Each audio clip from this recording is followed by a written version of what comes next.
Just have to unmute. Are we unmuted? Yeah. Okay. All right. I'd like to call the Concord Carlisle Regional School Committee to order. And it is 4:54. So welcome, everybody. We are going to start tonight with our consent agenda that you have in front of you. And we are going to hold agenda item I, which is warrant number 1273. Recording in progress. Sorry, that's okay. So we're going to vote the consent agenda first, unless anyone else has a hold. All right, I'd entertain a motion to approve the consent agenda. So moved. And do we have a second? Second? All in favor? Aye. Aye. Okay, thank you. And warrant number 1273, I just actually have to pull up the amount. I got it. Do you have it in front of you? So we're going to ask you to change slightly the number on 1273 to $243,836.93 instead of what's on the agenda. So I would entertain a motion to approve warrant 1273 for the amount of $243,836 and No. $243,836.93. 93 cents. So moved. Oh, sorry. Thank you. And do we have a second? Second. All in favor? Aye. Aye. All right. Thank you. Feels like we got through a lot of our agenda already. So moving on to public comment. This is the public comment feature of our meeting. We will start with public comment in the room first. We are limited to 20 minutes. And if you would like to make a public comment, as always, state your name and address. And then you will have 3 minutes to speak, and Mrs. Anderson will be our timekeeper. So I'll start in the room. Do you have any public comment in the room? Okay. I assume you'll call on me during buses later in the agenda. If you have a comment, I would do it now. All right. Sorry. Without having knowledge of that, it's hard to do in the meeting. So if you have a comment now, I would make the comment now. And use the mic. Yeah. Brian. Sure. Thank you. Well, is it on? Yes, Yeah, yes, it's on. Seems like it is. It's on. All So right. just please state your name and address. So Brian Folds, 33 Riverdale Road. Yeah, I was asked to be here because you're going to be discussing school buses, and I've done a lot of work on the school buses. And there was questions around the approach to the EPA grant. So I assumed you were going to call on me during that discussion. Is that the intent, Bob? as the chair, I didn't have knowledge of that. Yeah, Okay, Sorry. I don't think we were very clear. It wasn't the intent, but so I Okay, think if anything wants to be shared, now is a good time. okay. I think if I had to give a quick comment, it would be aggressive, because if we don't get this money, it's much harder to get these buses in the future. And I think if we miss out on this money, we'll end up getting a mandate to do electric only from town meeting. And that will cost an extra $250 per bus. So I want to make sure that we are aggressive about doing this EPA funding. It's hard to do it out of context. Thank All right. you. Thanks, Brian. All right, and then we will go to our Zoom audience. And if you have a comment, if you can use the raise hand feature. I see nothing. Okay. All right, so I am going to close our public comment and we're going to move on to correspondence. I'll let you start with CPS. I know, I always let you start with CPS. Ready. Correspondence. When did we list? June 13th. We received one piece of correspondence, two pieces of correspondence. Both from the same individual about the campus safety discussion in relation to the cell phone tower. All right, and at the region, we've had two pieces of correspondence, one coming in today, and both of them were regarding the cell phone tower.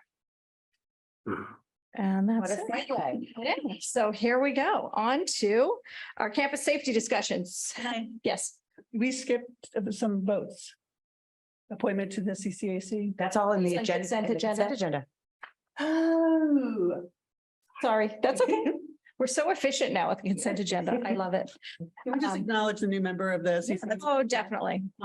You want to do it? No. Oh, okay. I'm just making Okay. it. Curriculum, I think it's Anne Urza yes, Legat. yes. Am I saying her name properly? Thank you. Welcome to the CC ACE, and we're happy to have her with us. She's done lots of work mostly with the library committee and Friends of the Library, I believe. So this is great that she's experienced committee member and is stepping in to work on the committee. Thank you. Sorry about that. So you did want to do it. No problem. Thank you. All right, on to campus safety. We have a few things to talk about tonight regarding, well, I'm going to start with the cell phone tower. So what we had hoped to do tonight is to have members of the town leadership here to talk about the progress of the cell phone tower, kind of where the town is at, things that have done in the past, other items that they have, but they're not ready for us. They have an RF consultant that works with the town that is going to be great, that we're going to be able to share all our resources. So we will be better informed and prepared to make any type of decision on the cell phone tower. And to be clear, there has been no decision made at this point at the school committee level. We're just exploring all of our options. Yes, Cynthia. Oh, yeah, you're good. No, I mean, if you're done. Yeah, so that is the cell phone tower. So we'll just, if anyone has any further discussion or questions or comments about the cell phone tower. I was just going to say, is it appropriate to advertise the August 1st forum? Oh, yeah, there's an August 1st forum at the town level. I think Jason is running that, and they were looking for some feedback. So hopefully if some people are in attendance at that August 1st forum, then he can bring to us even, some conversation that might be stemming out of that. Yeah, I think the deputy town manager and Jason. Megan, Bulger. Megan, Jason Bulger, and Chris Carmody. Yes. Yes, And I think it's online only, but I'm not 100% sure. it was online only too, but 6 to 8, I believe. yeah. Off the top of Yeah. my head, it's not a daytime thing or something like that. So stay tuned. I'm sure they're going to start promoting it, at least hosting it. I know, and that would probably just be posted at the town level, like how, yeah, so to any of our viewers. On their Twitter, which is not as public as it used to be. Yeah, Yes. okay, no, that's helpful, all right. So that's the cell phone tower portion of the campus safety, and I think that I had sent you all a note about that, and then we're just going to get an update on the blue lights and the upgraded Wi-Fi. The blue lights have been ordered. They are not here yet, but we're really looking forward to those being installed on our campus.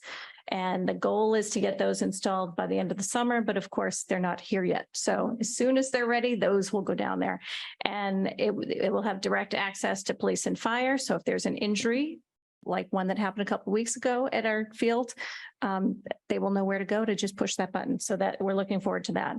And then the Wi-Fi, I'm going to ask Bob to maybe and Lori to give a little update on where we are with our Wi-Fi upgrades. I can do it. I put it right here.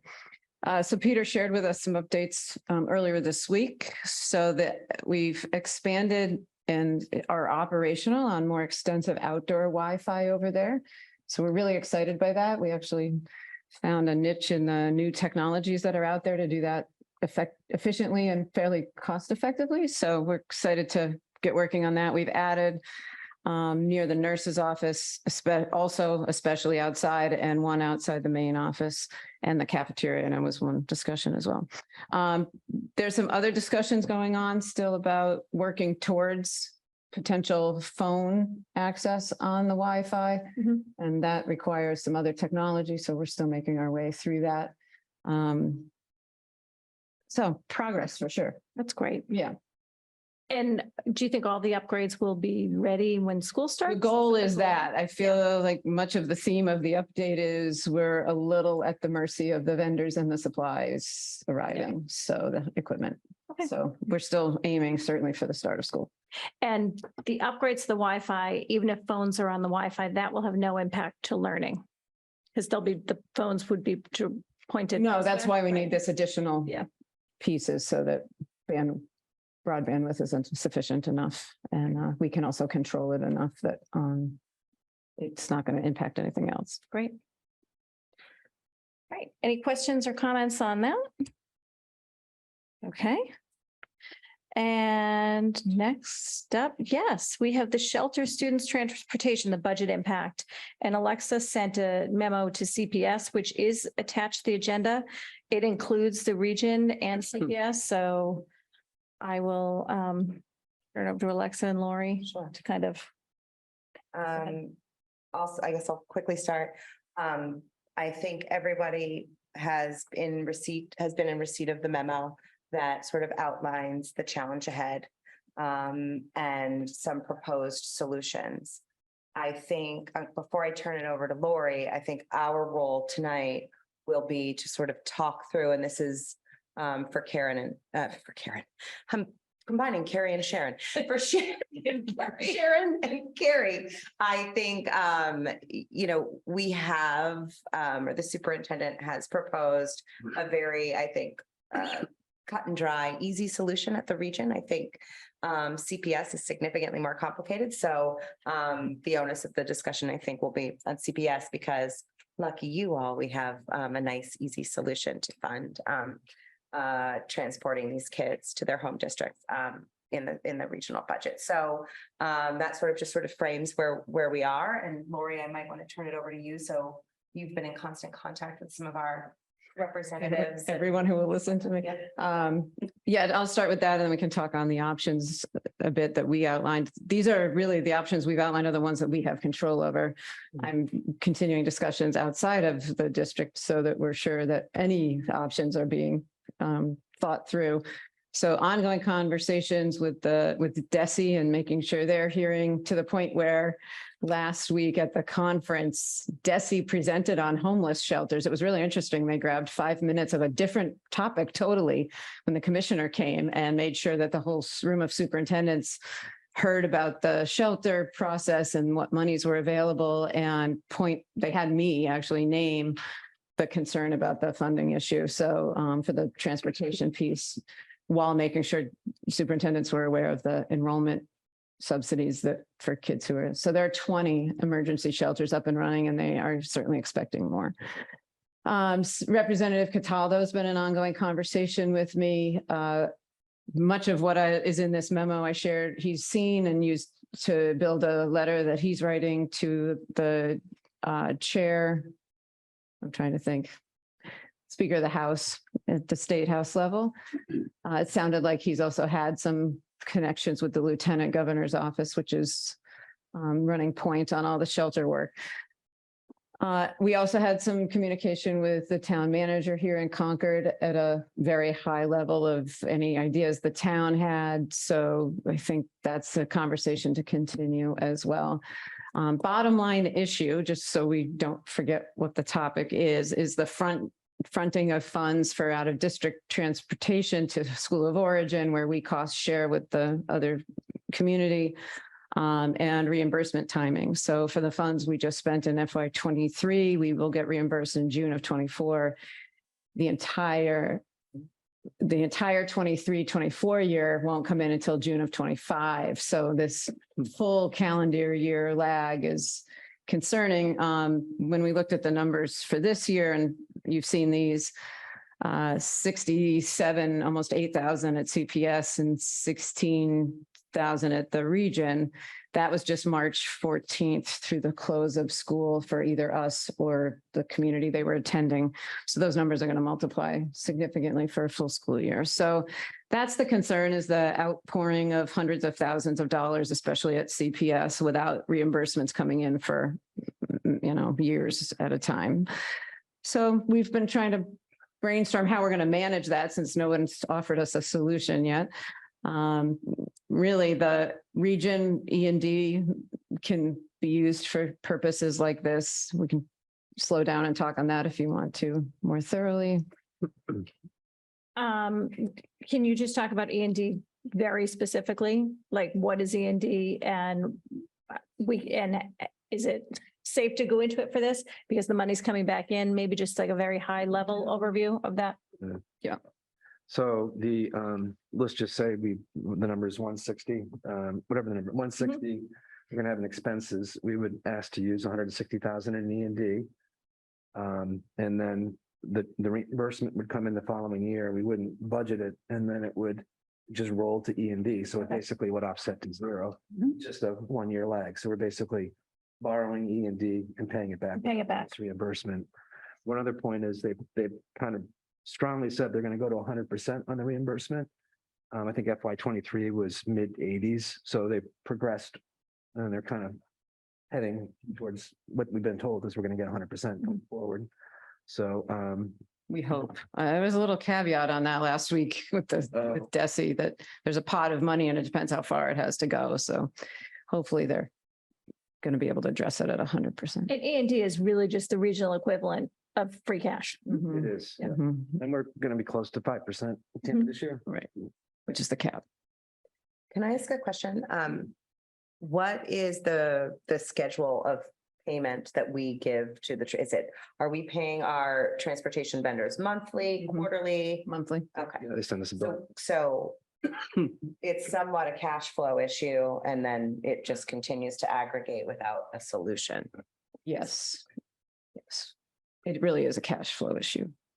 So at CPS, the number's bigger, so we're up in the 200,000 range with that not being budgeted. So really the only option at CPS, if there's no, earlier offset, and it has to be a two-part process because you can't use circuit breaker for homeless transportation. But what you can use is move money out of the line items for out of district tuitions, apply it to homeless transportation. And then when the line item zeroes out, because you'll run out of money before the year is out, then you can apply circuit breaker, use circuit breaker towards those tuitions. So it has to be a little bit of a moving chess game, but that's because circuit breaker can't go directly to the homeless transportation. And if we had like a mid-year move-in or Mm. students in crisis that were unexpected and not budgeted for or planned for,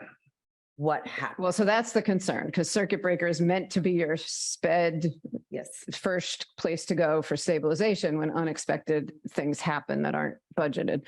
So the further we drain that, and we've been using circuit breaker, as you know, to get the budgets finished the last few years. The more we drain that, the more risk we have of not being able to cover that. My first year here and a couple of years prior, and I think Bob's done it in his previous district, you end up putting supplemental warrant articles out at the end of the year towards town meeting, special town meeting to close gaps in sped. So that's the risk, is you wouldn't be able to be self-sustaining through tuitions, which is why it's a year's worth of circuit breaker that is the recommended amount to carry over. So would it be better to explore free cash? Well, that's the conversation we started with the town manager. It didn't really get too far yet, but that was the question.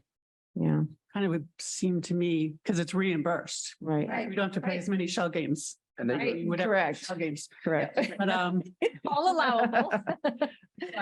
it seems like this is sort of a straightforward transaction. Mm.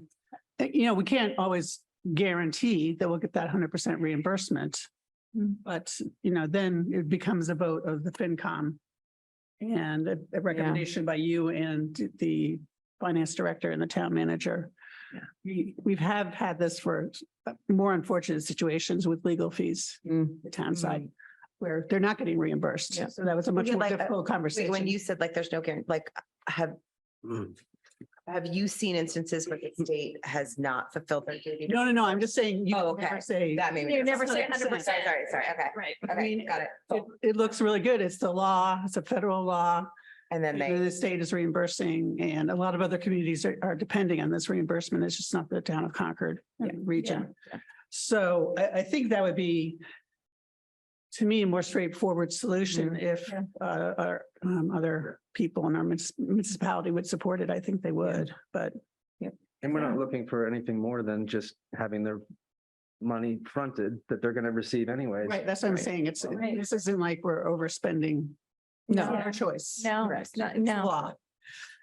so then I think I agree with you, just to put it Yeah, out there. yeah.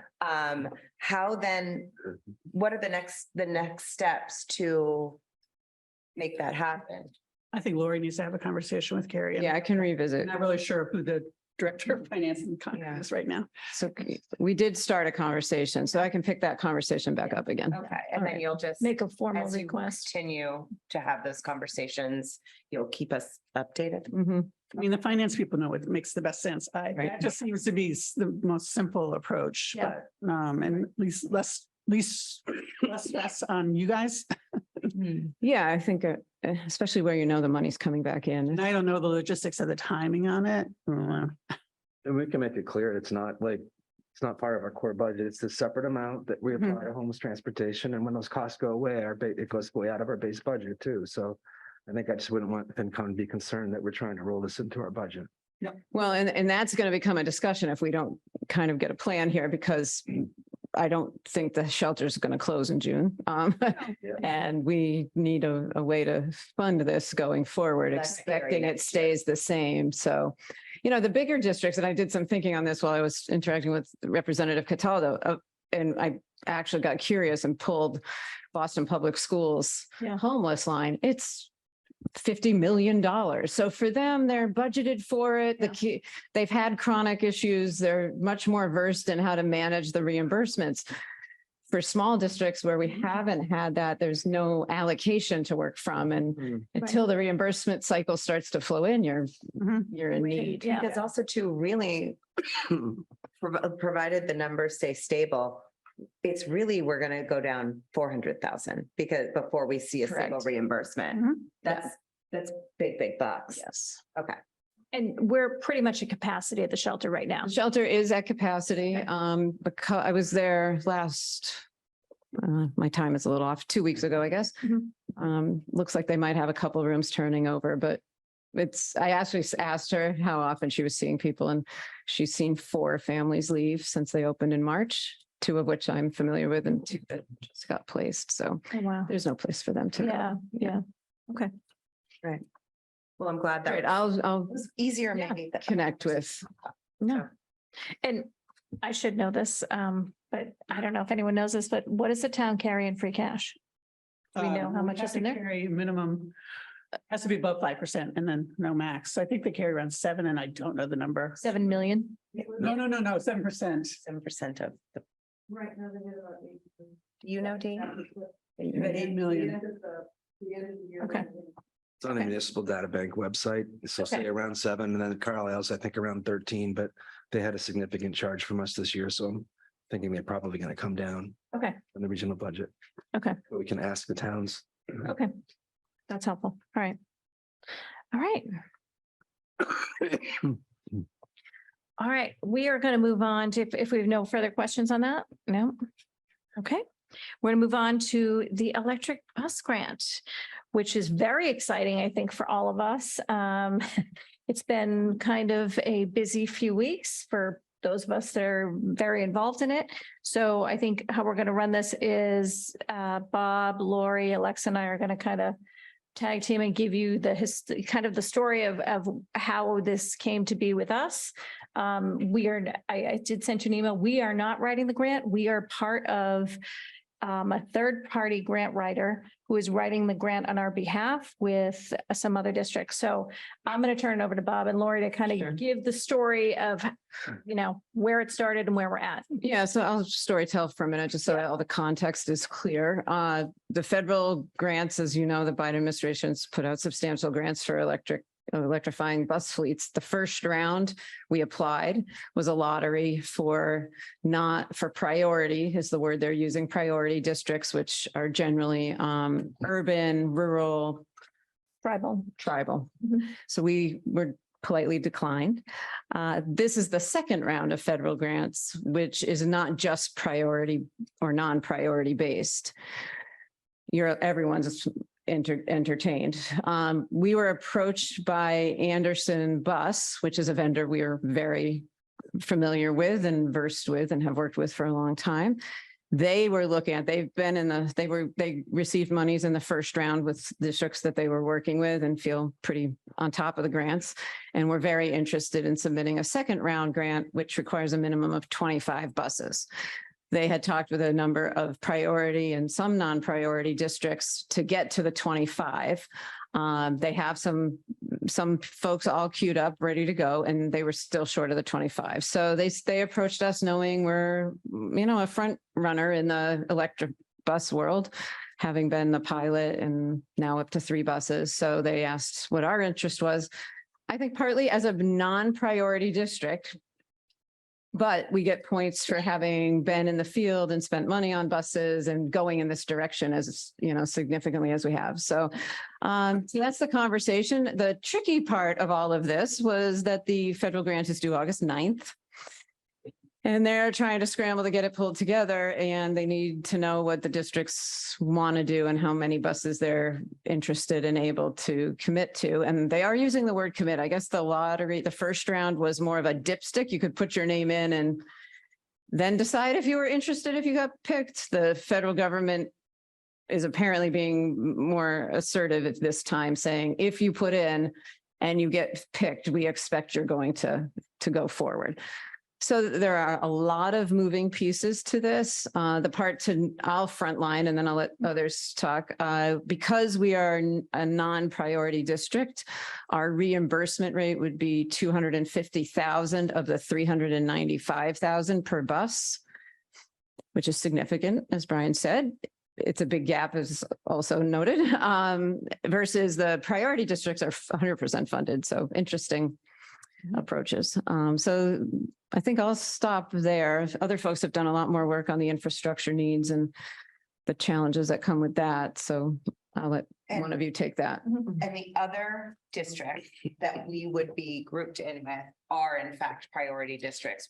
Most of them, yes. Most of them. Okay, so There's one that is not. Okay, One so that's there's a not. mix. There's 3 that are, and one of them received buses already. Also, what they have in common, maybe one doesn't, is they all have some infrastructure, including us. So it's a group that has some priority districts, some other group has some infrastructure and have worked with electric buses. So the hope was that would make it attractive. So we're in a, little bit of a important point here. They need to know our level of interest in order to get the grant prepared. They don't have the 25, even if depending on what we say, obviously, they may still not have the 25. I think our expectation is they're going to try to keep finding 25 as close up to the grant deadline as they can. So this may not be a static moment in time tonight. It could be that we keep hearing from them and we're closer and closer and all of that. And then it evolves over the next couple of weeks. So I think from there, I'll let you and Bob talk infrastructure. And I will say that if we were to apply on our own, we would have to apply for 15 buses. And so together it's 25, on our own it would be 15. And so I got involved with it probably 2 weeks ago. And we met with Anderson, we've met with Dave Wood from CMLP, and to try and understand what we currently have in our bus depot, what we have the capability for, and what we can add on. We definitely need to do electrical upgrades and infrastructure. There's not even a question. And so there is a second grant, which is a state level grant that would help with the infrastructure. But of course, that's another grant that we won't even apply for until January. The fall it opens. The fall it opens, right? So we wouldn't have that answer if I think we would get the answer on that grant funding in January. But we would also have to purchase the buses before we knew that. So that's kind of where I then had a ton of questions about infrastructure and how are we going to pay for it if we don't get any grant money? Because I think as a school committee, we need to look at what's our best case scenario and what's our worst case scenario. So Bob ran a ton of numbers, and we can kind of give you a high level cost structure as to what we think it's going to cost. And again, this is our best knowledge as of right now. Are both districts applying? So That's part of the that's conversation. part of the conversation. Excellent question. So I'm going to leave that to Bob and Lori on that because they have more information on that. Okay. So one of the things we looked at was first, what is our budget capacity? The first question that comes to mind is, what if we get the federal grant? Well, if we don't get the federal grant, there's not much. There's no discussion, right? If we get the federal, we don't get the federal, we probably aren't going to get the state grant. And as background, before I dive into the numbers, I will share that on round 1, there were 6 five Massachusetts districts that received buses, anywhere from 1 to 25. And all five of those districts did receive infrastructure funding through the ACT grant in amounts ranging from $355 to $2 million. That's not a promise that we'll get it, but it's intended to be a complementary program to the federal program. Another thing is that this is a competitive grant. The first one was a lottery. Well, in theory, it was a lottery, but that's what we're told. But this one is competitive. So they're going to look at the applications and they'll make decisions based on the merit of the applications. They, from what I understand, they are going to prioritize. They're still going to prioritize priority districts, but perhaps being packaged with some others may help us. So if we get the federal grant and the state grant, there's not much financial risk, but there are things we need to do. Maybe before I talk to the numbers, I should talk about what we think, what we, The upgrades are. yeah, what we understand. So with- So, because we would still be getting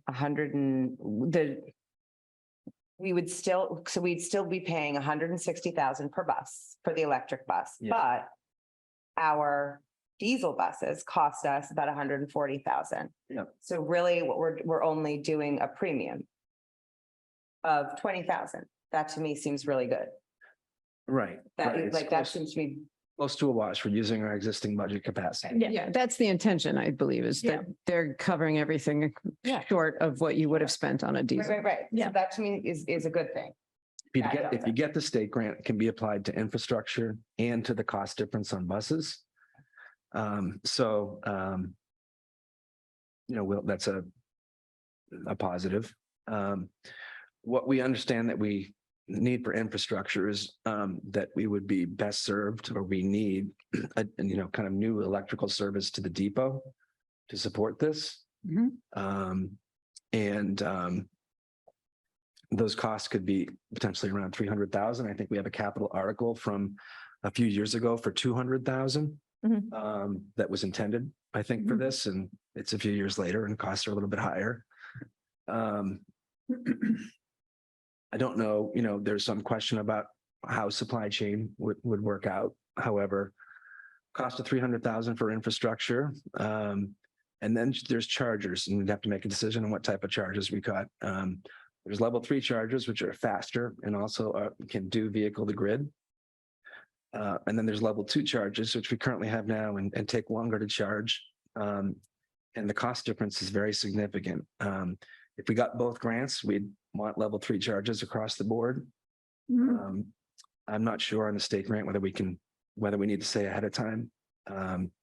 Like if we get a smaller grant, we might want to get level 2, but a level 3 charger costs about $120,000 installed. Okay. A level 2 charger is approximately 10,000 installed. I think, one thought I have is no matter what, if we are going to move forward, we need to have at least one level 3 charger. Like what we need to pursue is this concept of vehicle to grid. Because if we get these buses, but however many buses we get, we don't have a way to fund them again when these buses get to end of life. And the hope is that vehicle to grid technology generates savings to CMLP. We'd have to prove this. We'd have to work with CMLP. There is a district in the North Shore doing this. I think Beverly, with a third party, and Block Island is piloting this right now. They're 1 month into a pilot, so there's not a lot of data. But that's something that is critical to the long term of this. The short term, if we get buses, we get buses. We might not solve our long term issue unless we are able to pursue the level 3 and the vehicle to grid. So I think that would be kind of a key we need to investigate and work on.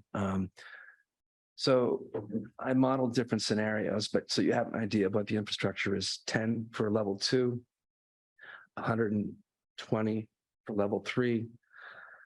I think there's different wattages of level 3. You can go as 30, 60. And so, we can consider that as well, but I don't think there's much of a cost difference between 30 and 60.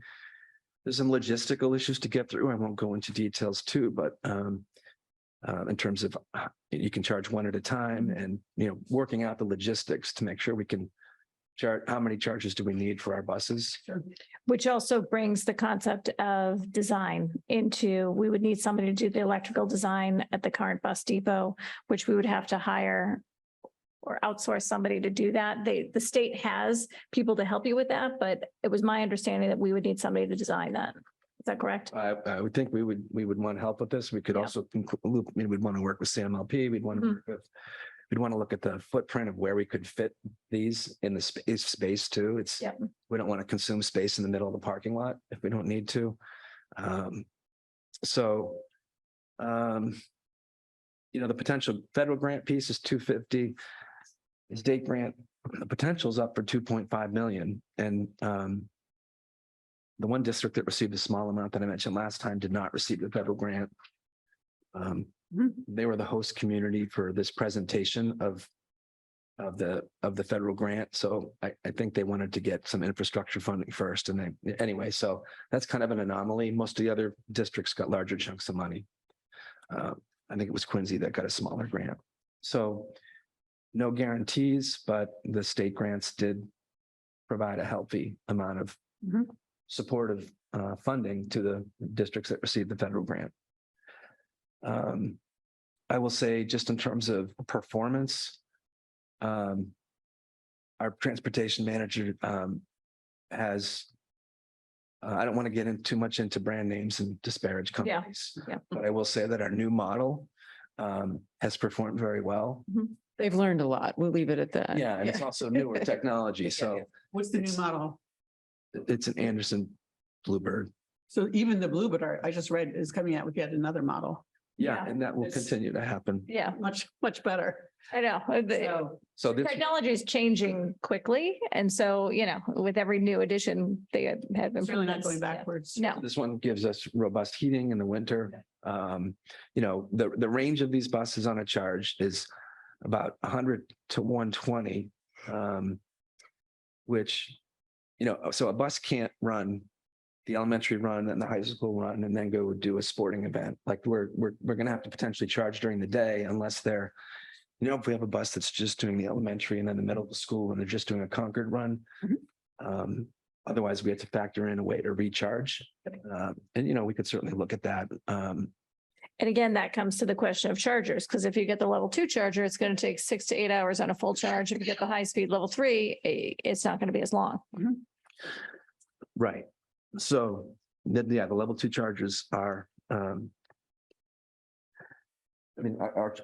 preference is obviously the level 3. Yeah. Do we get the funding for it? It's the question. Mhm.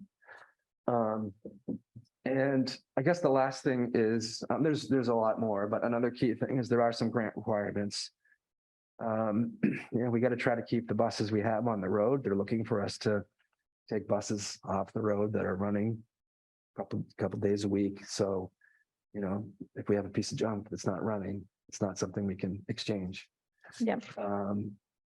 So I know that was kind of a thought and maybe something we might have been able to do in the first round, but it's not this time.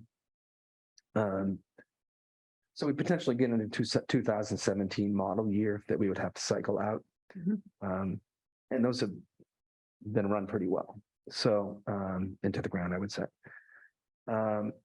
So, I think we would be able to meet their requirements on that. The other one is that we commit to it. We don't think we can back out without penalty. Like the penalty would be that they're not going to consider us for these grants ever again if we go through. And maybe I'm overstating a little bit, but it would certainly be a stain to go say we're going to do this and then say, well, wait a second, we can't do it. So I think if we go forward, we have to make a firm commitment. We potentially consult with legal counsel if it's binding, but I think even if it is not, I don't know, I don't know how it would be enforced, but even if it's not, it's practically speaking, it would be difficult for us to get future funding. So, then the question is, how many buses do we move forward with? And so in considering that, I was asked to kind of come up with, what would it cost us if we got the federal grant and not the state grant? So let me share some figures. And before you go on, I'm gonna give you a break because Bob's not feeling well. Sorry, Bob. Alexa definitely has a question for you, so go Okay. ahead. So my first question is, if we were to pursue this grant, when, and we were to buy the buses, so we're, the 160,000 a bus is sort of what our output would be. How long, when would we receive those buses? So like, so for example, if we applied for the grant today, when would those buses arrive? I would like to know that. And then I would like to compare that with how many buses in that same time frame of diesel buses do we presently have budgeted? So does that make sense? Yes. See where I'm going with this? Mhm. So like, So I can, because again, this delta in my mind, not speaking for anyone, is so small that I'm curious to know, like, if we have today, which let's just call it September of 23, and the buses are going to come in from today, you know, September of 23 through September of 25. I'd be curious to know, what do we have budgeted in this year for buses, diesel buses, because we have that. And what do we have budgeted for next year in diesel buses? How many diesel buses do we have in the budget presently in those 2 years? okay, so we That have, easy? yeah, we have 310,000 budgeted at CPS, but we have existing lease commitments of about 111, and then it jumps up next year because we'll have some new buses that we ordered coming on board That's 310 over the 2 years or each year? each year. But as soon as you sign a lease, then, you know, the future years go away. So, Yeah. yeah. Right, but so we, Be sure you back out the commitments we already have unless some of So, those buses get turned in or something, but right. oh, right. We can't, it's not free. Ooh, It's okay, not all available. yeah, understood. so 198,000 is the capacity for additional leases. Okay, If we model what a cost is and what the interest rate is over 5 years, it'd be 36,320. And that would fund 5.47 buses at CPS. If we use that full amount in FY24, we then would not have capacity until FY26 to order another bus, diesel or electric. We'd be able to order one more. And then for the region, so we have 198,000 each year available. as soon as you make an order that goes away. Right, so that's 2 buses essentially in my mind, because they're $1.60 each. I know there's some change. If you, That would be like the apples to apples. if you buy it outright, but we're saying we lease them. Yes. Right. That's what's tricky is applying our recent Yeah. lease patterns Yep, to yep, the yep. discussion. Okay, And so that's Bob where did you're getting this attach. 5.4. Yeah, he Yeah. did attach that Yeah. into that bus lease capacity document that you guys all have. And you can see his spreadsheet there if you want to look at the numbers. I can share. So I don't know if I answered your question. Oh, the capacity. Yeah.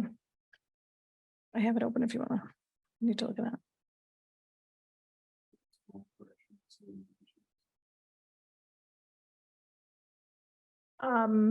So there were 395 each. That's actually the maximum reimbursement. It's not the value that they pay for the bus. So it's actually 160. So this is, we're just going to deal with the information that we have here right now from Anderson. And so this is our best set of information right now. So I'm going to have to leave that to Bob. Sorry. We do have quotes right from Anderson. Directly from Anderson. We Yeah. used. Okay. They've also said they forecast some cost growth. Right. Okay. And they did also say so there was a discussion of maybe we 2 years from now could commit to more buses as part of this grant program. They can't guarantee the price of what the bus in 2 years. They can't say, we're going to guarantee today's pricing for those FY25 buses. Okay.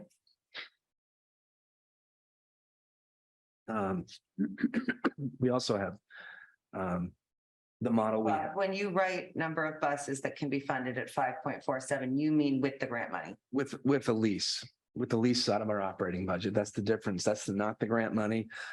We get the grant, how much is less that we can apply towards bus leases. And that's the difference. So, we've assumed that we're going to get 250. Our net cost will be 160. We've actually assumed our D model type that we recently purchased. We've assumed some growth to 410 to be a little bit conservative. An interest rate of 4.5%, which, that could change. And then I've modeled the interest for each year and added that up. And I've added the interest to the principal and deducted the grant cost. So what I'm saying it would cost us for a bus is 181,600, including the financing. And divide that over 5 years, it's 36,000 and change a bus. Does that make sense? Yeah. So that would then commit us for 5 years to those buses, and we'd pay them, and then we'd acquire them not even $1. They just kind of transfer them. to you. Okay. And the region has less capacity. The region has more existing lease commitments. We have an order for 4 were just delivered. So we have capacity kind of following through the same approach, capacity for 2 electric buses. And then 2 years down the line, we potentially have the capacity for more. At most, and then a few years down the line, we'd have more capacity. So back to Cynthia's question, CPS Can you repeat? or the CPS. Both or districts region. applying or just, Well, okay, I'll be completely transparent. We do have a challenge with the SAM system at the region. The other thing is that if we apply, we have more capacity at CPS. And if we apply at CPS and we later decide to get more out of the region, it potentially could be reimbursed. Mhm. For regional transportation. Which I struggle with. Mhm. It's a little bit of a moral struggle, but Yeah. not if we're getting reimbursed, not if we get a yeah. grant. No, that he's talking about the state reimbursement, the chapter 71 money. Where we get reimbursed for diesel buses, We do. but if we get a grant, I'm saying. Yeah, anyway, that's a different part of the discussion, I think, because Yeah. we've done it once and they're going to reimburse us the typical way as if we'd gotten a diesel bus for an electric. But I feel like we're jumping through a loophole to spend that much money on an electric bus with a program that's not fully keeping afloat the rural districts and other regional districts. So it's a different discussion. So, okay, if we applied just Concord, are we confident? So how many buses do we need to apply for? So, well, I mean, it's how many buses we're comfortable in applying for. Yeah. That's the question that we're posing to everyone today. So this becomes a Concord discussion more than a region discussion, but the reason that we put it at the region is because we all need to be aware that this is a program and the reasons why we may or may not apply both districts. Certainly for the infrastructure is Yeah. Concord, there's no question about that. Yeah, Yes. yes. So it brings us to the infrastructure and the infrastructure costs. And that is what, and I'll just in full disclosure, I think these grants are wonderful. I think it's really our only way Mhm. that we're going to be able to electrify our fleet is with help Mhm. from the government because the cost of the buses is too great for us to afford. So I think we're all really in agreement of that and we all support the electrification process. My concern is the infrastructure. Because that will get charged to Concord Public Schools. So, Or we would have a warrant article. right, but we're not going to know that right now. No, I know, but we don't have to know that right now. Well, this is We a do because the bus, if we apply for the bus grant, it's binding. So then finding. we would have electric buses sitting around that we couldn't use. Right. But we So- we have to take that risk, in my opinion. So wait, Right. So I think that's the discussion. What is the level of risk Mhm. that this group is comfortable with? Moving forward. And I had questions like, can we apply for the grant and just use our current chargers? Like, can we just rotate, swap out and get the buses? But that's not possible because it's just not So possible. you could, they just don't all run every They just day. don't all run every day. You'd have 3 charging and 3 running and keep Two rotating. vehicles and one electric charger worked for about a minute. Yeah. Minute. Okay. So it brings us again back to the infrastructure. And so this is the quandary that we're really in, that we have to discuss. What is our level of risk we're comfortable with taking? Because we can't even put a warrant article together until town meeting. So We could have a special town meeting. before August 22nd when No. the grants due. August 9th. No, Well, no, no. 9th is the questions and then the 22nd, I think, is the deadline. Well, Well, but really, hey, it's they're up. either way. They're. Up against We can't do few anything weeks of before. trying to Yeah. stay there. So so then my question becomes is we have the infrastructure is 300,000 in upgrades. Mhm. Correct? That's what we were. Plus yeah. $120,000 for one level 3 charger. Plus 20,000 per additional level 2 chargers, which is what I think you're kind of recommending. Let's get at least one of the, What would be, I said we Mhm. have to get a level 3, so, at least one. If we get a grant, we'll get all level 3 chargers. so if we did 6 buses or even 7 buses, which is, I think, the number Anderson is asking us to commit to, Okay. correct?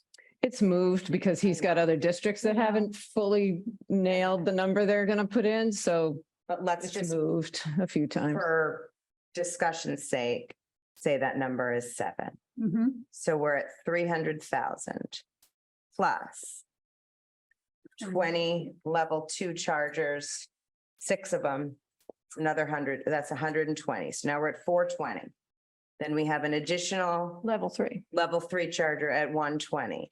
And let's say we pay some consultant, I'm just going off 40. like the boiler people, let's say it's 50.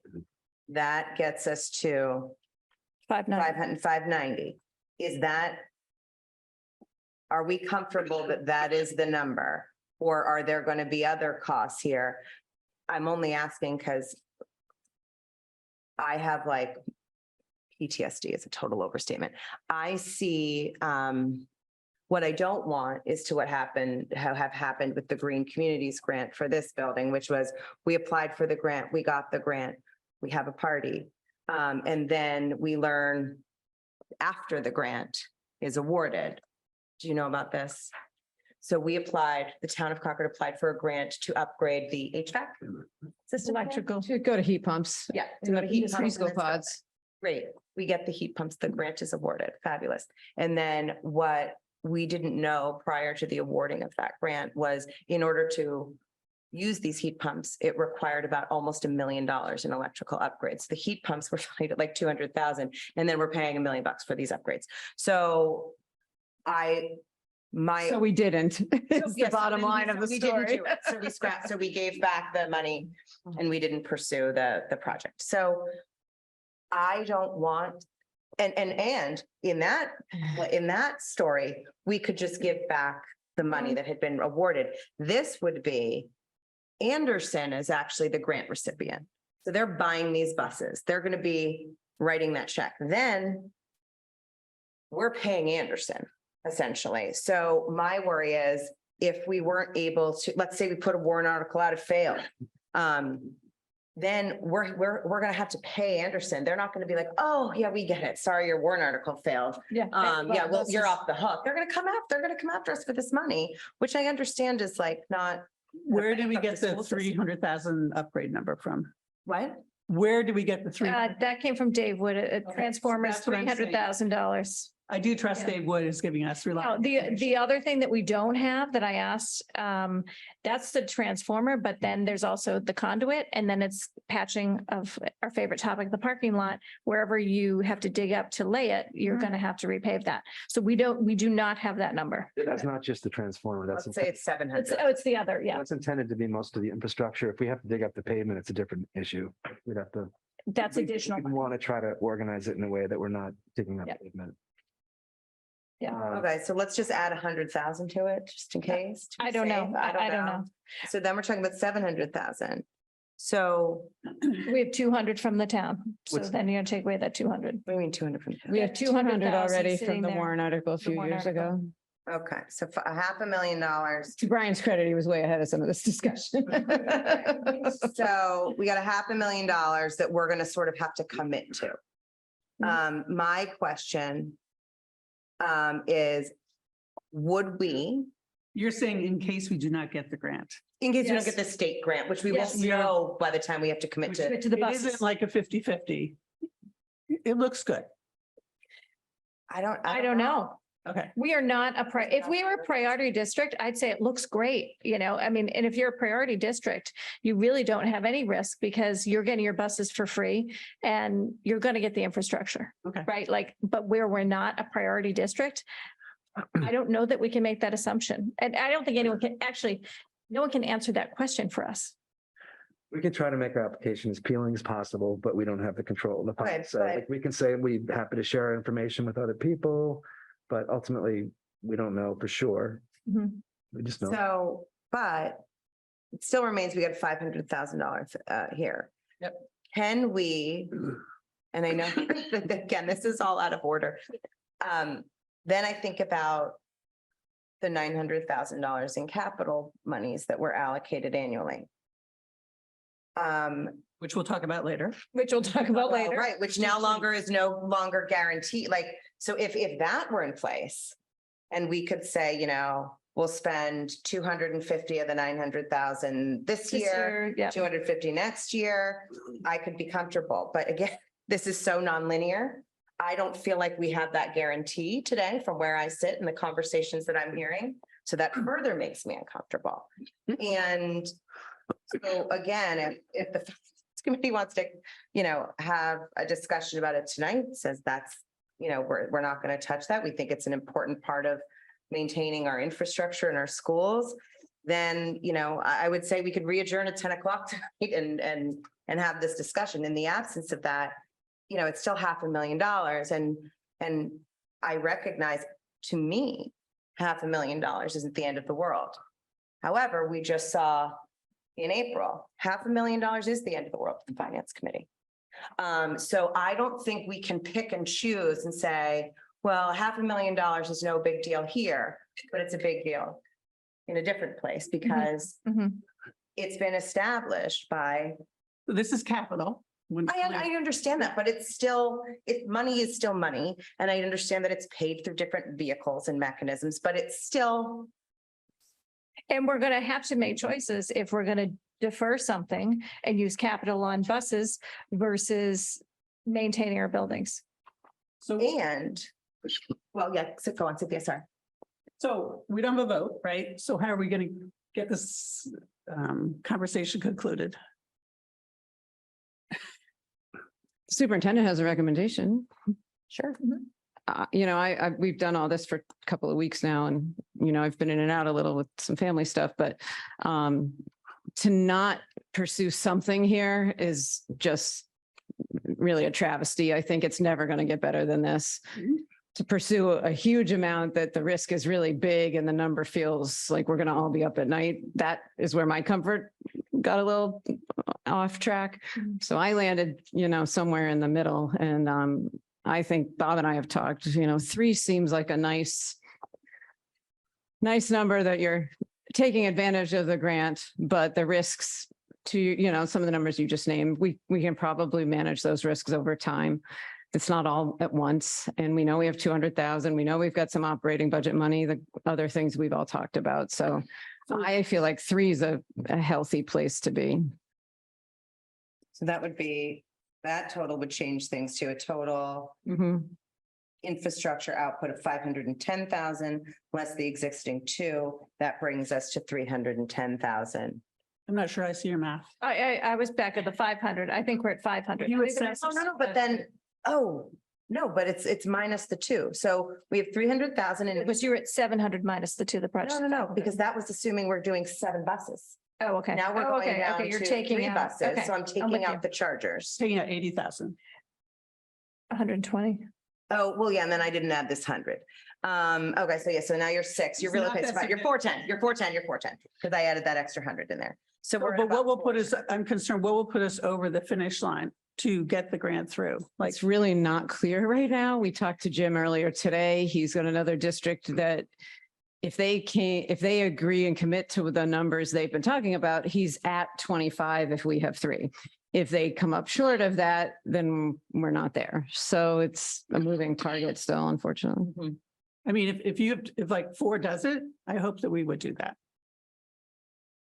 So since we're I hear not your taking a point. vote, Bob and I had this debate earlier. the infrastructure is what it is. The level 2 chargers are not that expensive. We have to have CMLP do a very good analysis of level 3 charges and the return on investment versus making the investment in level 2 charges. I want to hear a whole discussion about that, but we do not need to know that exact information tonight because that could be a sharing, it could be an enterprise. Who knows how we can split that whole thing up. But the very lowest cost would be the one L3 and the two, and the rest be L2. So really what we're talking about is $20,000 per charger. Well, it's 120 for the level 3 and then 40 for the other two We're chargers. So we're only 160. budgeting for level 2 chargers right now. At least one level 3. One level 3, No, no, at no, least one. You know what I'm saying? Oh, so. If we add one bus, that's one level 2 charger in our conversation, right? I don't follow you. I don't, If we went from 3 to 4 buses on the back of the envelope, Oh, I see. To Yeah, yeah, 4 yeah. buses. If you're just saying hypothetically, if 4 is what would take it. We don't even know because they could say there's one district that, was going to commit to 10 buses. And if they're at 0, there's no grant. Unless they can get to 25 with our 3, Mhm. there's no grant. I know, that's what Yeah. I'm saying. I just, I mean, if Yeah. they're at 24, I guess that's what we were talking about. Like, Yes. do we just, I mean, if you're one off. that's what I'm saying. It's not like a, But if they have like a district that was going to have 10 pull out, that I feel is I different. understand that that's a event. And I guess my other thing is to just say, like, I asked the question, like, if we got an electric bus tomorrow, do we have the capability to charge it at the depot? And the answer is no. We Unless we- literally have to do. Unless we electric. rotate them. Like, there's no question. No, we don't have an of extra, the saying there's no upgrades, extra right. charger sitting there. Right, but there's no question that we add an additional bus, we have to do the electrical upgrades. I get it.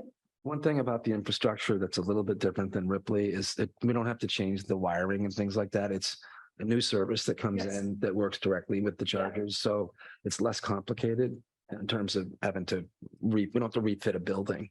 Mm-mm. Yeah. I think they were that forward thinking when they built the depot, I hope. And so were we to have capital money allocated to CPS, I assume the recommendation for funding of this, let's just call it $500,000 to be easy, would be to come out of that $900,000 in. Probably. As of tonight at 5:56, which not sure what the other options are. Right. You want to spread that over. Yeah, but well, that's my question. So then that goes back to talking with the finance committee. If they upend that, let's pretend we're they gonna- take that so- away, then it's a capital article. But our fine, and we haven't had this discussion yet, so I'm maybe talking out of turn. The community votes on that number every year at town meeting for the schools, this Right, so facilities. yes, but it's so expected that it has become, and it's been so established for so long, it becomes non-controversial. Were we, to be I putting. mean, I guess the short answer, Alyssa, if we go this way, we have to advocate for the money. Yeah, There's no, I get other it, I get it, I get it. Oh, yeah. I would advocate for a separate capital article for this. We've done them many times. I get that, but like, It would get unequivocal Well, support from the town and it wouldn't conflict any other. I don't know if I agree with that. necessarily, I don't know. And my only. I've never seen Concord vote down a green initiative town meeting in my. But so here's the thing. I think that what I'm uncomfortable with, and maybe this is a further iteration, I don't like the capital articles coming from the schools because whether we like it or The not, town can move it. great. Yeah, that'd be great. That'd be And great. Yes, the light Great, plane that can move it. CMLP can move it. That. I That find feels is- To have the conversations about.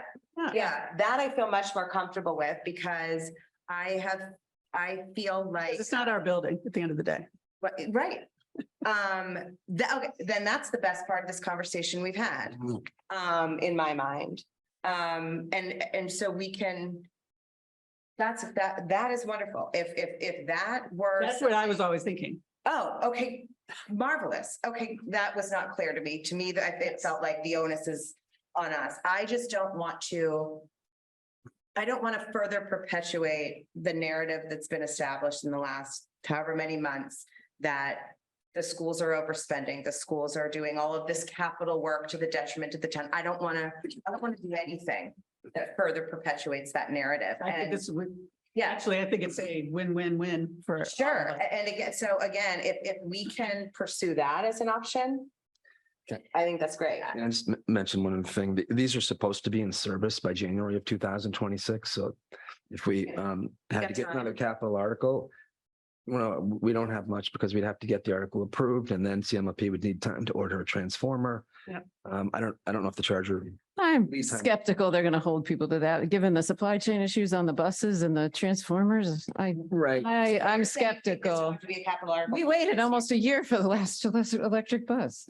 I just think we need to push, Okay. but like, yeah, the feds might be flexible if we We're had not supply writing that chain capital issues. article, I can. All these districts are on the same Right. bus.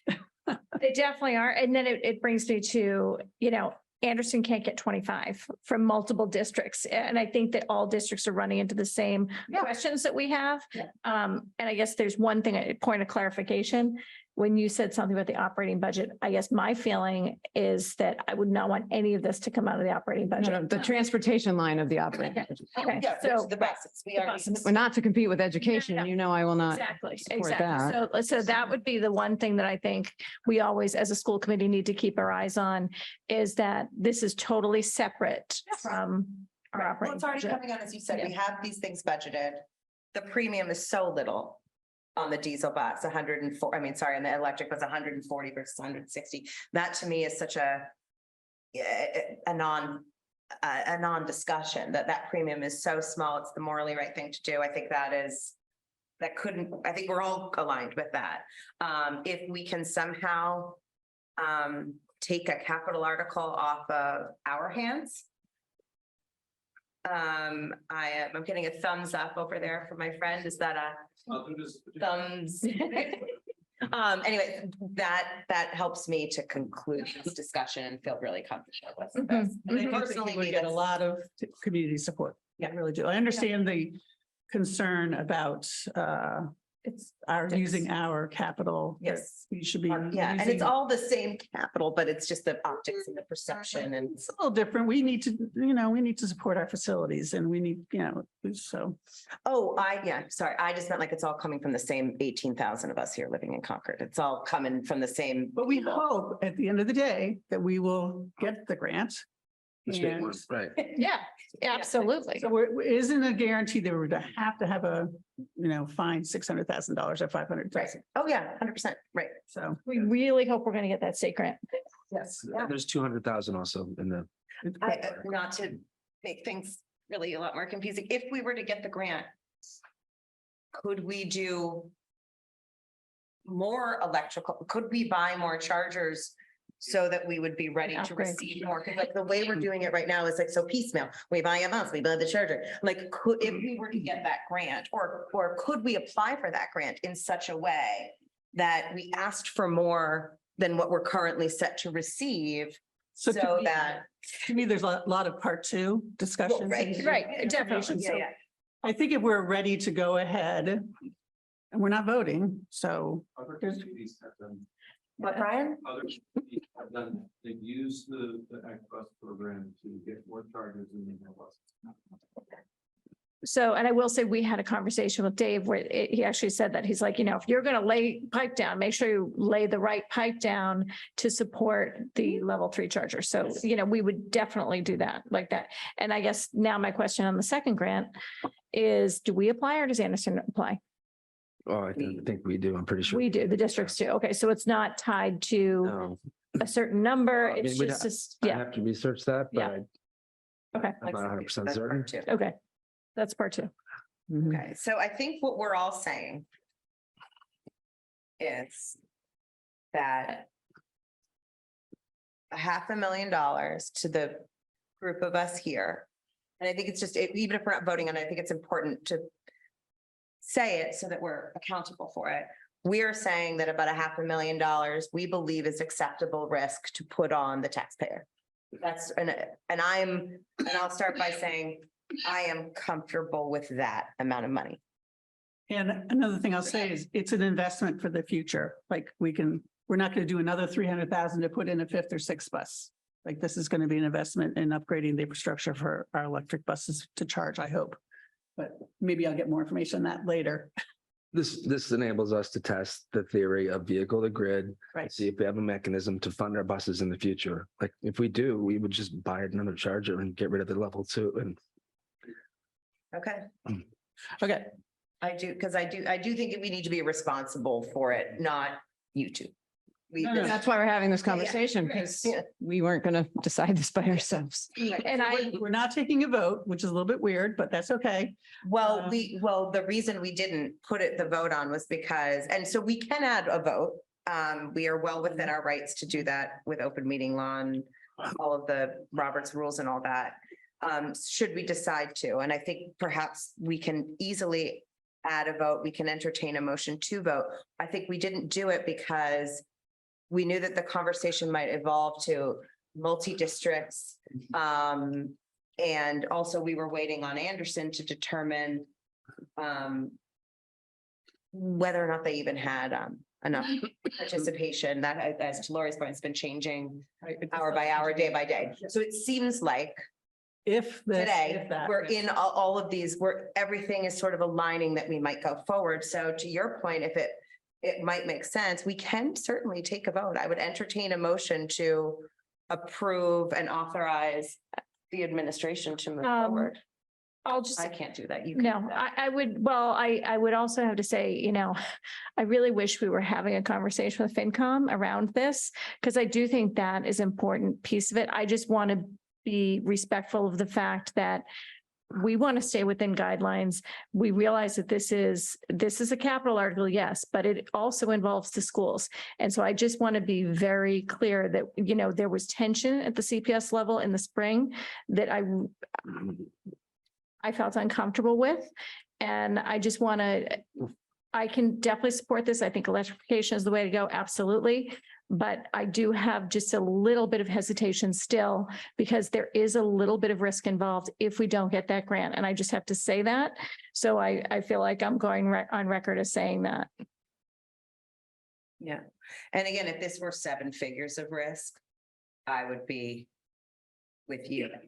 $500,000 of risk, especially even if it's just from an optics perspective, is taken out of our sandbox, makes me a heck of a lot more comfortable. And then again, it's up to the town to decide. It reminds me like a little bit about, ish, because we're taking on the risk of like, now we got these buses that we can't use. But it reminds me of some of the discussions we have at the building, and I do subscribe to the philosophy of it does make a lot of sense to have the town decide. Yeah. And I know we're elected officials that represent the town, and I take that seriously too. But again, this is a small enough nut that I feel comfortable passing that. what number was the small enough? In terms of buses? 3 buses. 3. Again, I appreciate your recommendation, and what your level of risk that you're comfortable with. I would like to see at least 4. I'm sorry. I would like to see at least 4, but I'm going to get outvoted, I think, so. I'll keep with the recommendation. I'm comfortable with your recommendation as of tonight. And I think, again, if things change, we do have a meeting on August 15th, which I know is after the questions are submitted, but it's before the final grant is due. What's that? We'll have more information on the Oh, I 15th. thought it was the 9th. Yeah, I don't want you to think that's a good option No. though, because I don't think it is. Jim Anderson's going to want an I answer know. tomorrow, next week at the latest. So When is the final due? I know, I'm just. August 9th is when All the questions. all the questions are due. Okay. But he needs to understand like the grant writing process. They spend over a week with each individual district writing for them. So they need, Questioning the complexity. I'm of the just work. saying it for the public to hear, Yeah. which is why we have this deadline is, he'll take a week with Concord, he'll take a week with X. I mean, even if not, that's a blink, right, from where we are right now. So we owe him a committed answer one way or the other. Mhm. So should we I think- entertain a motion? Well, so there's the tricky part because this is Concord. This is not where both committees are in session, but this is a Ooh. Concord Public School only. Except that they're gonna get hit with the infrastructure costs. No, they're not. Oh, they're not. No. Okay. There's no way. We wouldn't do that because they're. I mean, I have a lot of questions on that I don't know you want to bring up at this meeting because they're clearly not paying for the structure, the facility, but now that this is actually going to be the energy source, does it change? We haven't ever had this conversation with the first 3 buses. So, and there is a regional bus on the road. So It gets very it complicated. gets very complicated very quick. Yes. Yes. You never have. So I suggest maybe, We still. keep sounds it like a together. town manager going forward. Yeah, we can start talking about it up at our level just to get it on people's radar. I don't know the answer. Maybe they don't, but it We can seems like take we a should. CPS only vote in the joint meeting or not? Yes. You're in session. we It's can. joint. That means In you're in session. session. So we can, you're just gonna, Oh, so Run that you're vote. right. So I am the one that entertains the motion, not Mhm. you. Okay. So I would entertain a motion Hmm. to recommend that the superintendent pursue the grant with Anderson and commit to 3 electric buses for Concord Public Schools. so moved. Okay. Any Second. discussion? I know you want 4, but you want to continue. I wanted to Elaborate. reflect it in the minutes. This is a huge opportunity and the infrastructure costs are not that much more. No. That we just outlined. So, okay, so It's a $20,000 delta, really. She's right. Mhm. What do we think about 4? what's the downside to 4? Well, I think then we get into replacement costs maybe later when when the grants are over. I mean, I guess you could swap out your electric bus for a diesel bus if the money wasn't there, but you're just committing to more on the replacement cost, I think. You know, in 8 years or whenever these buses come off the road, you're committing to a replacement cost of almost, and who knows what the price will be, but it's not going to be 140,000 like a diesel bus. That is my chief concern. The hope is that it goes down from the Right. 400,000. And quite, of course it will, But- but it's not going to come down. It'll be illegal by then. I don't know, but then we'll make that decision then. Right. I mean, I think I had asked questions even about mechanical costs and how much we're spending right now on mechanical costs. We don't know on our newer buses. We know on that first bus and they're significantly higher than. They pretty much built that first bus Right. from the inside out again. So to me, that's It another, was rough, yes. that's another unknown. Theory, maintenance is lower.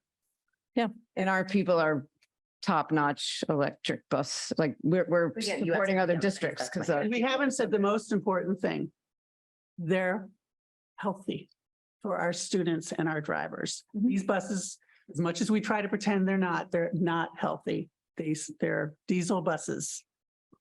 So American Lung Association has said diesel is a very bad thing. Mm.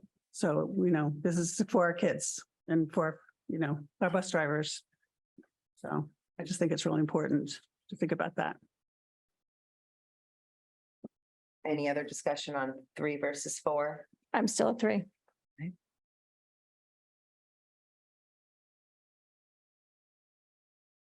You talking to somebody? I mean, it all depends on Anderson. I mean, then what happens if we're at 24 with 4? Are they going to say, can you just do one more? Can you just do one more? I mean, I have concerns about that. We don't even know if vehicle to grid is going to be possible on one of these buses. It is possible. Is it going to be probable? I don't know. Right now, CMLP doesn't have the capability to do that. Anyway. I think about sometimes how we bargain. Can we authorize you to Go up to 4 with 3? go in with 3? up Permission to go to 4, 4. With permission to go, I don't know how we You could. finagle this into a motion, but permission for 3 authorization for 3 with permission to go to 4 if it is the deal breaker. Is anyone want to discuss that? I would be willing to amend the motion. Oh, okay. Okay. Would have voted Recognizing that's 40,000, it's 20 on the bus and 20 on the Yeah, yeah. charger. So it's a $40,000. But we difference. have the 40,000 in the operating budget. The Sorry, we have the transportation. 20 in that operating. We do have the in the lease. We do have the Yeah. capacity in the lease. We so have the I capacity. know we have the capacity, so that money is less concerning to me. Again, I'll go on record. My biggest concern here is the replacement costs when we get there. So, Well, and my biggest concern is the infrastructure, should we not get the grant? Yeah. I'll I just get that. go, that's just where I'm at. Okay, so I will entertain a motion to amend the original motion. Sure. Cynthia, you, So moved oh, for up to 4. okay. Authorization for Authorization for 3 buses with permission to amend, to increase to 4 If if and necessary. only if it becomes a deal breaker. The ability to pursue the grant.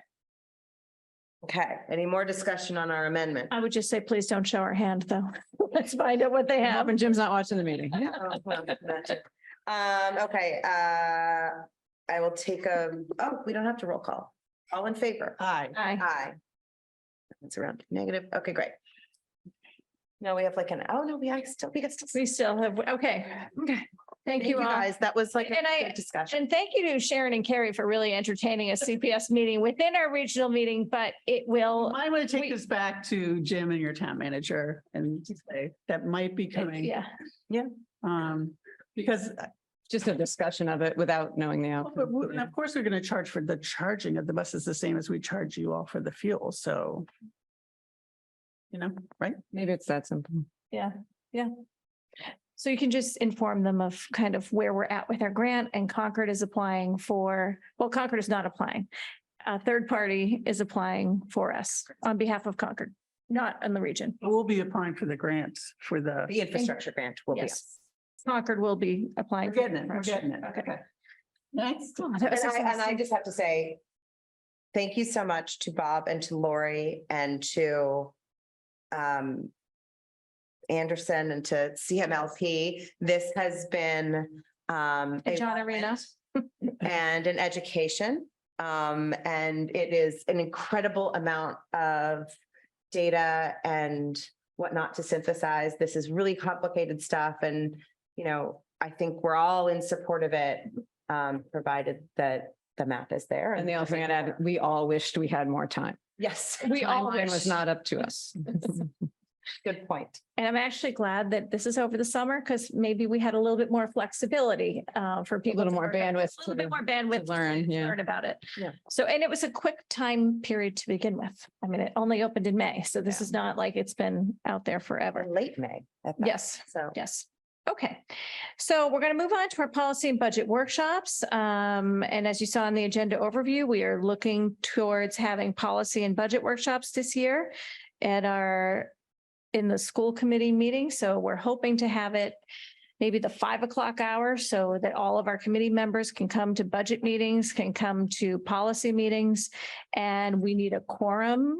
A quorum is what is required at 5 o'clock. So we're probably going to have RSVPs on that just to make sure we can all get here at that earlier hour. Carrie Rankin has agreed to chair our budget workshops, and Sharon Witt has agreed to chair our policy workshops. And as vice chairs, I think this is great for them to run those meetings, and then we'll come into our joint meeting after that. And again, I think the impetus for these things, and this was in the agenda overview, and I think we've talked to some of you guys about this. I think elevating our budget work this year, especially theme of the evening, girls, especially at Concord Public, where where there's a little bit more pressure and less flexibility for us, is extremely important to do this year. I think this is, it demonstrates our commitment. It puts it, and it gives us opportunity to have focused meetings that have a good amount of time to them, an hour and a half or so.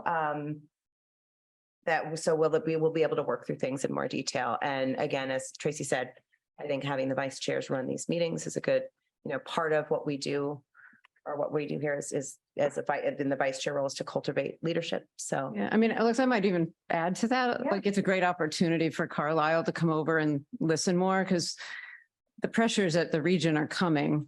Yeah. We've had some reasons it's not been a huge issue, but Carlisle would tell us it was a huge issue Yeah. last spring, and they managed it kind of quietly and without a lot of fanfare. But I think, spending time on the regional budget, so both communities really get to hear whatever we decide is worth a couple extra hours on would be very valuable. There's a lot of moving pieces there.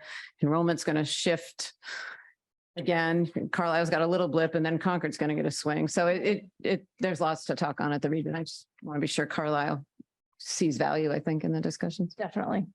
Definitely. And really just how, we're talking more about how our budgets are built, and just to be really transparent, to all of our members and to the public as to how we build a budget for Concord and Concord Carlisle. And it's the same process, yet has different pieces Right. in each budget. Right. Any other thoughts or questions on those? Or Needs to come. dates are to come. We do Okay. not have a schedule for those. But I figured we all hold Tuesdays anyway. So it will also, I think, help ease people's schedule pressures. Historically, our focused meetings have been on other days, sometimes during the morning. So I think it will mean a longer evening on those selected dates. But I think in general, that's preferable to an additional evening out or mornings that are just not possible for some of our members due to work schedules and whatnot. And I do think as Carrie Rankin chaired policy last year, she worked with you to come up with the schedule. And so maybe if Sharon and Carrie and you could get together and come up with the schedule and then get back to the rest of us, Okay. that would be Yeah. great. I think that would be great, because obviously if you're chairing a meeting, you want to make sure you can be there. That's a good start. So yeah, so Sharon's there. So you three can kind of work together on dates, and then the rest of us will just know that they're going to be Tuesdays. And I think all of us are typically available at 5 anyway. But know that if we have a quorum, then we will still hold a meeting as we are tonight. We have a quorum here and not all our members are present, but we're able to hold a meeting. Right. All right, and then I'm going to turn it over to Alexa for practice and protocols. That's our favorite thing. So every year we review our practices and protocols. Last year, we spent a good amount of time on them. We changed around some things. Nothing was major, but we did it in a very sort of collaborative kind of way that I thought was helpful and great. So I want to do that again this year. I do think it's important that we start off every fiscal year saying, yes, this is what we all believe in. This is how we all operate, just to affirm that every year. So we will do that. We'll have a first pass at our August 15th agenda, on our August 15th agenda. In the meantime, in our shared drive and attached to this, we have the existing ones that we ratified, or whatever you want to call it, last September. What I would recommend, so Carrie, you weren't on the committee. We did a lot of what I'm calling foundational work last August and September, and it ran into October. So what I'm hoping is that we can be a little bit more efficient, still make it as meaningful, because that is important, but take a little less time.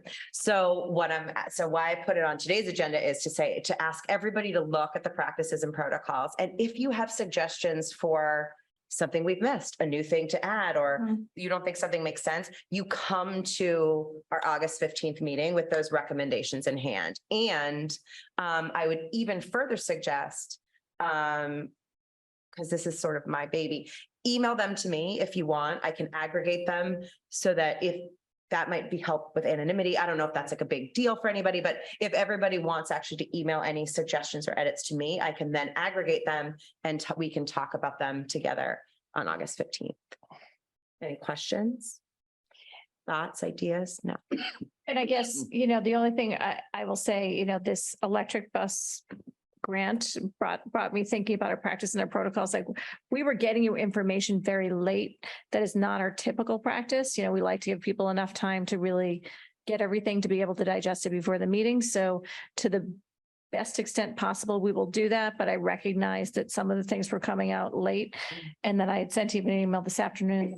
You guys didn't get till tonight, so that's on me, but we will try in an effort to really get you things in a timely fashion. So we're held accountable to that too. Yeah. Okay, so what really took the longest last year was our goal setting. We wanted to, and I think the way we did our goal setting last year, I think we all kind of agree on this. We were hoping that our goals would kind of provide a roadmap for the year.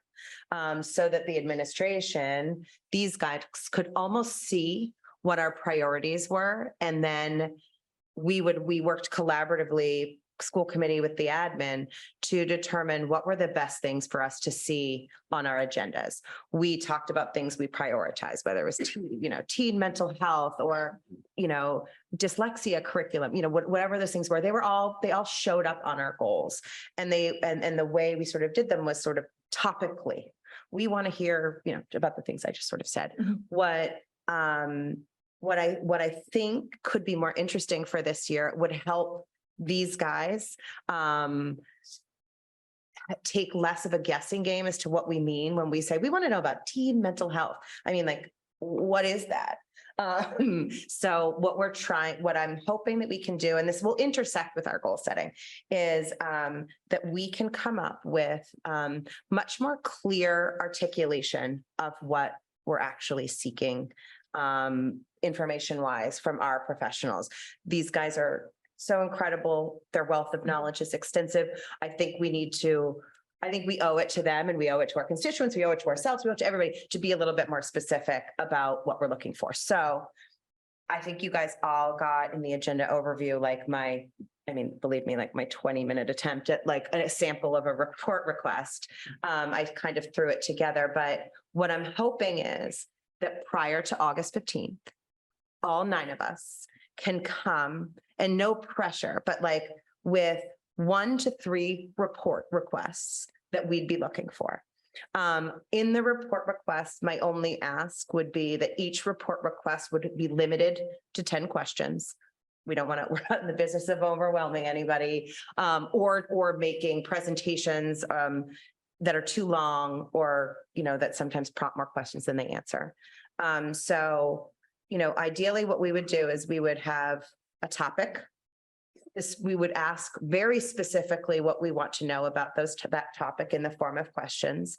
We would identify who we would think might be best suited to draft and ultimately present the report. And then maybe this will be something we eventually work out with you, but then the time frame. So this is kind of homework for everybody, but if you guys could come with at least 1 idea for a report and up to 3, we can't do that. We can't do more than 3. And then we can sort of discuss them and figure out, obviously, if 9 people each submit 3 reports, we're not going to ask for 27 reports throughout the school year. We'll then have to sort of prioritize. Yeah. And that will be the work that we do. Yeah. So there's some reports I assume that are yearly or biannually. Could be. Yep. So. Oh, you mean like a star data report? That's something Right. that would be excluded from this. So yeah, It might be helpful to put together that. Yeah. exclusion. A skeleton, we can do a skeleton of the year Yeah. with when we're going to see certain things, because I have that even from last year. So we could plug those things in, and then it'll be easy for us to schedule the others. There's no youth risk survey this year, right? It's every other. So There's one this year. they're now annual. Right, yeah. The reports we got last year on the survey from the year before. Interesting. Good. So that should be a given, not a Yeah. request, right? Okay. And you know what? So I know you're leaving, but why don't we, before August 15th, we will owe to you guys what what those are. Those, again, sort of givens. I just hope this will be helpful to everybody. Yeah.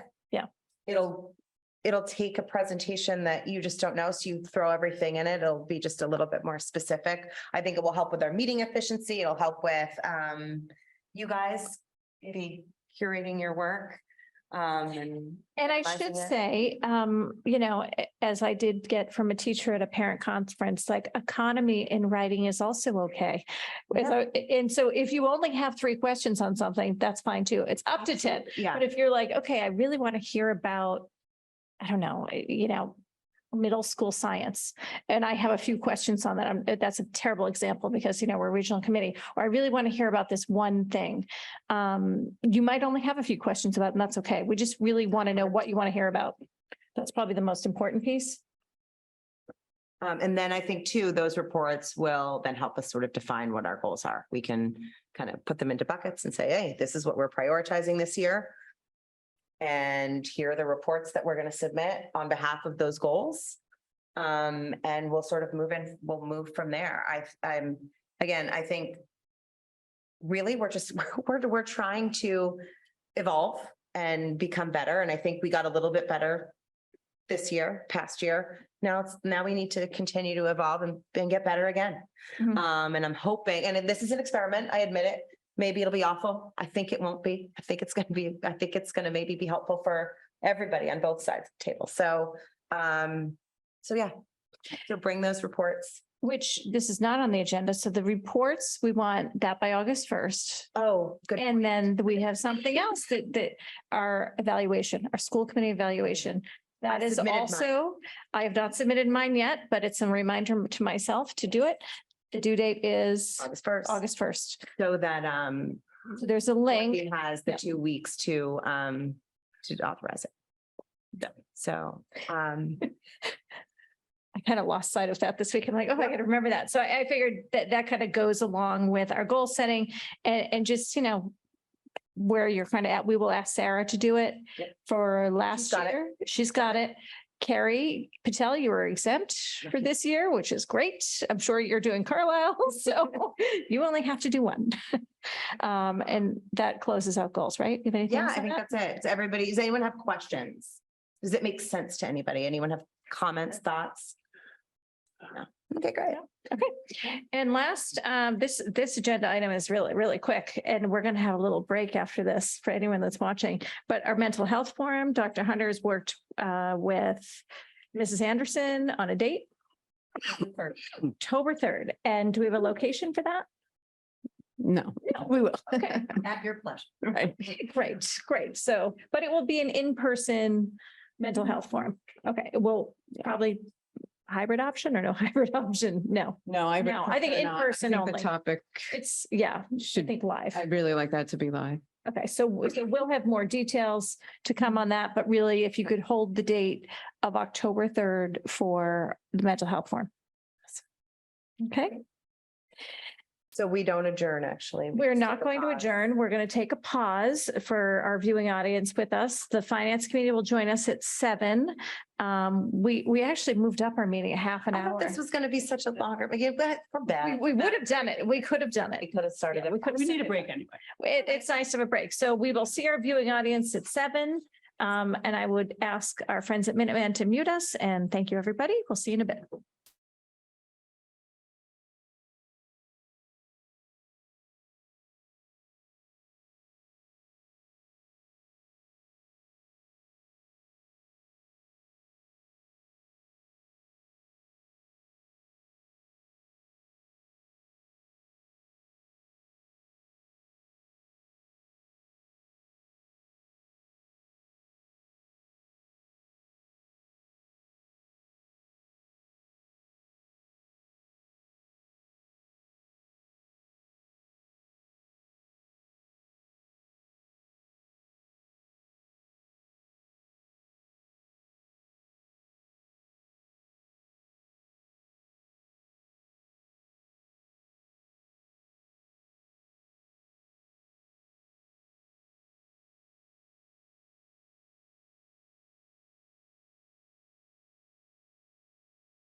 I'm gonna have to do a roll call. Yes. Yeah. Yep.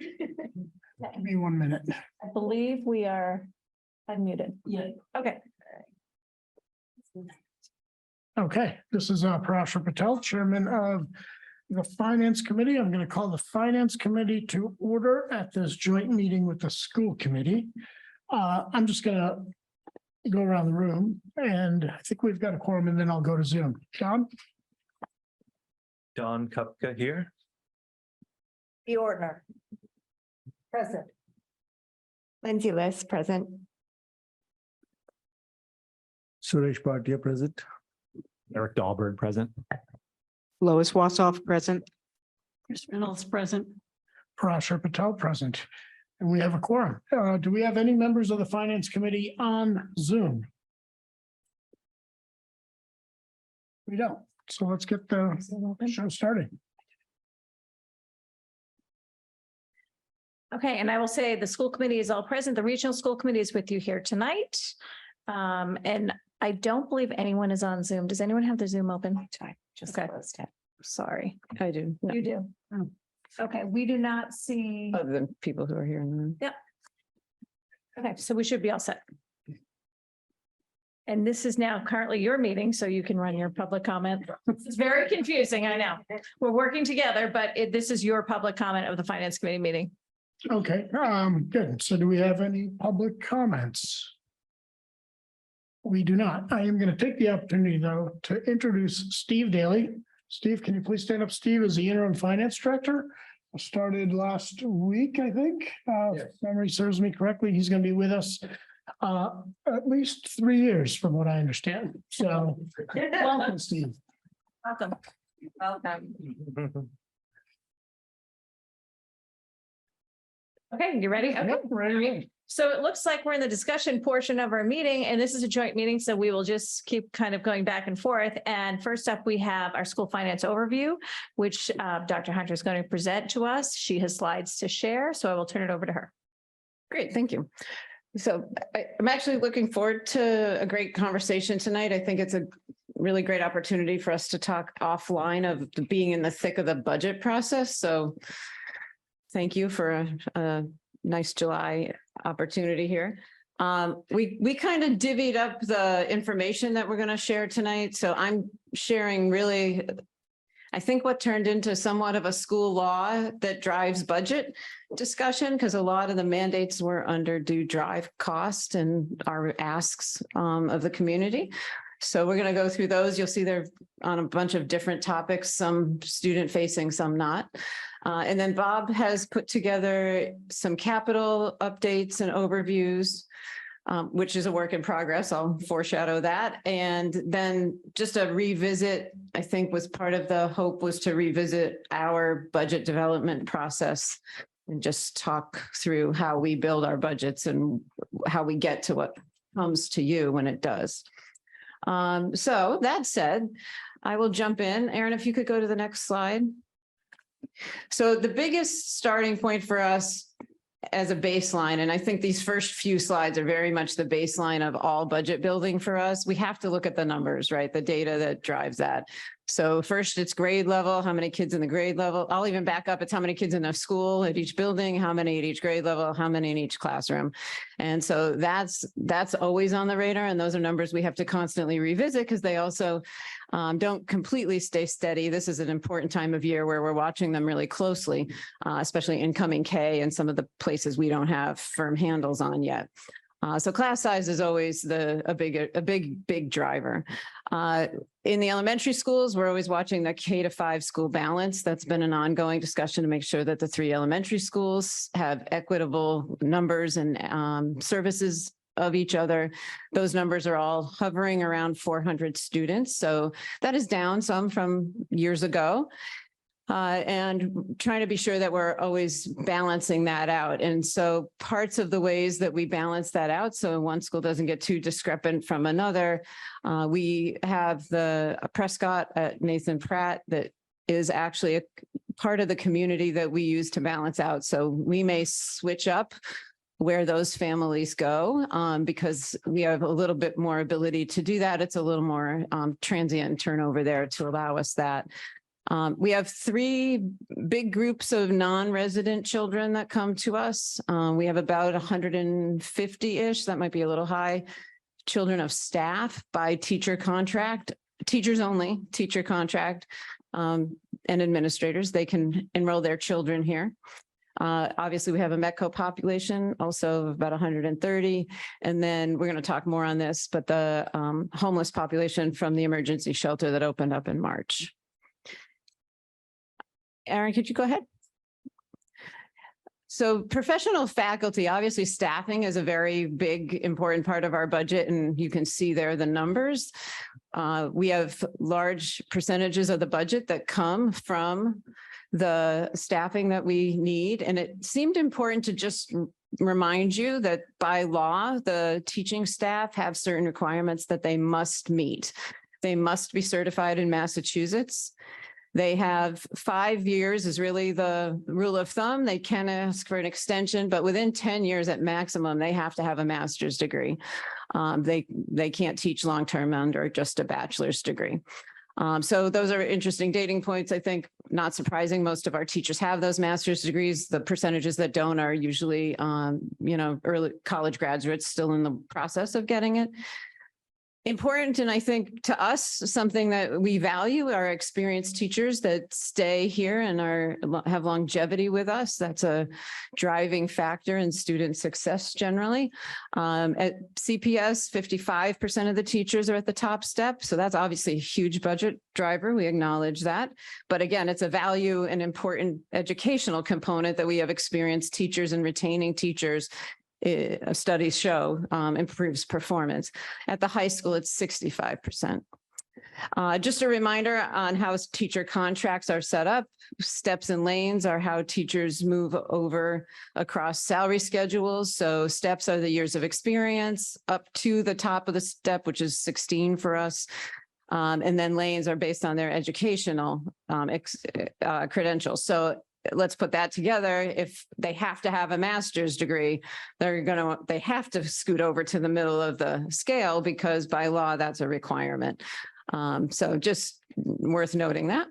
And I know you know this, the teacher contracts are what drive other fiscal components of this. We are in a bargaining year this coming year. Both the Concord Teachers Association and the Concord Carlisle Teachers Association are up for contract renewals. Aaron, would you go to the next slide? Some mandates worth noting, and this is just a few of them. General education, we must meet the curriculum frameworks that the state produces and assesses us on. So the accountability portion of the frameworks and the standards are based on the MCAS. But that said, we also have to provide to them the curriculum documents that show we're doing what's the standards are law, so we must comply. Important to note the length of the year and hours in learning are also mandated. We must have 180 days in session. We must meet 900 instructional hours K-8, and we must meet 990 at the high school. What they don't prescribe, which I always found fascinating, is the length of the day. It has to be a combination of the 180 and the hours to come up with the length of the day, which is sometimes where we get a little wiggle room on snow day or early releases and things like that. There's never a shortage of mandates coming at us. One of the most recent I thought I would mention is the dyslexia screening. We are now mandated by law to do early phonics screeners with all children K through 2 and look for early signs of dyslexia. And we're mandated to intervene in regular education now. So we're starting to definitely see some directives come under regular education. Good for kids, not one part of me is going to say it isn't, but obviously there's going to be cost drivers and things associated with that. It's best practice also, so we're not complaining about this mandate, but certainly there's more general ed mandates coming than we've seen in the past. Next slide.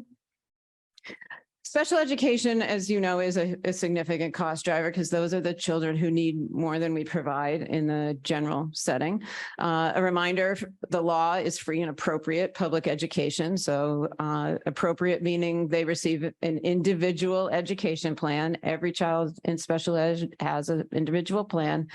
public, they have the same rights to attend public schools as all children. And I'm going to loop you to where it says least restrictive environment. That means that by law, we must service them in the setting closest to the general population of students without disabilities as is possible based on their needs and their ability to be successful and to learn. Education, it's a guarantee, that's the E, that they receive all the services that they need under that umbrella. Also part of the law is extended school year. We're in our third week of summer school for this summer. We'll run one more week. We have to service children on IEPs who have potential to regress and make sure that they're going to have a continuum of services throughout the break. The law also requires staffing mandates, and I thought this was worth noting because this has been a big driver of our budgets as we build these programs that have kept children in district. By law, we can have one adult, one teacher, not just any adult, one teacher to 8 special education children, or 2 adults, a teacher and a tutor, for example, to 12. More than that, we have to start splitting them up into smaller groups and adding staff.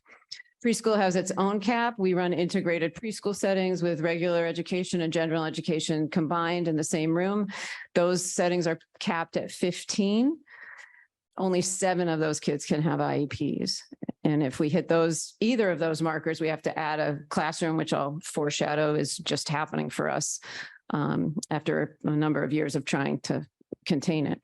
And inclusion, which is also where we combine regular and general education students, we are not allowed to have more than 50% of those students with IEPs. So those are ones I thought really worth sharing because those are significant staffing drivers that we must comply with. Next slide. Sped took 2 slides. Sorry, I tried, but it was too dense. This is more the placement and how out of district settings start to come into play. The child's team determines the placement, the parents on the team, the staff is on the team.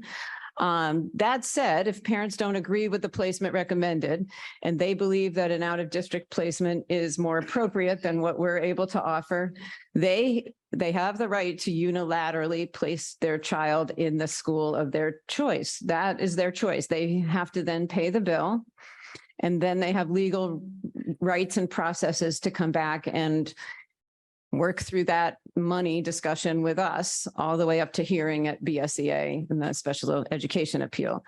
So that's a pretty important driver too. Parents have the rights to unilaterally place up to 2 years worth of time in that out of district setting, and they can still come back and ask for 2 years in arrears of tuition. So it's a lot of money that gets talked about when these events happen.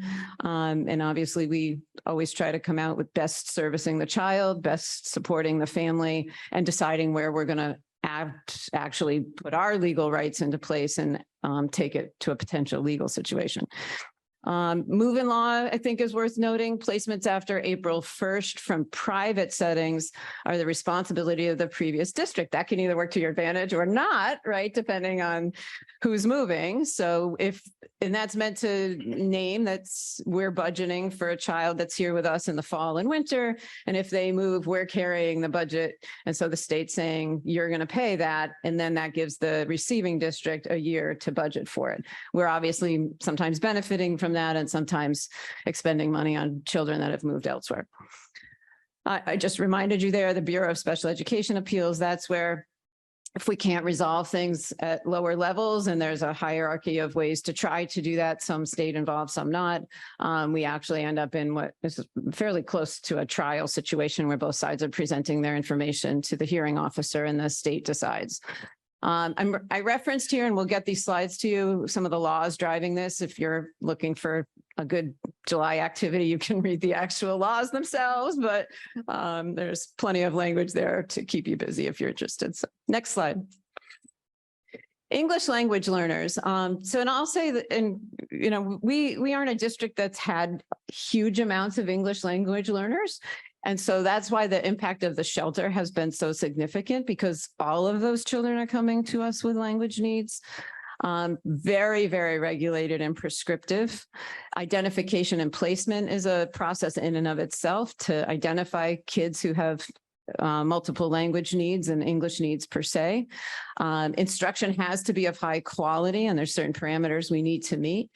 We are mandated assessments in ELL services. So WIDA is more of the formative assessment that helps us see kids progress. Access is the one that's higher stakes, and we need to see kids that have made gains, or the state lets us know they're worried about that. One of the most challenging, and again, probably the most significant cost driver, is the mandate for services to these children. If they're at the foundational level, which is essentially non-English speaking, they are required to receive at least 90 minutes per day of English language instruction delivered by a licensed ESL teacher. If they're a little further progressed, then they're considered transitional, and they have to have at least 45 minutes per day. There's a third layer of where they start to really gain proficiency in the language, and then we have to monitor them, and obviously services start to decrease at that point. So this is one of the significant things that we're trying to adjust for coming from the hotel. We've been able to do it this spring with what we had for ELL staff. We are expecting on the books right now, we have 12 additional kindergartners coming. And so we have to hire another teacher. Thankfully, the state's figured out subsidies and reimbursements for the homeless shelters. So we'll receive $104 per day for every child.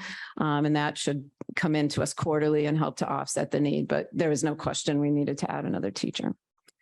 Next, please. I think I said a lot of this. Let's just say, let's go to the transportation part, because that part is significant.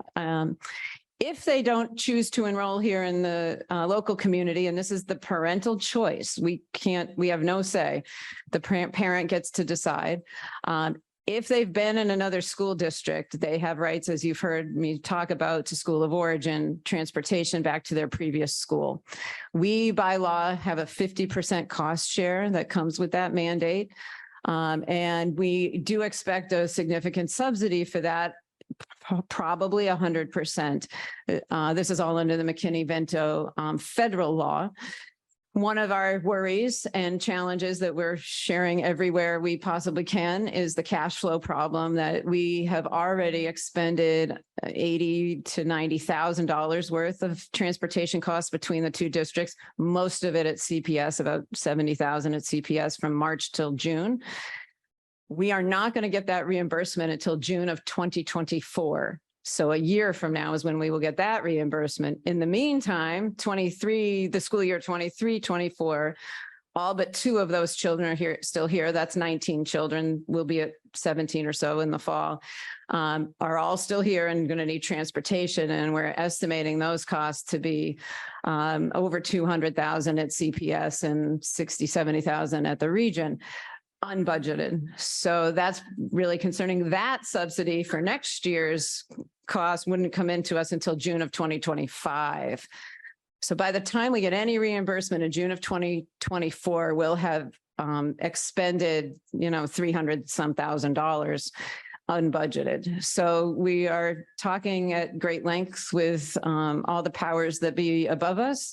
I'm in ongoing conversations still, even this past week, with Representative Cataldo, who's trying to really bring it to light at the State House. And I think, we were able to clarify, this is a huge impact to a district like ours because we didn't have the same much of a homeless population.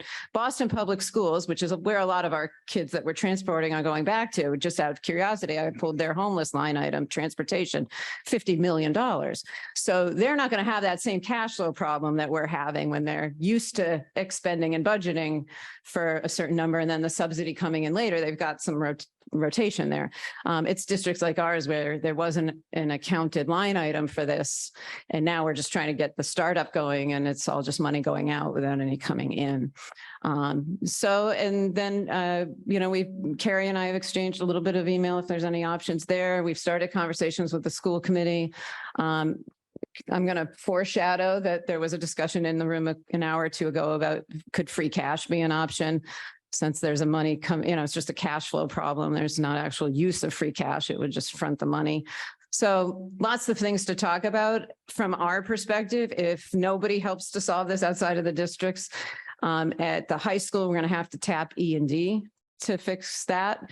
At CPS, the only option we have is a multi-step process to get our way to access more circuit breaker that we're trying to actually carry over for special ed tuitions, which isn't a great fiscal management plan, but if there's no other money, we would use the line item in the operating budget for tuitions to front all this transportation money, which would then mean we could use circuit breaker to subsidize deeper in circuit breaker to subsidize the tuitions. Not at all best practice and puts us vulnerable should we have a lot of unanticipated special education costs, which is what the money is actually for. So more to talk about on that, but just points to be made, I think, given how timely it is. Next slide. Other notes of transportation, by law, we have to transport children if they're outside of the 2-mile radius. We certainly here in Concord have a few places where we find that not safe and have agreed that we're going to go within the 2 miles. Because of that, we are regionally reimbursed through Chapter 71A, and that percentage shifts depending on the state. Of great note beyond that is special education transportation. The Student Opportunity Act finally started to put some subsidy attached to that. It's coming in a graduated way. Eventually it'll be 100%. Do you know what year? They were saying plan was for next year. Well, the plan was for next year, but so we're getting some subsidy there, but again, we're fronting it. And, our costs now between the two districts are over $1 million in special education transportation. So those are significant line items in both budgets. Those kids that are being transported are being driven within the district to our special education programs, perhaps if they can't be on the big bus. And then all out of district kids are obviously being transported. So it's a combination of both. Okay, you can go to the next slide. And then my last comments are just not so student facing, but worth noting, I think, given how much time we talk with you folks about these. Circuit breaker is the special education subsidy that we receive from the state for out of district tuitions. It's a complicated formula, so the attempt I'm making here to help you capture it. There's a certain threshold that we have to pay the bill for, usually just under 50,000. The circuit breaker money is meant to offset the money between the threshold and the actual cost of the placement. So if we'll use round numbers, if it's a $90,000 placement, say, we have to pay the first 50,000, and then they will take that $40,000 delta. 75% of that will be reimbursed. That makes sense? I took practice to see if I could get that to you in 3 seconds. So there's a formula there. The goal best practice is always identified as carrying over a year's worth. So again, kind of like the cash flow piece I just named with the transportation. So you have a significant subsidy there should you need it. And then you draw off of it and the incoming years replenishes it. So you're never carrying, you're not allowed by law to carry over more than a year, but it becomes the stabilization fund. If that goes away and you have big surprises come and the budget can't support it, districts do end up going back to special town meeting asking for supplemental monies. And our goal is to never do that. So that's the importance of circuit breaker.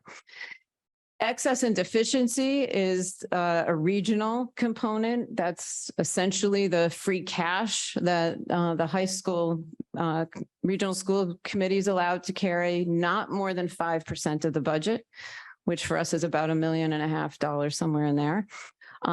We draw off of that in the way we build the budget. We draw off a certain few $100,000, and we're always trying to be sure we're replenishing that and more to keep it healthy. I mentioned Moody's there because 5 years ago, at the high school, circuit breaker was at 0, and we were at under 3% in E&D at the high school. And Moody's put the region on the watch list because they said very clearly to us, you don't have any stabilization funds if something goes wrong.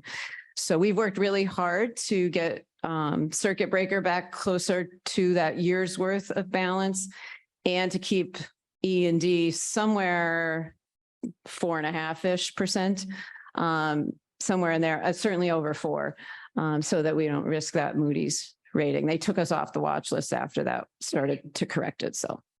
So those are the highlights I I decided to share to help translate education and law into what goes into the budget build. I think my final point before Bob takes over is with all of that mandate, a lot of what we bring you isn't discretionary. And I think that's just worth a point worth noting. The budgets themselves, 85% of the budget at the CPS level is staffing. And at the high school, it's closer to 65 because we carry OPEB, insurance, all of that within the number. So it just seems important to note to you that, especially when we're in a tough budget conversation, there's not a lot of discretionary room to work with. And I think that's where we hit some pretty hard conversations. So Bob will go through capital and budget development. Sure. And then questions at the end of all that, or do you want to do any in between? I've been taking notes myself. What questions? What do you guys, do you want to ask? Do you have questions now? Do you have a question? I have a couple questions. Into the mic would be good. Oh.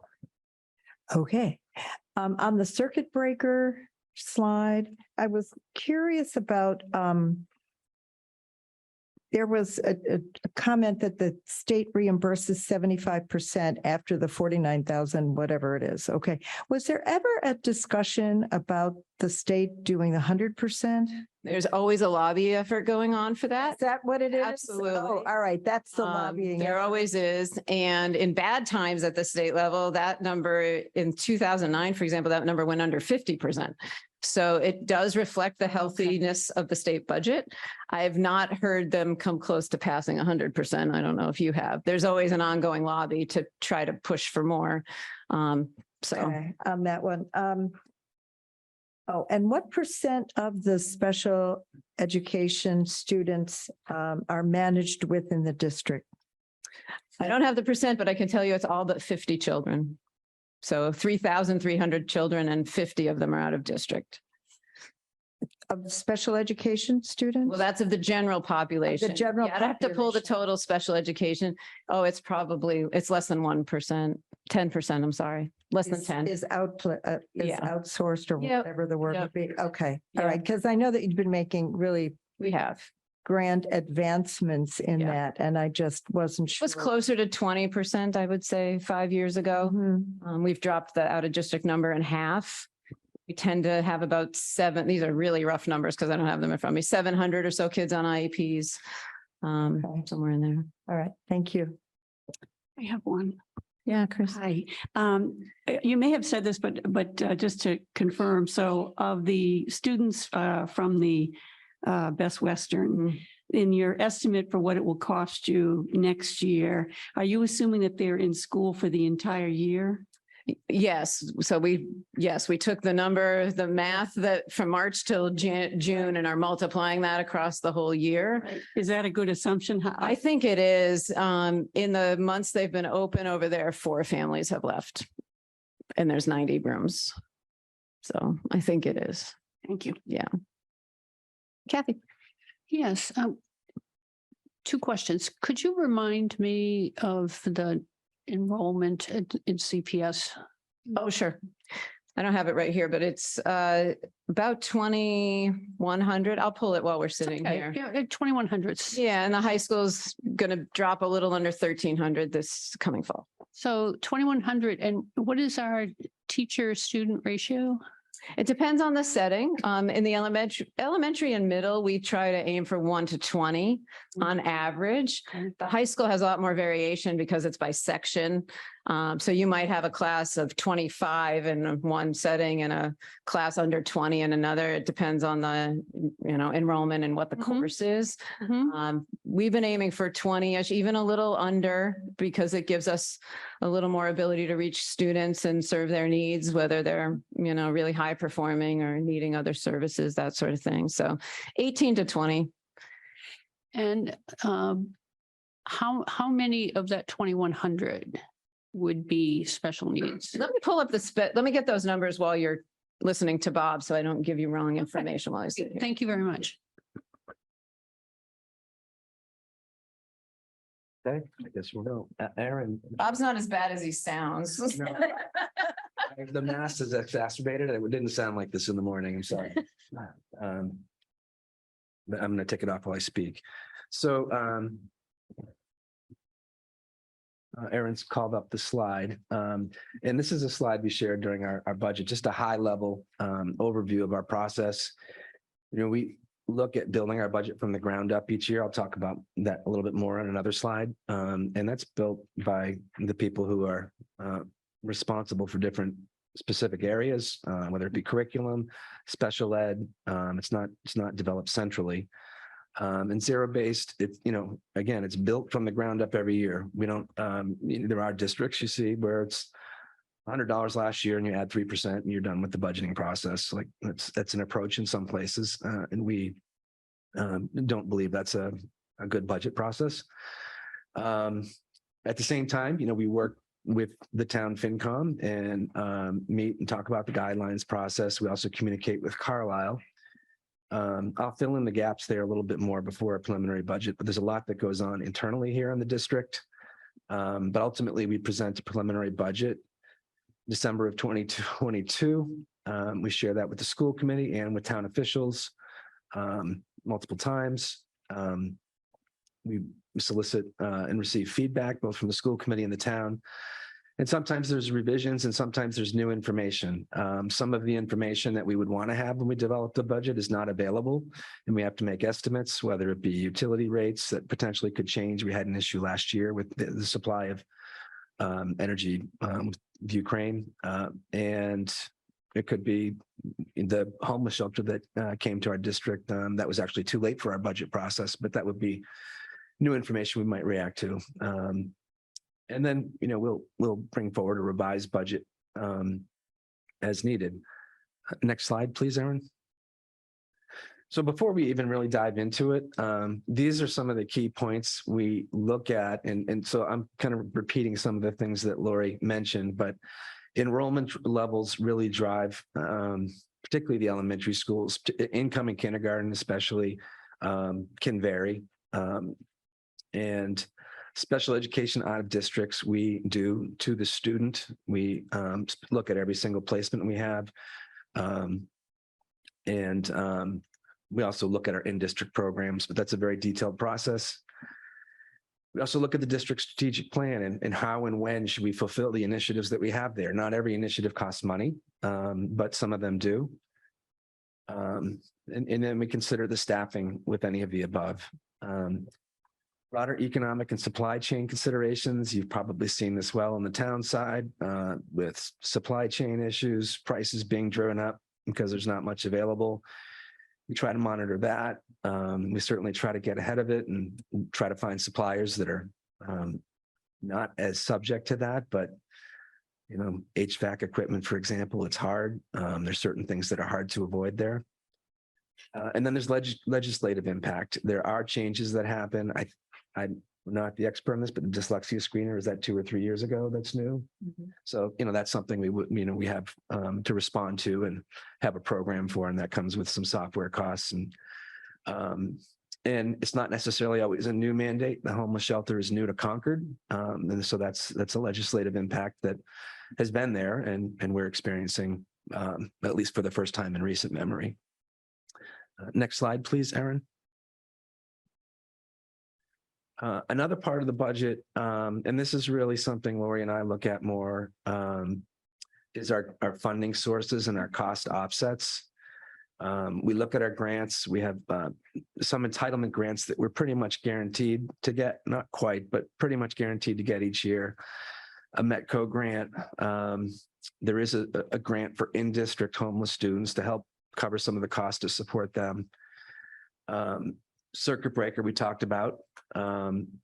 Circuit breaker can also be used for in-district, but the way they run their formulas, it's highly unlikely for us to reach that threshold. They don't consider what our costs are. They consider state averages, and they get into details on how many staff we should have support. And so most districts are looking at out-of-district costs when they're looking at circuit breaker.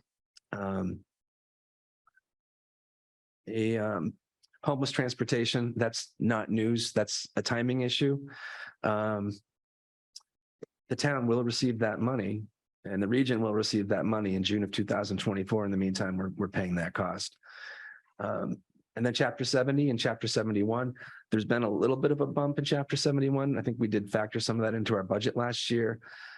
Chapter 70 did not provide us much help last year. It was small growth. You probably had something similar for local aid. We're hopeful. I don't know if folks are familiar with the Student Opportunity Act, but it's an act that looks at how schools are funded and has certain formulas that are part of Chapter 70 that will increase the amounts for certain categories of students.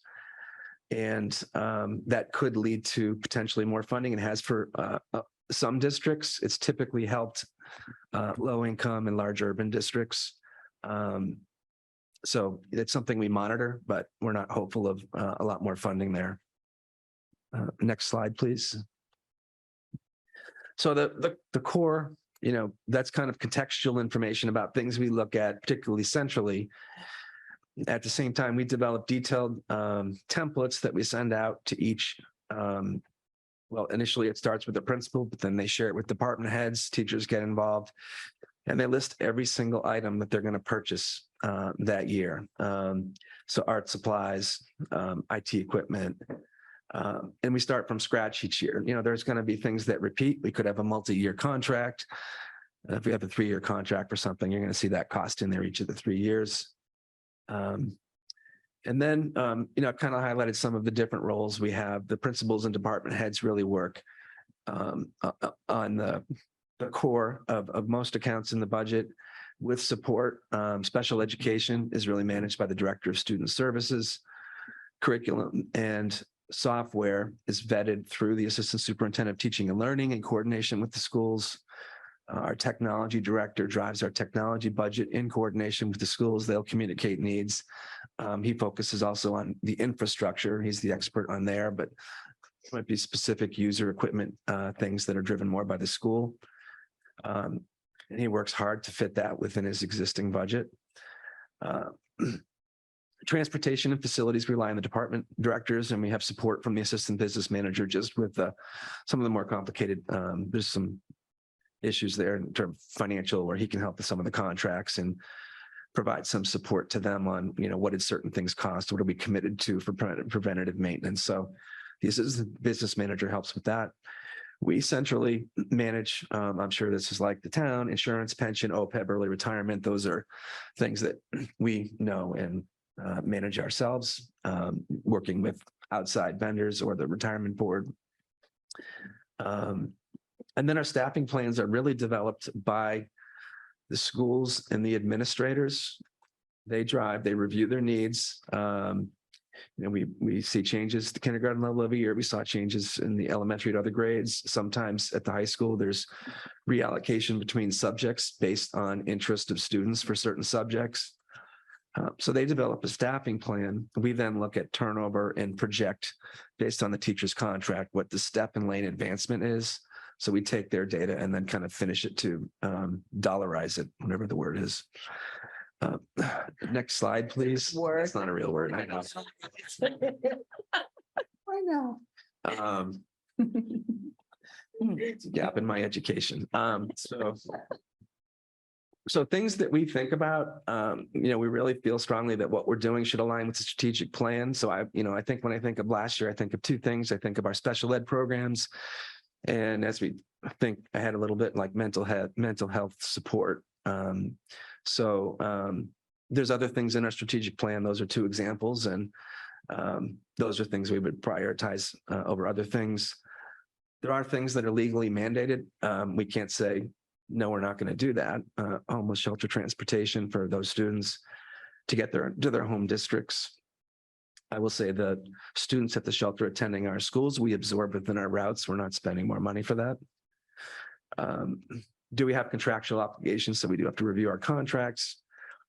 We also consider and ask questions, there might be something that somebody's proposing that impacts other schools. So, we want to make sure that the appropriate enough people have been looped in and things have been vetted. And I won't go into examples there because I don't want anybody to feel like I'm pointing them out, but I'm sure we all have ideas on what we want to do. And sometimes we get ahead of ourselves. So that's just a check that Lori will have just to make sure everybody's looped in and we're making a well-informed decision. We also then and this is, a lot of this is with the Dr. Hunter and I and the school committee is what capacity do we have and what do we decide to roll into the budget? We do make cuts before we present our budgets to you. We've had requests, multiple requests for positions last year that were not moved forward into the budget. We do meet with people and explain our decisions. It's part of our role, and we just wanted to be clear that's something we do. We don't bring forward our full budget every year. And last year was particularly challenging because our level service budget was high. It wasn't, new investments that were driving it. So I do want to talk more about that. Next slide, please. So we do differentiate between level service and new initiatives. We think that's important. I do want to point out, though, that out of district tuitions could go up or down. So that's part of level service. We're required to do that. That's not a new investment. It's a level service cost that can help us some years. It was in a district where two students, twins at $330,000 placements aged out, and we had a huge savings one year. That didn't happen last year, but it can happen. There can be savings. We also have programs that we needed to build out in special ed. We had students in a program at Peabody that moved up to Sanborn. They're in separate buildings. We can't run the program with one person going back and forth between two buildings. So that was something that was really driven by our configuration that we would revisit when we're in a single middle school. Level service includes, despite our best efforts to negotiate it away or find better prices, increases to insurance, existing services and supplies, and we do push back. I'm a little bit tedious with the vendors, so they get pushback. We do what we can. There are cases where we are able to kind of adjust their pricing, sometimes with the multiple year commitment. So that's something we work on, but level service factors in what the price is going to be next year to the extent we know it. New initiatives are what they sound like. We could get budget requests from a principal or administrator for a new position. I'm not going to make up an example because I don't want to make it sound like I'm advocating for anything, but but it could be a new staff position that we don't have. And then we have internal discussions and deliberations, and that's probably one of the best parts of the process and also one of the hardest parts. Like, how do you make your value judgments on what is important to the district? And it's not easy. We really value the work that the schools put into it. This includes the teachers, the department heads, and the principals and administrators. And we do try to be their voice and advocate. We also try to find the appropriate balance. And so that's what our goal and what our challenge is. Next slide, please, Erin. So I'm going to stop on the operating budget and transition to capital planning, if that's okay. And I think we're at a bit of a crossroads on capital planning. Mainly it's a lot at CPS, also a little bit at high school. So the primary goal of capital planning, just to kind of remind myself of this, is to prioritize long-term infrastructure and facility needs. It's also to support a healthy and safe learning environments. So we do appreciate the funds that are set aside for Sanborn and Peabody in their last years that have been used to support to fix and address some situations that were less than ideal. But we should think about that with all of our capital planning. Next slide, please, Erin. And our recent plans have really been, there's been a lot of work done in the past and looking at building specific needs, and we will continue to do that, but we're at a point as our buildings are aging. They're hitting a point, they're all getting close to 20 years, 15 to 20, maybe one's a little bit less. Well, in the middle school, we obviously want to try not to invest in that at all if we can avoid it, but that will be a new building. So we, in our capital plan last year, asked for funding for a building conditions assessment. We're going to use a third-party consultant to identify and prioritize our needs across the 3 elementary schools. It's not necessary at the middle school, obviously, and then the Ripley building. And so that's kind of going to be our starting point for kind of a forward-looking capital plan for CPS.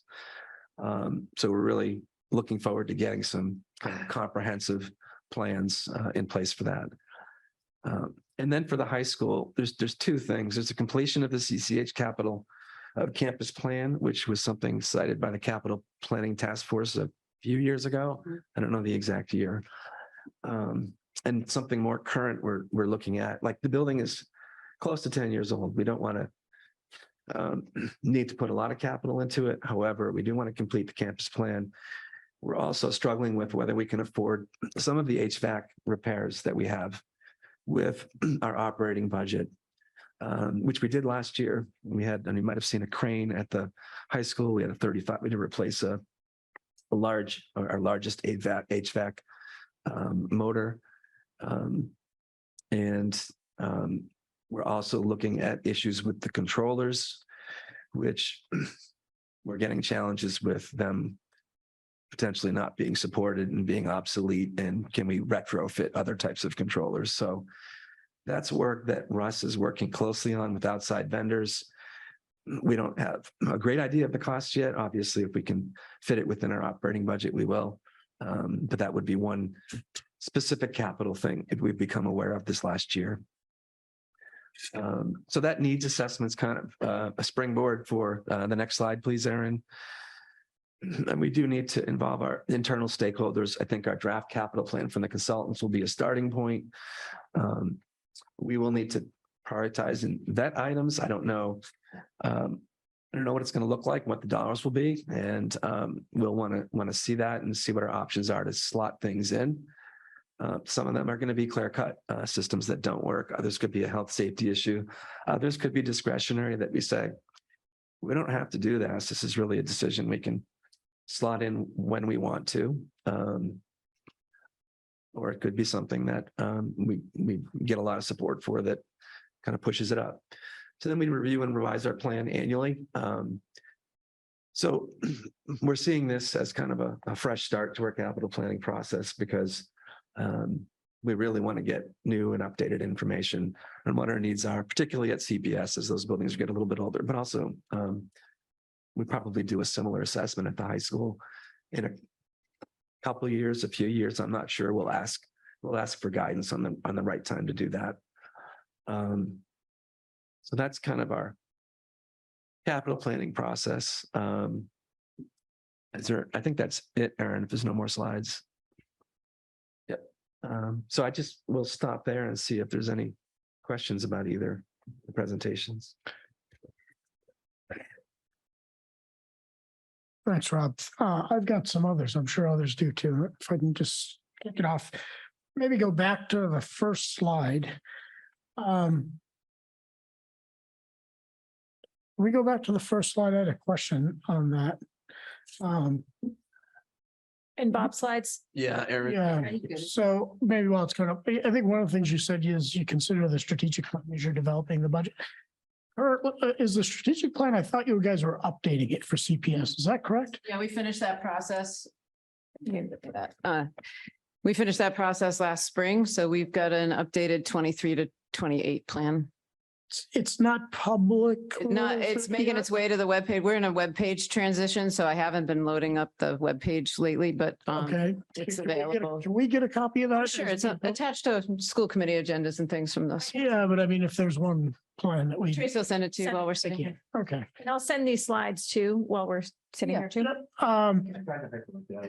Yeah, I saw that, but we didn't have the slides, so. And then again, so on this slide right here, right? So how does the state aid information in January fit into the budget process? Can you provide a little bit more detail there? So it would be nice if they gave it to us in September. Oh, sorry.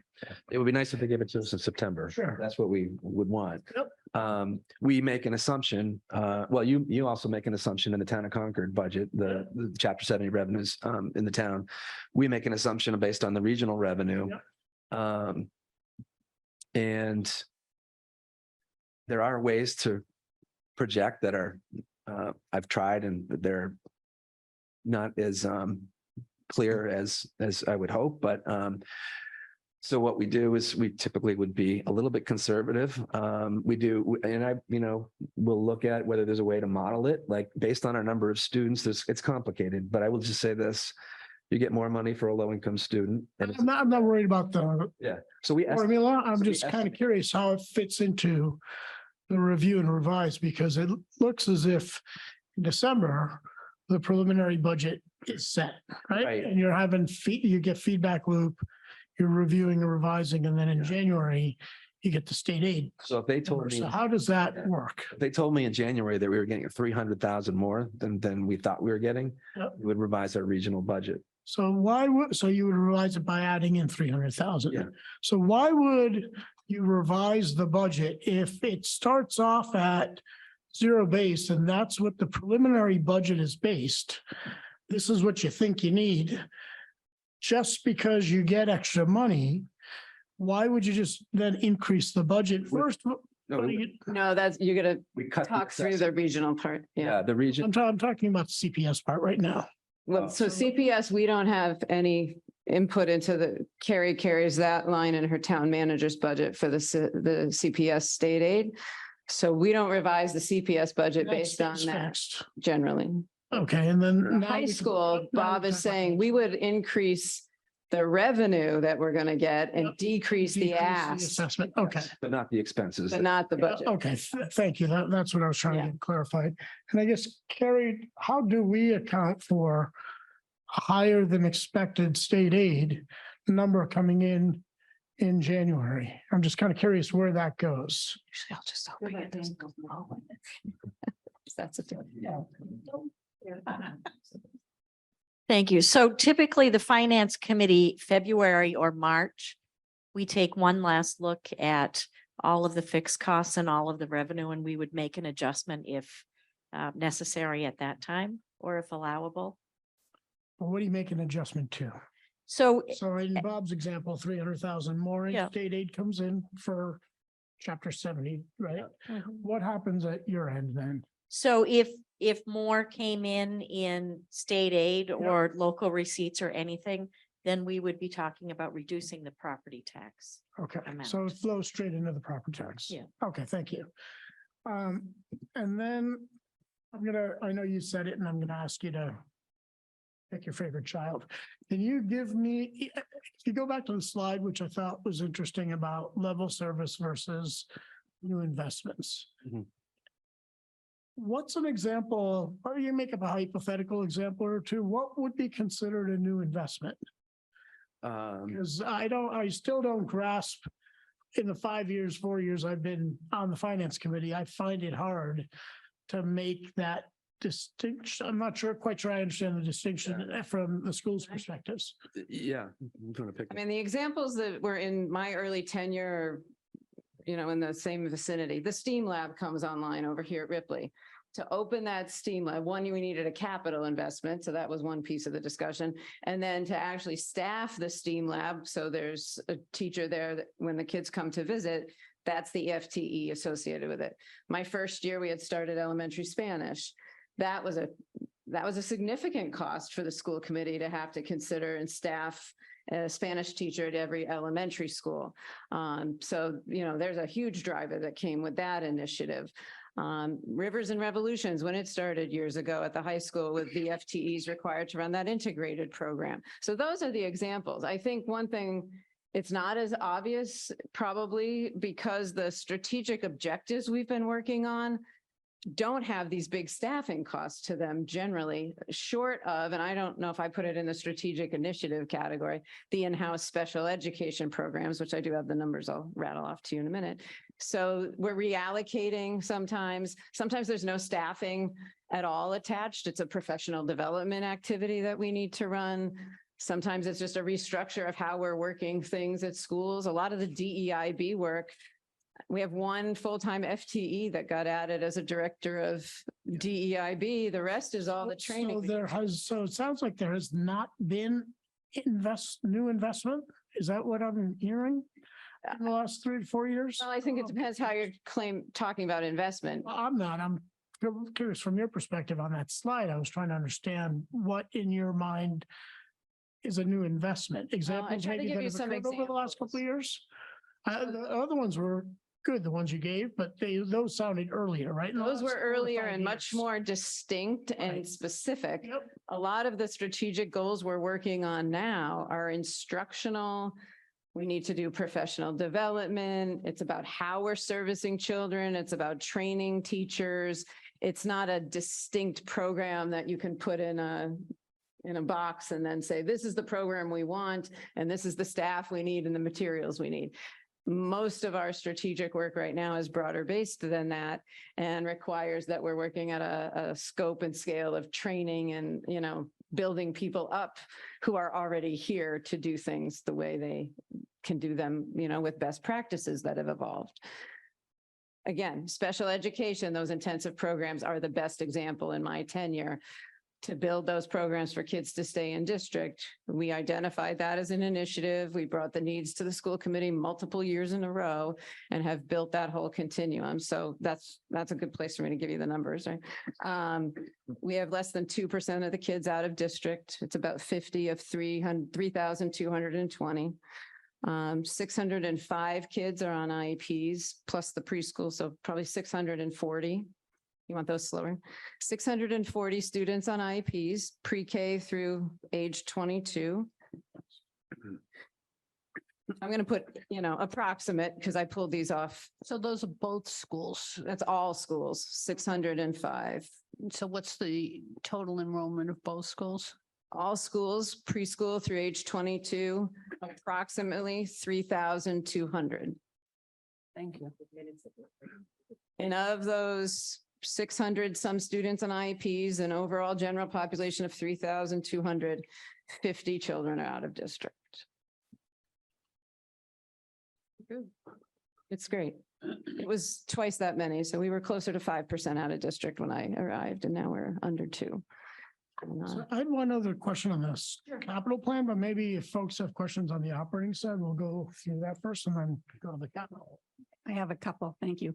On the page where it has the grant, so is that something that you can seek? So is there a process where the school district would look for additional monies through grants, not existing recurring programs, but Yes. other grants? And we have one that we received this last year. It's your diversification grant. Some of those are not budget relieving. They're like, we're going to attract more diverse staff. So it's, it helps us do that, but doesn't cut money from our budget.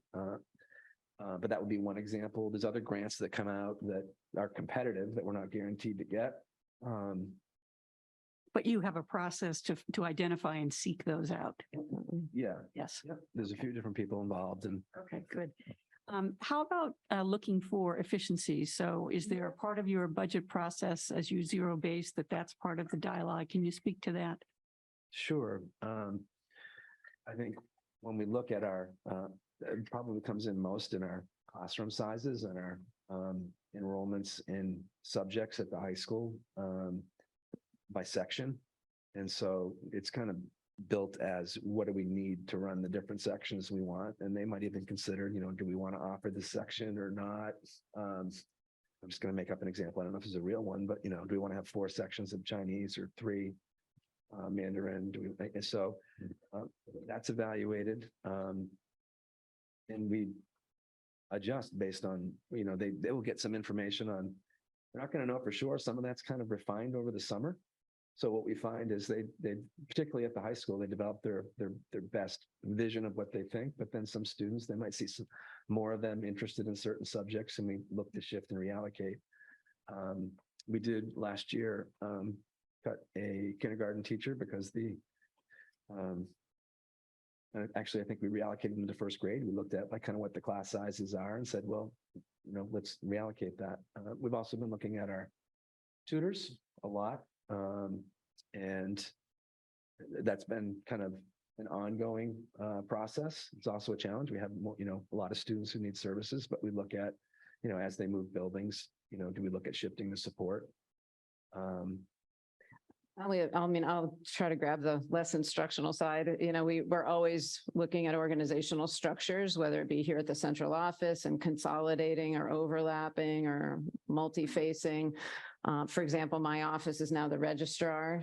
We were the first line for all families coming in. That used to be scattered all throughout the schools, far less efficient and effective.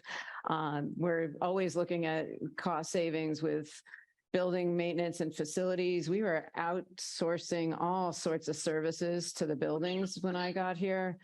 I mean, everything from the mulch arriving and the landscaper spreading it to some other really more expensive things. We did the cost analysis. It was actually less expensive to in-house more of those and maybe add one additional maintenance person. So we brought more plumbing and electricity in-house because those are cost savings to have those professionals on board with us. So it never isn't part of the process. And in fact, we use the whole school year, the whole fiscal year, really, that we're trying to grab the moments when they come up and say, let's remember we need to rework this at the right time, whether it be the end of the school year, at the budget cycle, whatever the right process is. We're doing that with summer school as we close into the last week of summer school.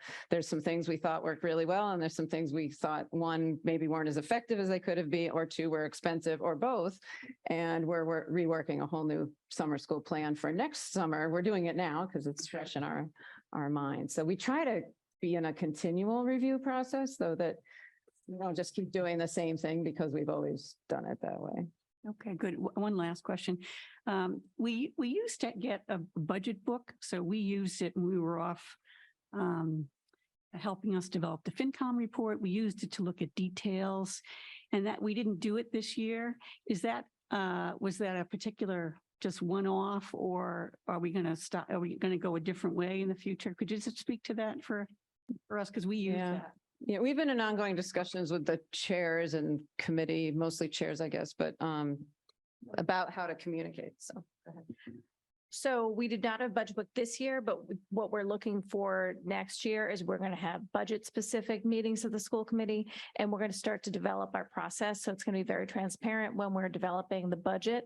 So I would suggest, I mean, it's been great, Dee is our liaison, but like, that's very specific, you know. I'm not sure, we haven't set the schedule yet, but we'll be able to look up for those meetings, and then we're going to clarify our process so that we're getting you the same information. All the information that was in the budget book is available to you, but it just isn't in one place as it was before. So we're looking to make best practices with our process also. And Tracy, but we have not discussed as We committee. have not discussed as a committee. Okay. So there's more to come on that. Okay. Yep. We will stay tuned. Stay tuned for our budget meetings. Okay. Yeah, Okay. we will have budget workshops too. And some of what, I mean, I will tell you, I came from a district. Some of what I saw was listing each school, every single, like it was just. You're speaking the microphone. Sorry. Some of it was a lot of detail. Like I felt like maybe it was just listing accounts and what the budget is. It didn't tell you much. So I think we need to think about what's useful information that we should be putting in there. I think the narrative component, right, that would speak to what's the change in the line items and why and what the drivers are. I think that was something that helped us, particularly when we were trying to craft elements of our report. So as you go through that, maybe through Dee, we'll provide some input perhaps as to what was useful to us in the report. And we have a lot of that in slides that we can copy into something else. Any other, we'll just go around. Don's got, I had a clarification question. You mentioned the teachers, when you're hiring the teachers, are they on a 5-year contract? Is it 3-year contract? 3-year. Well, let's clarify though, there is a 3-year teacher contract. When we hire teachers, they're onboarded initially annually, and then once they've gone through their first 3 years of non-professional status, they're always evaluated annually. But then they become professional status teachers. That doesn't mean they're here forever if there's problems, of course. So depending on which question you were asking. That makes sense. So this year you may be having more students. So you're saying that you may hire additional staff. Next year, that may not be the case. So what happens in situations? Oh, so we RIF is our acronym for reduction in force. So if we don't need the staff that we have because the enrollments don't justify it or the service needs don't justify it, we will lay people off. We thought we were going to have to do that this spring because we're not having it beyond an attrition and there's no huge enrollment shifts, we haven't had to do any massive, big layoffs of any kind, thankfully. Usually through attrition, we thought we were going to have to lay someone off at one school because we had dropped a K section, which I don't think is going to hold, but we had dropped the K section, but then someone resigned at the late hour and there's always a few moving pieces. So every year we're on the tip of a couple of layoffs and often they work themselves out because it's only a couple. But we're always thinking we might not have enough slots for everybody after we finish all this analysis.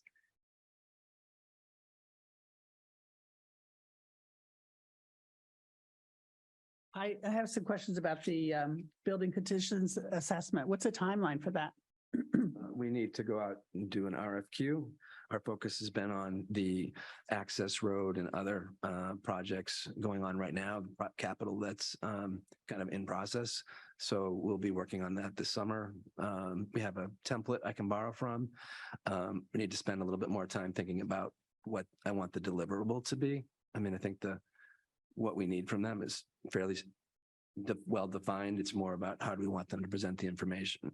Could the school committee see a draft of that before it goes out? I think let's talk about that as a committee, as chairs in the committee. Yeah, because I'm hoping that we have some ability for them to do analysis of the sustainability options. And so I kind of like to see, and is it going to be finished soon enough for us to use it in our FY24 capital? I'm not sure about that. Okay. It's a big project. So we'll see what we can do. But I'm not sure. So thank you for all the detail today. And I would say I'm probably less interested in how you're doing your jobs and you're doing, what you're allocating the budget.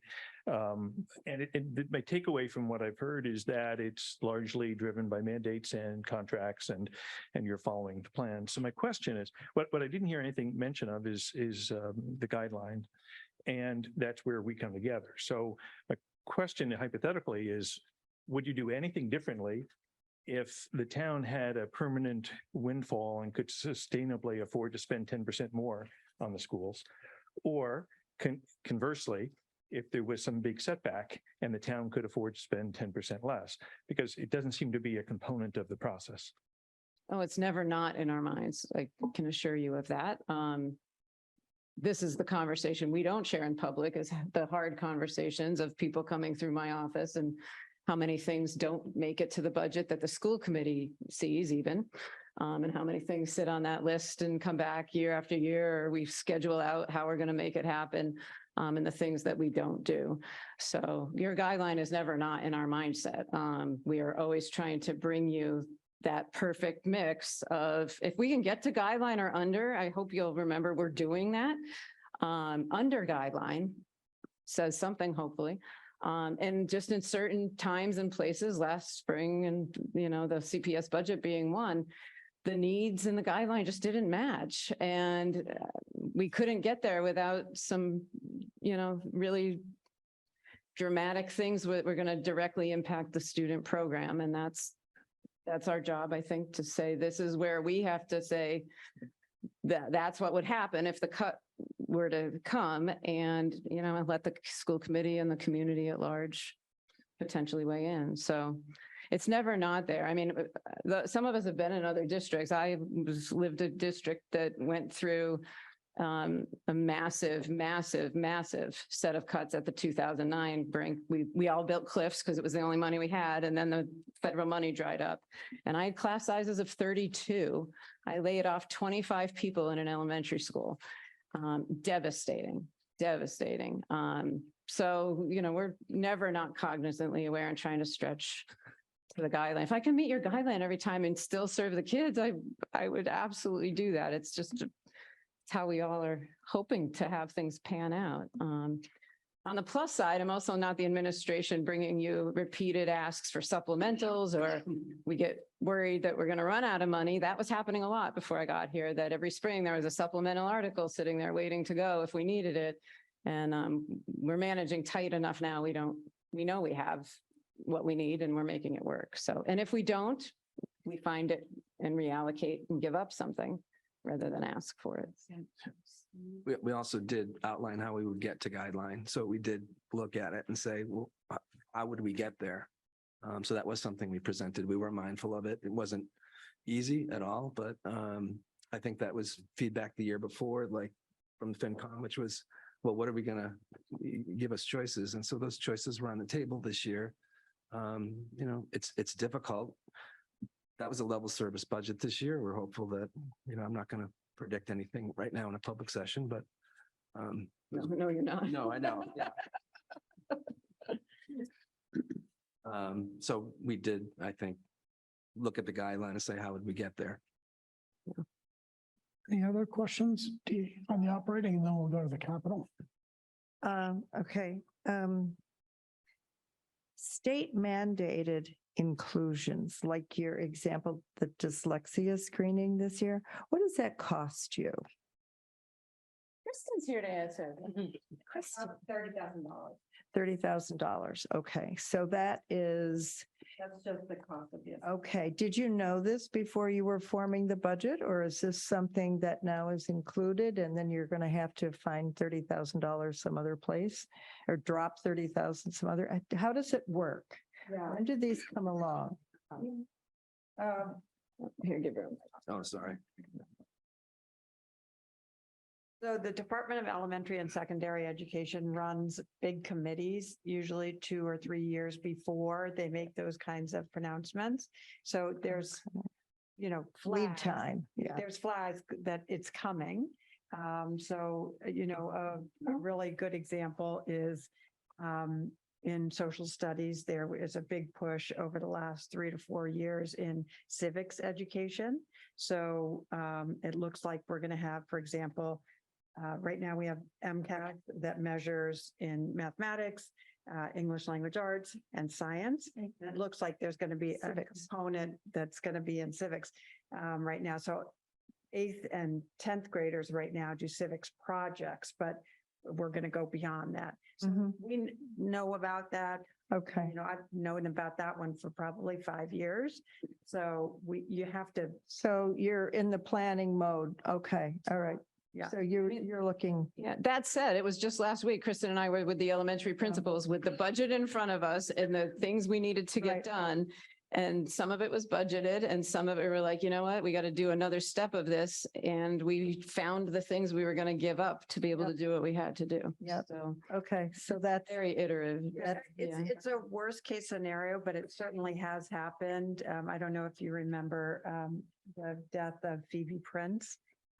She was a victim of bullying, and pretty fast after that, about 6 months after, we had law that said we had to have bullying education.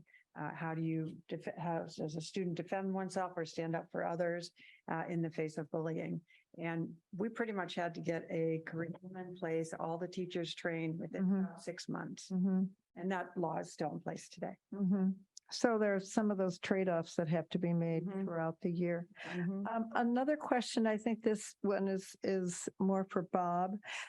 Grants. You talked about Metco grants and federal grants. And I'm wondering, what kind of money are we talking about with these? And what kind of, like in the federal grants, what's the? Let's see if I pass this quiz. Okay. 190 for Title I and CPS, about 600 at for IDA, special education grant. 600,000. Okay. About 25,000 for Title IIA, which is for professional development. Title IV is small. I think that's 10,000. That can be used for the same things as Title I and Title IIA. Title I is low income.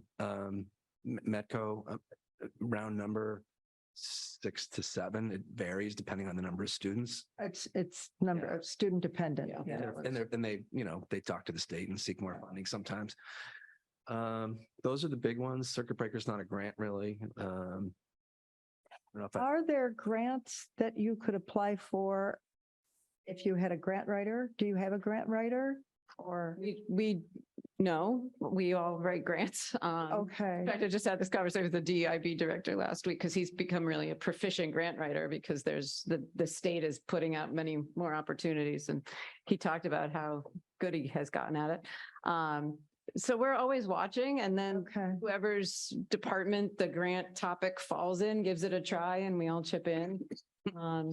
We haven't, we don't have any professional grant writing help. We do the best we can on our own. So on average, how much money do you make, or do you win for these grants? Well, and it depends. average. Some of them are competitive and some of them are entitlement grants, the federal, and that means that all schools are going to get them. We are just we have to do paperwork.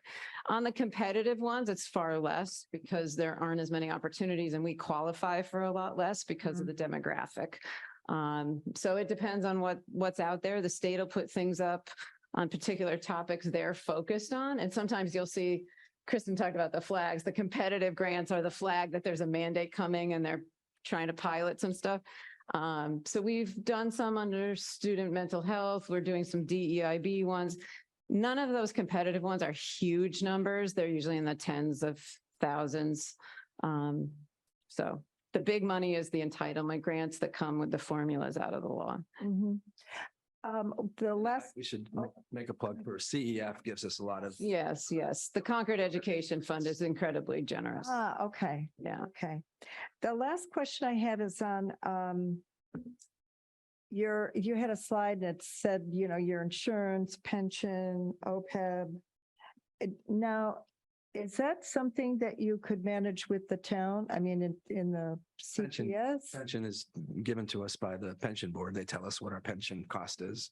There are our regional employees are part of that group, Okay, okay. not the teacher, just the regional employees who are not part of MTRS. So maintenance, custodial, food service. Right. The Right. teachers are part of MTRS. We don't pay anything for those pension costs. Okay. And capital planning with the town. Do you ever do any capital planning with the town? On what your needs might be and what theirs are, and make, like, looking at it over 5 years or? I mean, we've certainly made efforts to be sure we're all aware of what each other's doing and talking about whether through the formal processes or just sharing of information as we're building budgets and identifying needs. For sure, we're aware. We work with all those department heads very closely, so we often hear from them as well, the limitations or struggles if they have needs that have come up. Okay, so Great help from the engineering department. I remember that in one of the discussions. So I guess my last question is, what question do you have for us?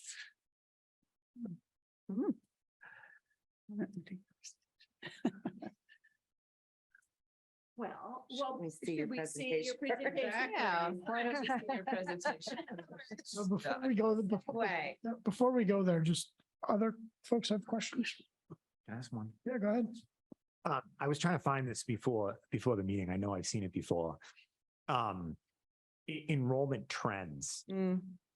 I know it's complicated. It's not easily summarized. But kids coming, kids going, the different schools, the different levels. Do you have a succinct way of summarizing, say, the last 5 to 10 years in enrollment trends? There's something already, I swear I've seen this. Yeah, so we get a professional enrollment prediction, and then we have our anecdotal, what we're actually living.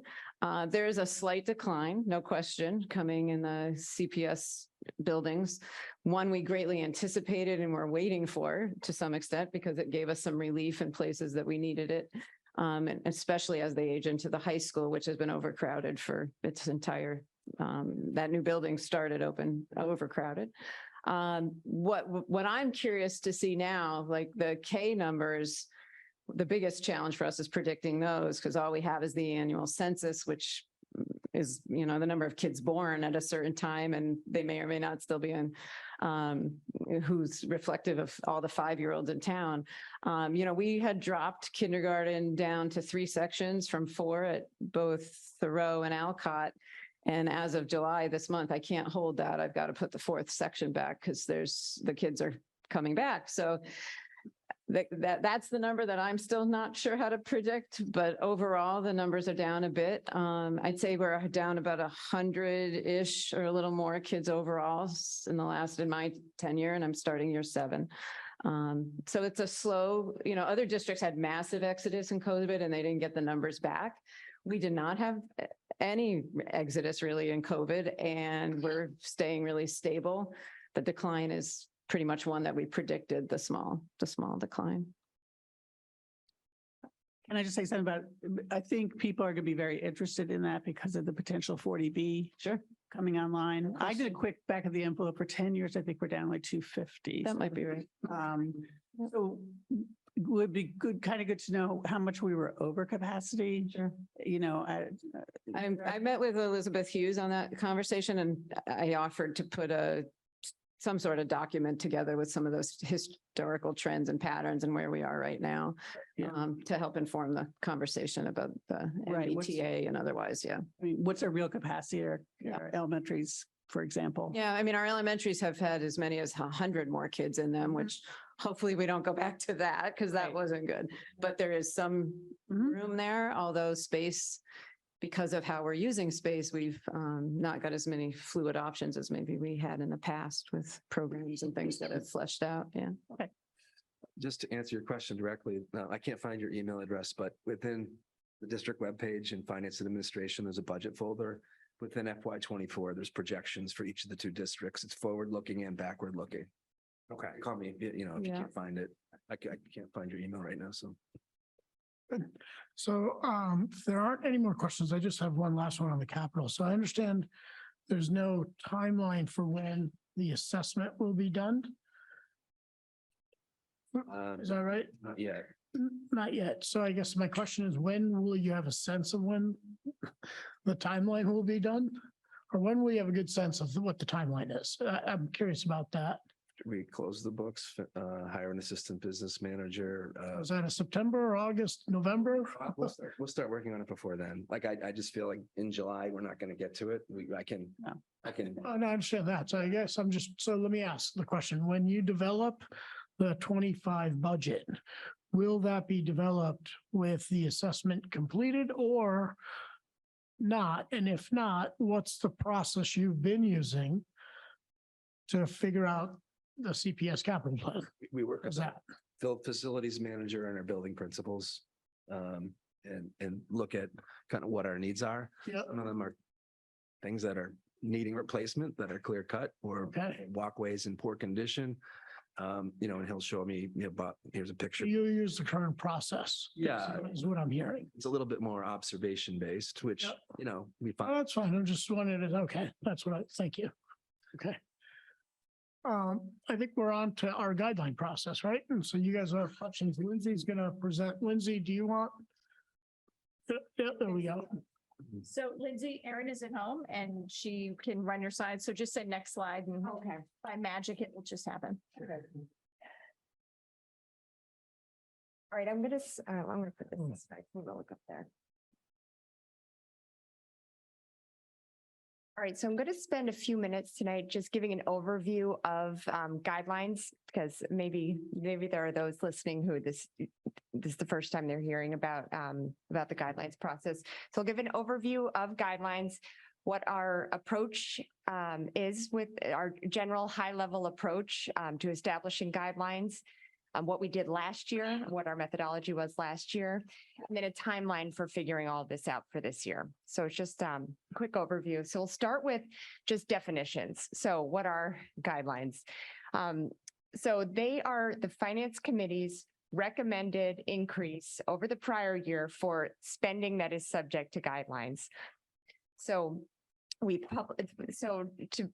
little table here on this chart shows that, not everything is subject to guidelines. So there's certain spending, things like pensions, things like debt service that aren't subject to guidelines. So of the town's budget for the current year that we're in, which is about $60 million, almost just a little over half of that was subject to guidelines. So the rest are things that, that the Finance Committee is not making recommendations as to what the increase should be next year. And for the schools, it's a different picture. So of the 70-ish million dollars in planned spending, 93% of that is subject to guidelines. So the only things that aren't subject to guidelines for the schools are some debt service at the high school and the Minuteman Regional Technical High School, or Regional High School, which is in here. And then the rest is subject to guidelines. So when we see in the town budget, differences in the percent increase for town budget versus what the guideline was, a lot of that is because of this, not everything is subject to guidelines, especially for the towns. You see that those differences a lot more on that side. So overall, for the town overall, about 75% of spending this year, or exactly 75% is subject to guidelines when you average out the town and the schools. So we publish guideline recommendations for the three big entities, as you know, the town, the Concord Public Schools, and then Concord's portion of the Concord Carlisle Regional School District.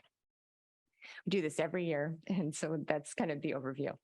The goal, so what are the goals? And these are the things I think we've been talking about already a little bit tonight, is first consider what are the needs, right? So what do you expect to see in order to maintain level services? What do you expect to see happen to your costs and the town and the school? The second goal is always to reflect the taxpayer's ability to pay. So what is a reasonable increase based on what's happening with incomes and inflation, et cetera. And our goal here is between those two sometimes competing factors to really maintain a balanced approach. So to consider all of the stakeholders.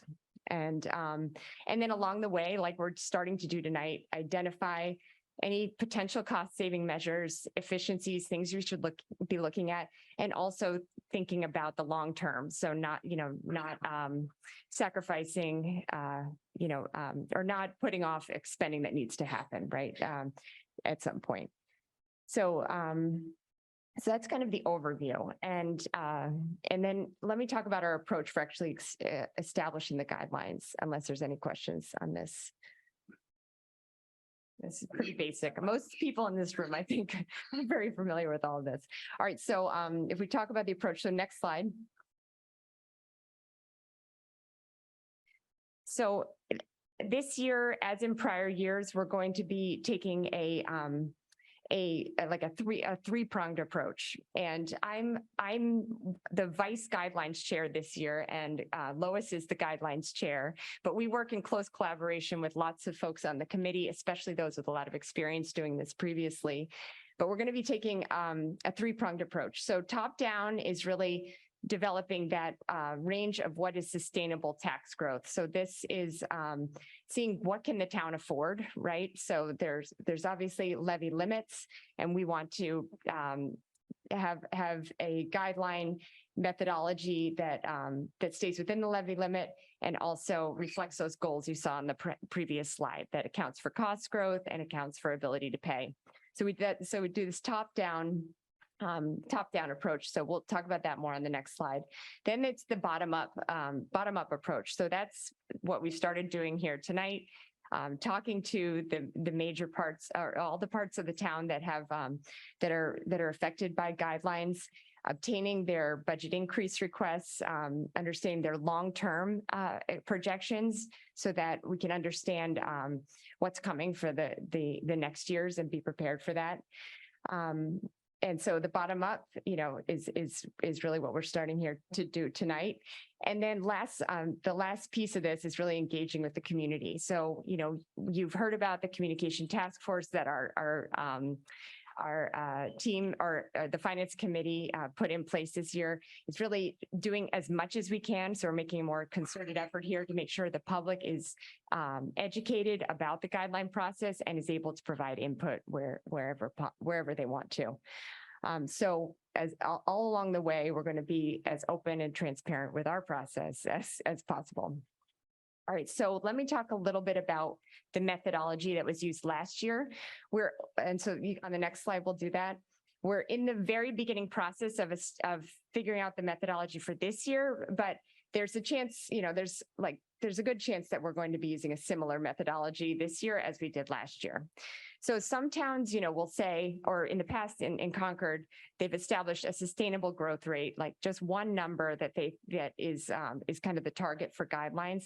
Last year, we started doing a different approach and just using a range that we were kind of going to aim to stay within rather than trying to target one number.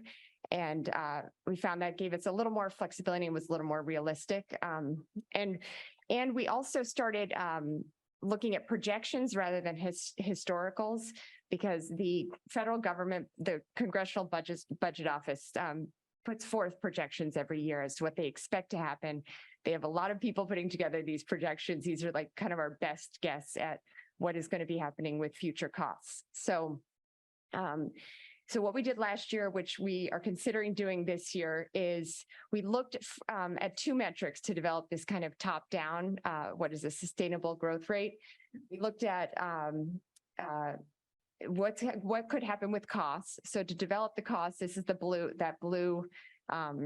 line or the blue bar, level services cost growth. We looked at, what's expected by what does the Congressional Budget Office say is going to happen to wages and salaries over, the next 5 years. And then what do they say is going to happen with goods and services? And then if we look at the town and the town's budget and how it breaks down between goods and services, you can get kind of a blended rate of what is expected to happen to costs. And then the yellow line is what do we expect is going to happen with incomes? So how is real personal income going to grow? And that should be a good proxy for the taxpayers' ability to absorb tax increases. So somewhere in that range is last year's where we aimed to kind of come out. And you can see it ranges from 2.54 to 3.71 for the state fiscal year 2024. And our guideline ended up being overall 3.65. It was different for the three, units within that, but it averaged out for total as 3.65.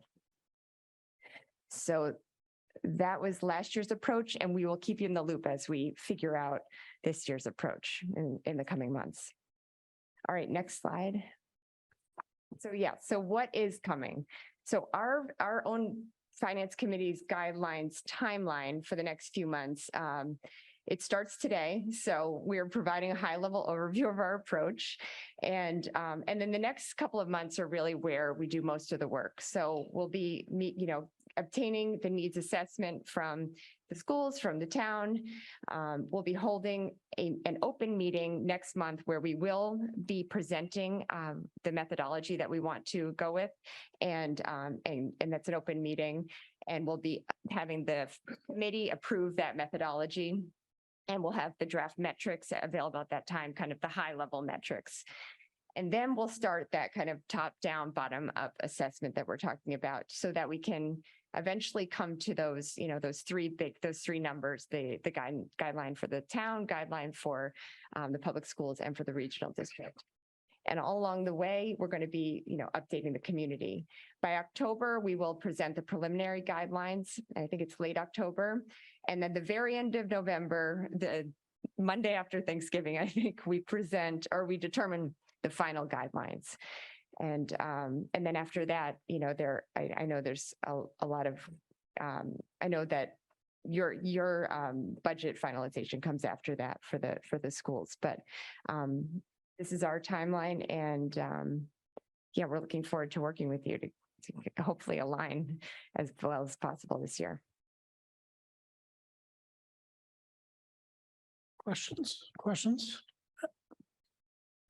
I have a question. So it sounds like your methodology might be changing this year. Can you just talk a little bit more about how you're going to get to that? How we're going to get to the methodology. Are you discussing it to talk about your process to see how you're changing it? Is it going to be similar to last year? What can we expect?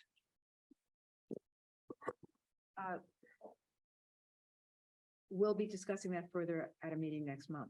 Okay. So it's hard to answer that question. We're kind of in it right now. I think Lindsay did a really good job at laying out why we changed our past process, which was very backward looking and tied to really only a single metric.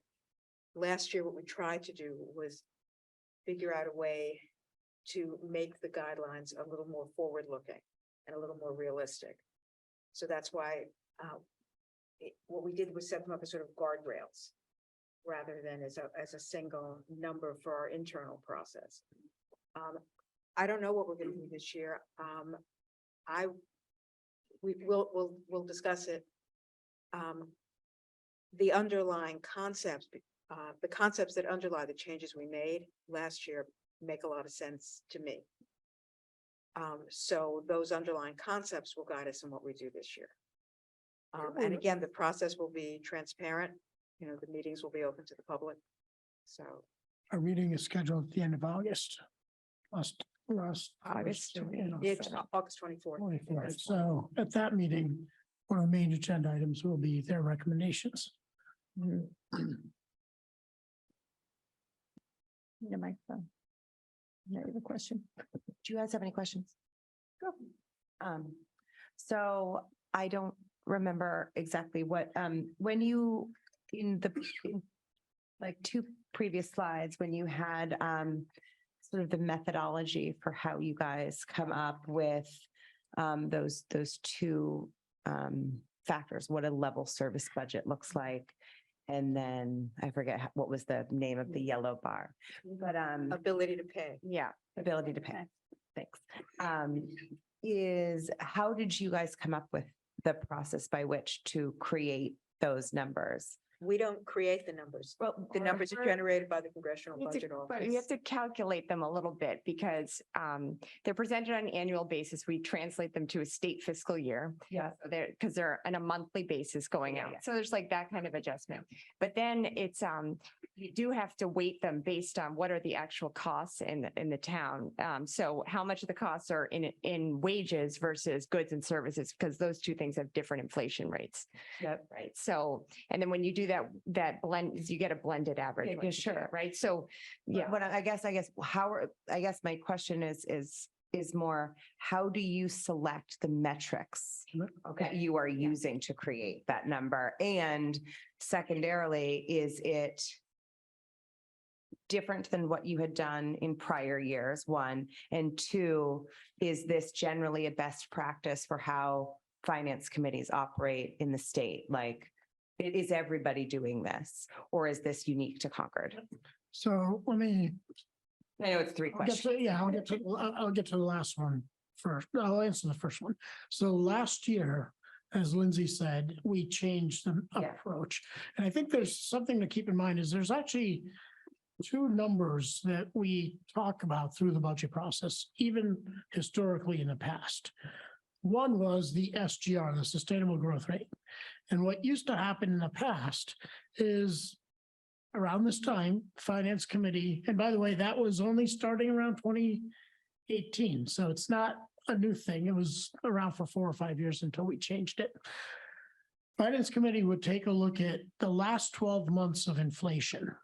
So looking backwards, and then they would take the yield on the T-bill on July 1st for the 10-year bill, basically approximating what people think inflation is going to be like in the future. So that was inflation backwards for some reason, and inflation forward. Add up the two numbers and divide by 2. And that generated what they called an SGR for the next 5 years. And it was a flat number that was used in the budget books to see what would happen to the tax rate, et cetera. As Lindsay said, last year, we took a slightly different approach. So we're not going to have one flat number. And by the way, that number then was kind of used to get a sense of what the guidelines should be. And many years, the guidelines were above that number, right? And the town spending and the school spending was above that number. I think there may have been a couple of years where it was lower, but I can't remember too much. But so the SGR was used a bit of a gauge, and you still set a guideline number, which was independent, separate from that. Last year, as Lindsay explained, we use this methodology. And one of the things that we did, and philosophically why we picked these, if you take a look at the school budget, the town budget, 75, 80% of it is salaries, wages, benefits, et cetera. and the rest utilities, et cetera. But how deep do you go to try to figure out what those costs are? We use CPI urban. It's an index, it's a projection of CPI costs, urban areas. It's chain weighted. I don't want to get too much of the technicals, but for us, it was a good proxy for goods and services that you're buying. What is that going to look like in terms of cost growth for the next 5 years? And CBO does these projections twice a year. Every year, they're publicly available. And so we felt that was a good proxy for what the underlying cost growth should be for the services and goods that the town and the schools buy, as well as the wages. Now, the tricky part on the wages is they don't have an index, CBO does not, that's publicly available, that just focuses in on public sector workers. They have what they call the employment cost index, which is for private employers, and includes all compensation. Again, kind of a good enough proxy, the committee felt, because we are competing in the same labor pool. Teachers may not be, but most other folks are. So those are the two metrics that we used for level service, if you will, right? Same thing on the ability to pay. I mean, there's lots of factors that might go into ability to pay, but you look at what's out there, consistently updated, regular basis, not controversial, if you will. And if you take a look at they have real personal income growth, we decided to use that again as a proxy, understanding that, yes, that doesn't include investments and all that sort of stuff, but again, kind of good enough to give us a flavor for what the guardrails are. I mean, it was a matter, I think, of not letting, there's nothing perfect. So you don't let the perfect be the enemy of the good. And again, reminder, those are just guardrails and considerations. As we then take the input, as Lindsay said, about what does the underlying cost increases look like? What are the budget recommendations coming in? And use those two as a sense of, okay, well, what should our guidelines be? So that's how we came up with those two metrics. Does that help answer the question? Yeah. Right. And all of this information is publicly available every summer, and in January, February, CBO updates it on the nose every year. And the numbers will, if we go with the same methodology, the numbers will change, because obviously the economy's changed, projections of inflation, et cetera, go up and down. And then the last part about what other committees do. Yeah. We haven't explored that. I haven't done, so I don't know if anybody else, Kristen, you guys were on the. Yeah, I just don't know if When doing too. When they came up with the SGR, and I don't know, Eric, you've been in other towns, and maybe Steve can answer, or Carrie, have some sense of what other towns do in terms of guideline setting and metrics that people use. My experience is the process is pretty consistent. The metrics, it seems like we would haggle every year about which metrics to use. It's always changing. I think one of the differences is in many communities, the real driver is the levy limit and the 2.5%, like the Prop 2.5, and avoiding an override. And so they do the math, they figure out that's the number. And that's the number. So we don't have that issue here. So we've had capacity beyond that number. So I think we have a bit of a different discussion here as a result. No, and I guess I asked that because we benefit from the MASC, a state organization that provides us guidance, who we have a representative. She talks to other sister towns. We benefit from very established like best practices. And I just didn't know if you had some sort of proxy way to sort of aggregate best practices for yourselves. And there's no formal process, but you can look on other town websites, which I do to sort of see. So you guys do look around. Yeah, we look around. Yeah. That was sort of more what I was asking, to see if what you were doing was comparable to. They often don't detail all this, they don't tell you sort of what we use this metric and here's the math, but they will tell you what they thought their guideline was. And so we kind of look at those as well. Other questions? Cynthia, did you have a question? Members of the public, folks on Zoom, any questions?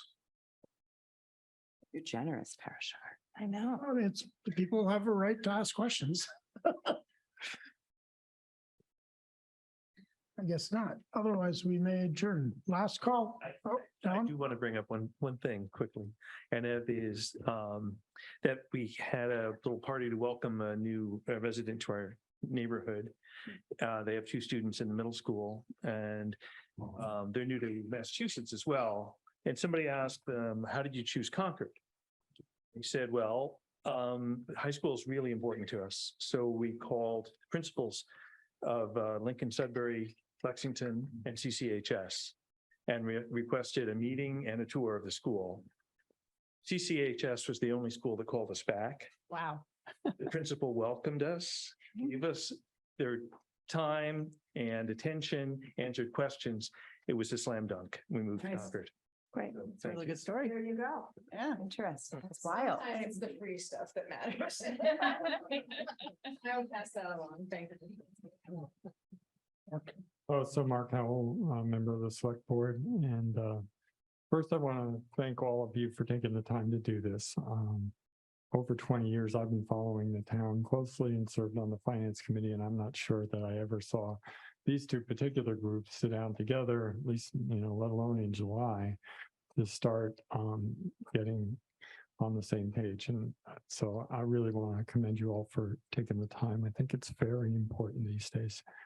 Couple of quick things. I know when I was on the finance committee, we recognized a few of the constraints. Obviously, the joint accounts, which typically were dominated by health insurance costs, which were perennially rising higher than anybody's affordability could do.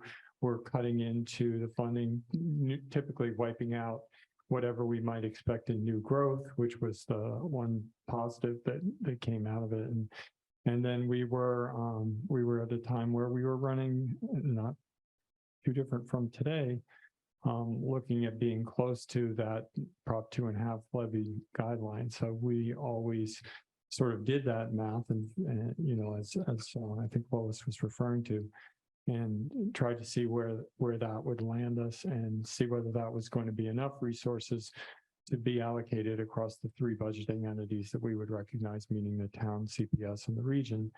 And that was kind of the approach that was in place in those times when we were close to the levy limit. So, historically. The other thing I wanted to comment on just briefly was the school budget book. Special town meeting in 2012, Article 5 required that a budget book be published by the schools 90 days before town meeting. So it might be worth it. I think it was, and that was actually the result of something that, real old timers would recognize. That it was called the Rainbow Book, which came out before, which was a regularly published school budget book.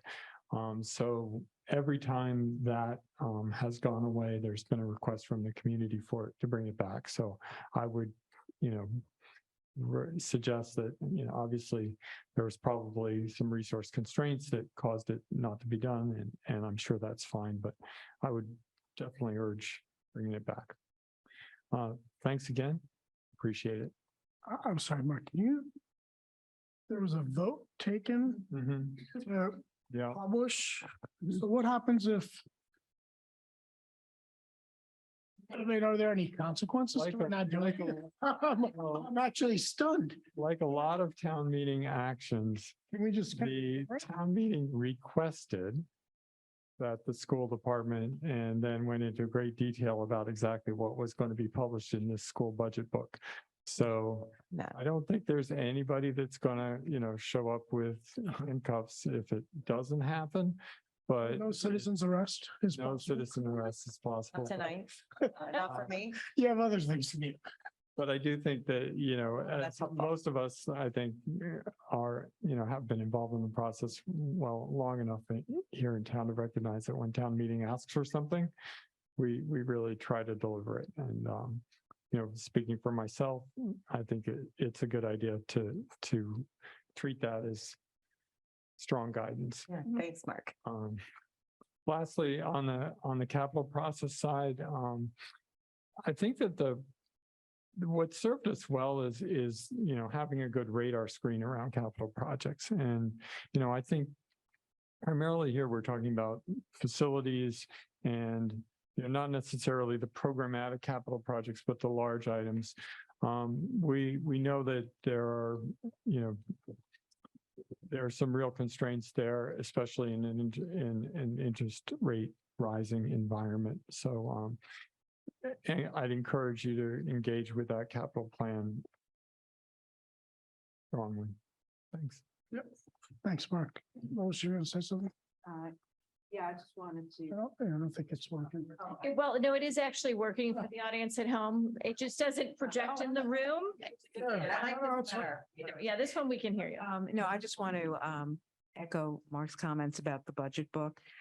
I don't know how many other people in this room read your entire budget book the last 3 years. But I did. And I have no problem with your reorganizing it and restructuring it, how you present the information. We don't need to go into details, but it is a useful tool. And I'm certain when you have the opportunity to put some thought into how to do the presentation, it is an extremely useful tool. Yes, all of the information will be available to someone who looks at all of the handouts and sits through all of the recordings of all of your meetings. That isn't a very efficient or transparent way to present your conclusions. It's not a particularly useful way to present your conclusions. It's important that that process be transparent, and I know you're going to do that, but there needs to be a summary at the end. And it's a very valuable tool for those of us that need to understand what decisions you've been making and how you've been implementing it. It's a very critical communications tool. So I hope it will not disappear. And we have looked around at other districts too, to see kind of what they're doing. And some districts have a website that it's like their budget book in a website form. So it really is trying to figure out what works best for Concord and Carlisle. And also recognizing that Bob has just finished his first year with us. We had some changeover in our business office last year.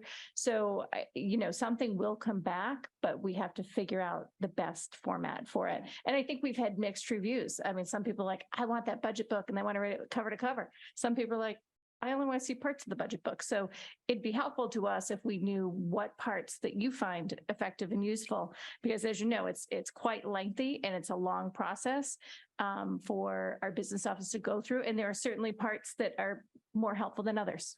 No, I'm sympathetic to that. The Finance Committee has had discussions about going digital instead of doing a printed report on what needs to be covered.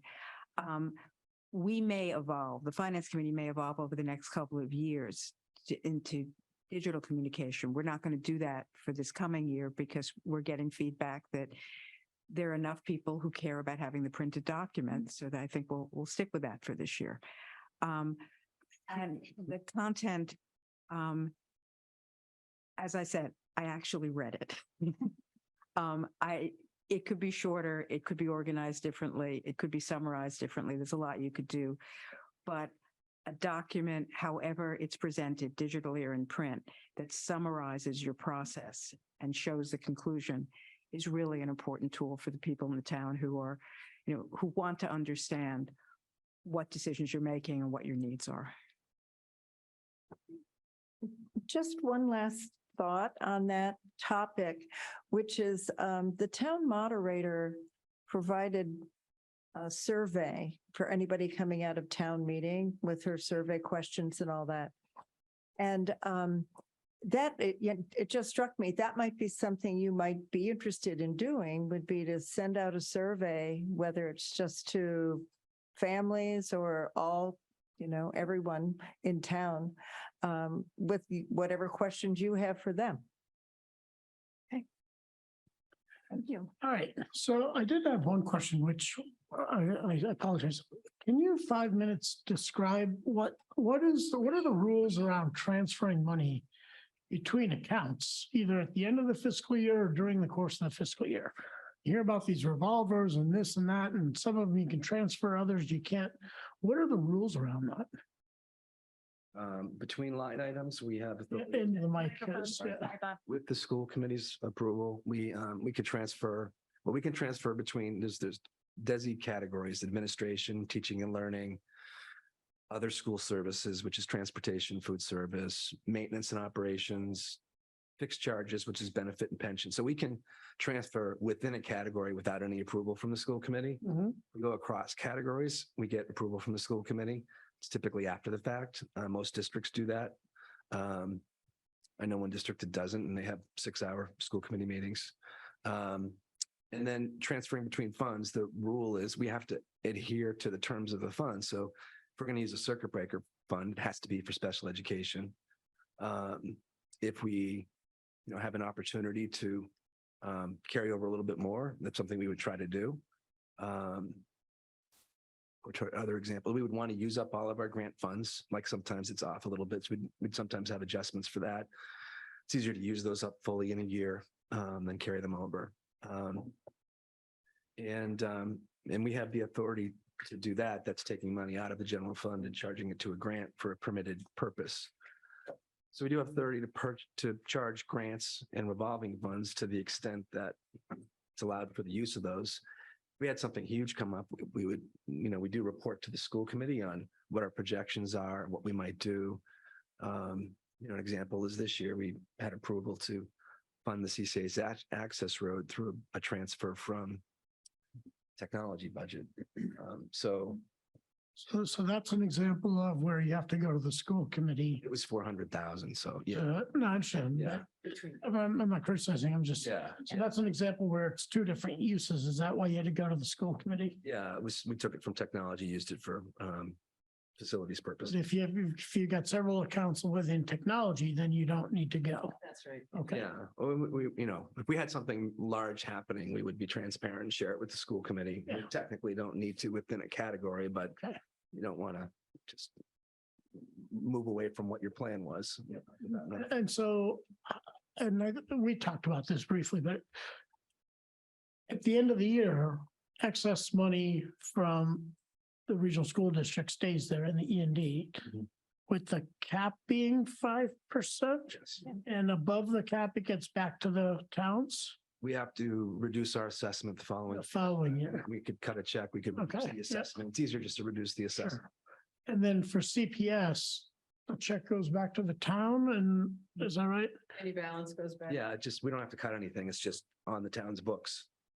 So any unspent funds roll, they roll all unspent funds across us, all departments, to free cash at the end of the year. I see. Okay, thank you. I think that's it, right? Any other questions last minute? Amrith, I know you're on Zoom. Any questions from you before we adjourn the joint meeting and roll into ours? Zoom open. Nothing for me, Parashar, thanks. Okay, I think. It looks like you have it's your is there a call. hand for There's a hand raised on. Yeah, well, let's get him on. Who is it? Oh, Wilson. Hey, guys, can you hear me okay?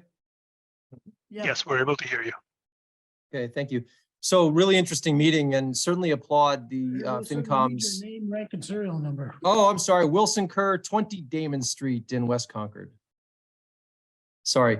Anyway, great meeting and really applaud the fact that you guys are together, and also applaud the outreach efforts by the FinCom to sort of open up the process. And I was struck by something that occurred in this meeting. First of all, I think Dawn said, it seems like so much of this budget is driven by mandates, and Lori said it a couple of times. And then when asked, Dawn, I think you asked Lori, yes, we certainly consider the guidelines, and we are, we really try. No one wants to see what happened at the last annual town meeting. But I was really struck by a phrase that was used in the FinCom presentation, which is ability to pay. And the answer I heard from the FinCom was, budget numbers and other numbers that teachers are actually not even a part of that worker group, et cetera. And I want to suggest that the FinCom, and obviously I'll be attending these open meetings, and I hope other people will too, that they talk about willingness to pay. And as a reminder, at that town meeting, I believe the vote was around 98%. And when I asked several older Concordians that have been at these town meetings for 30, 40, 50 years, if they had ever seen a time when it was such a lopsided decision that was sort of against the position taken by the FinCom and the select board, they said no, they never had. And they were sort of stunned by it. and I hope the FinCom, instead of ability to pay and using these numbers, and obviously the public forums are good, will calculate willingness to pay. And that has been demonstrated over and over and over and over at town meeting and through the various opportunities there have been for the town to express itself. And in that regard, I hope that it could be considered what is done, which is a different approach, is to fund the school, to trust the school and the administrators and the school committee that they are honoring the fact that people have to spend money to give this money, that they are trying to hit these numbers, and that you start with funding them at level service and then create the rest of the budget around that. Just as a suggestion and just a slight difference in terminology to factor in the words willingness to pay. Anyway, thank you.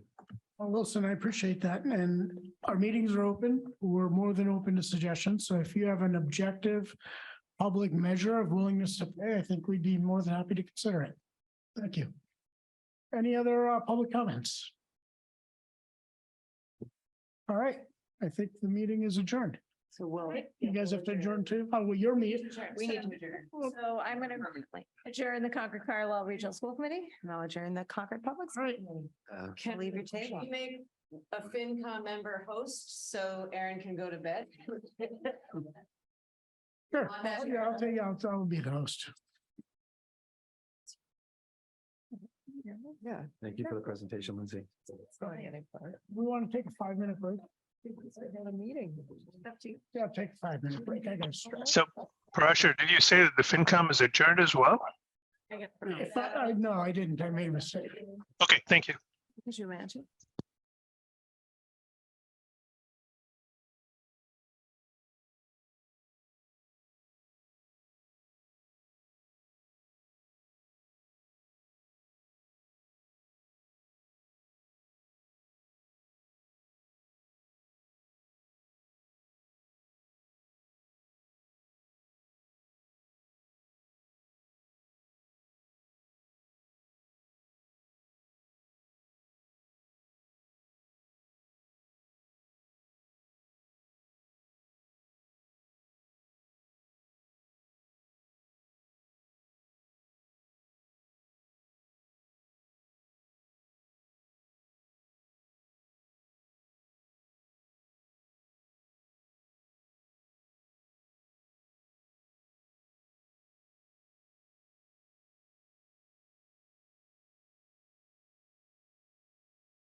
Oh, you need a plug. Yeah, that's a good point, actually.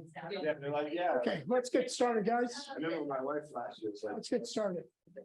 All right, 2, 4, 6, 8, 9, and I have Kathy. to bring my wife to the airport, so I'm gonna have to. But you're not, you know, No Ubers? you're bad. Take your wife to the airport. That's fine. Don, take I'll take care of it. You would just like to get out of. All right, let's keep 2, 4, 6, 8, 9, 10. Okay. So we took a quick break. We're gonna get back on target here. For the regular finance committee meeting. And I'm gonna share my screen if I can here. Holy moly, it's so. Yes, we can. All right, can you guys see this? Yeah. All right, I will open it up for public comment. I don't know that we have anybody here on public comment. Pause here a minute or two. I don't see anyone. Okay, update on follow-up items. So we're gonna have to figure out technically some other way to do this in the future here. I thought we had a little, so, here we go. Okay. Okay, so I think Kathy, you had requested we circulate the spreadsheet, so we've done that. And I'm gonna make it a little larger, I suppose. Where, Sorry? where are you? I'm on page 27. 28. 28. Okay, thanks. 28. I'm trying to make it larger, guys, but bear with me for those of you in the, oh, here we go. There we go. Okay, so very quickly, since the last time we met, we added the follow-up items to the packet. I think Gail looked into adding inserts of the property tax and utility bills, FinCom, and apparently it can be done, can be added for discussion with assessing and billing. So that's something I think just for us to think about, whether we want to put in a little insert into the property tax bills or utility bills. And Carrie, you're looking at me, maybe it's a good idea, bad idea, or indifferent. All I wanted to say is it's limited to 1 page. Okay, 1 page. Yep. D is the person leading the charge and outreach. I'm going to ask you to start thinking about whether we want to do that or not. Is that fair? To put in that. Well, yeah, remember as we were brainstorming around outreach, somebody had suggested, hey, why don't we put in something into the utility bills or something? And apparently we can. Oh, it's got to be 1 page only. Yeah. The utility bills? Yeah.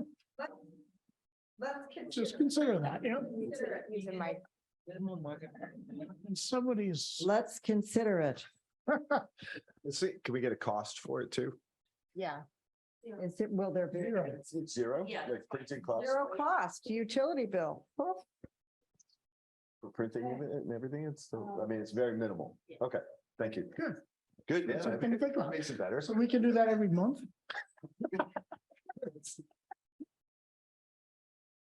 All right, let's ball rolling.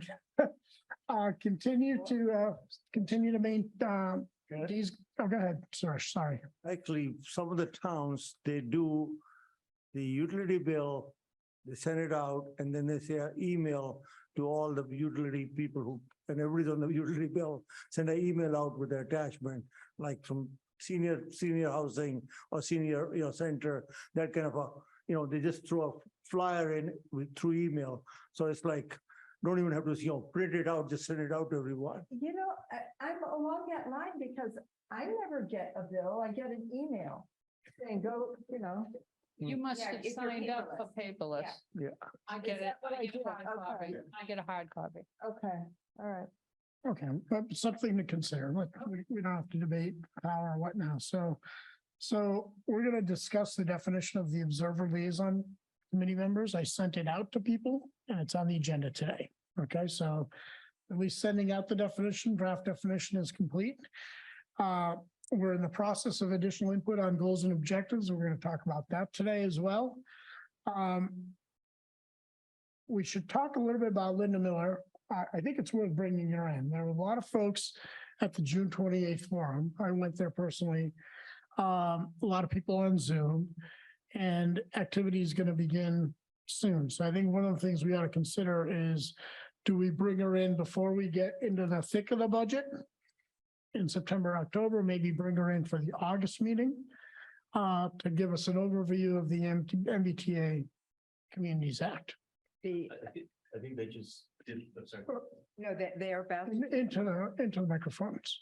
yeah, they're about to do another meeting. Next, another meeting. The 26th. Yeah, there's going to be a series of these meetings, but she also asked, we had considered bringing her in to get our input, but she also asked at the chair's breakfast yesterday to come and talk to us also. So I was at the Economic Vitality meeting yesterday and they presented. And on their timeline, it showed that they're doing it July. So I'm not sure if that impacts, like they're presenting, to various committees. Yeah. Started that process. Started yes. that process and Finance Committee was on the list. Yeah, so they do want to come in. Your communication plan. So they're communicating, is there any financial impact for this next year? There's no direct financial impact for this year, but the zoning changes could have an impact on town costs, schools, et cetera. Right, so can we go to their meetings instead of bring them into the FinCom? And a chance to limit the times and the hours. So this is the thing, right? So we can definitely go. I went to them and I'll continue going to them. Yeah. But the question is, do we have an official finance committee position that we want to take? So for example, we could say, hey, we recognize one of our objectives is to encourage revenue growth, sustainable revenue growth. And therefore, as you think about the overlay zoning, or is it underlay? I forget the overlay zoning, consider the impact on commercial property and encourage commercial growth in addition to residential, right? We can make those kinds of official statements to them as a official finance committee position if we want to do so. And can't they also create ways to incentivize the behavior they want to see? So can't they put incentives in place for certain types of development to like the tax incentive? I don't know how much ability they have at the town level.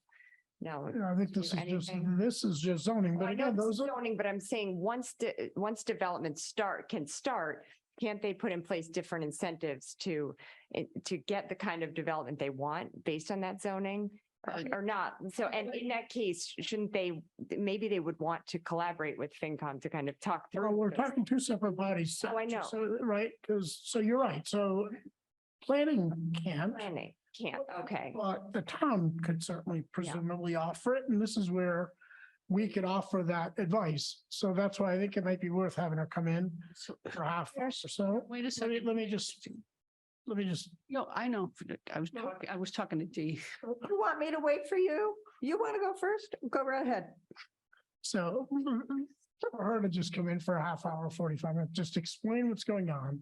We can consider it, and then later on, we can decide whether we want to take any sort of official position on the whole exercise. That's what I was thinking that we could do if we wanted to. Yeah, I get that. I'm just trying to, do we need to have them come here, or can, we express through the town that, yeah, we want some revenue growth out of this, right? I mean, that's my question. No, I think that's a fair question. So, okay, Kathy and then Dee. So I think she brings up a very good point about, and again, I don't know if this fits in with finance, but in terms of once you understand the rules of I think it's 5 acres and half-mile radius, allowing multifamily dwellings to be built by right. Many of us saw this apartment building that's going to go up, that's going to be five stories high and have 200 units.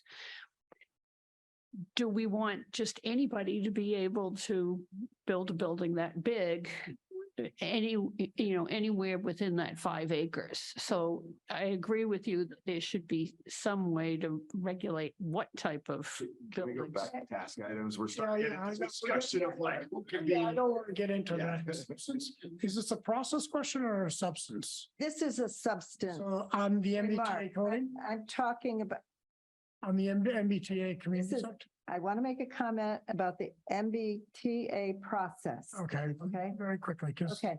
I was at a meeting today where this was discussed. Right. And there's going to be a meeting next, just looked it up. It's next Wednesday. Everybody will be able to find out the 26th. You can all find out what the next steps are associated with this.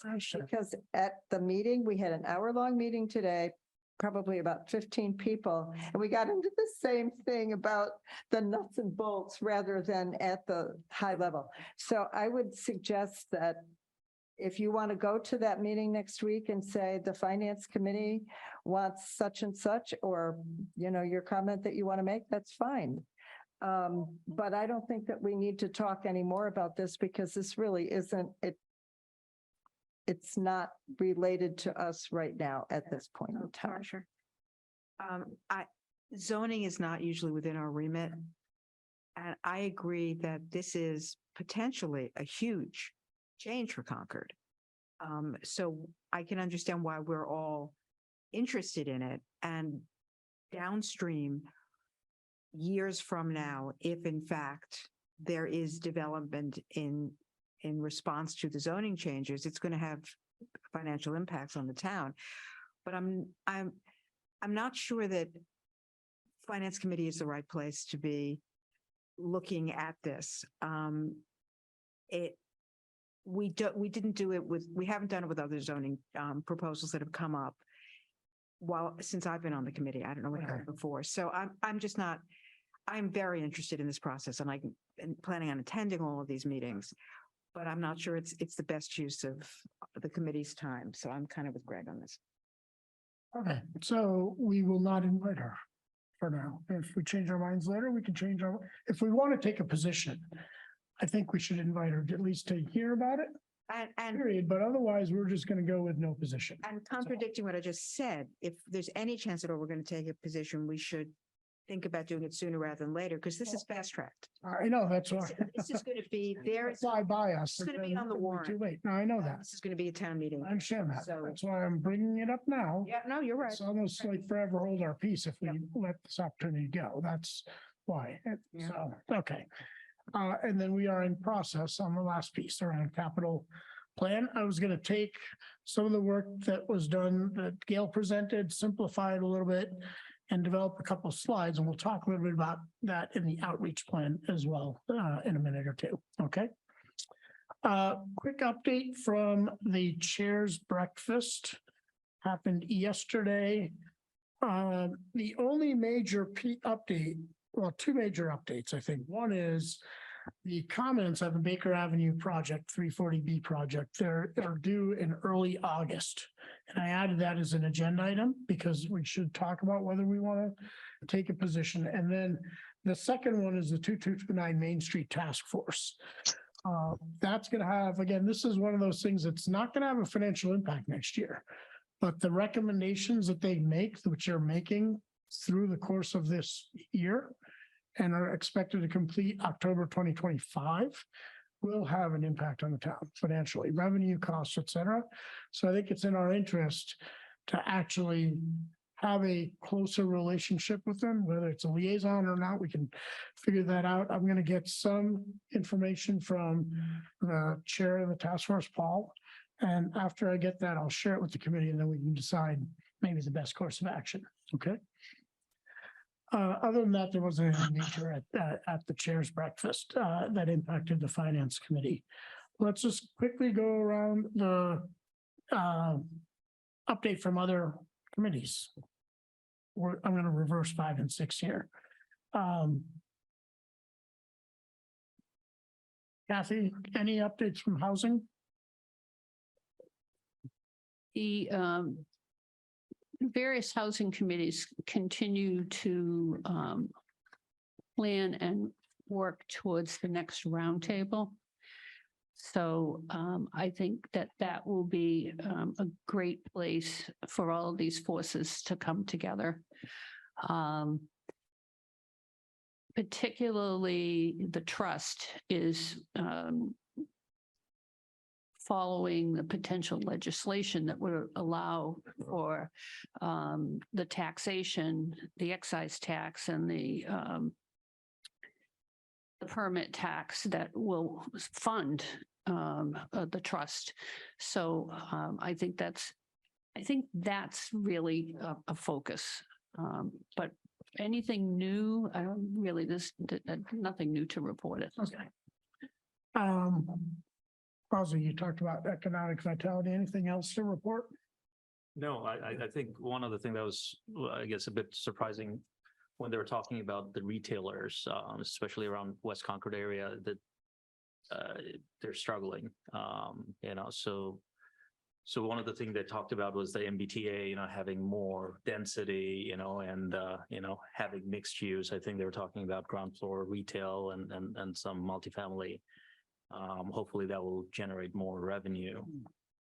But the question I had was, with the density we have now and the retailers we have, they're not, working.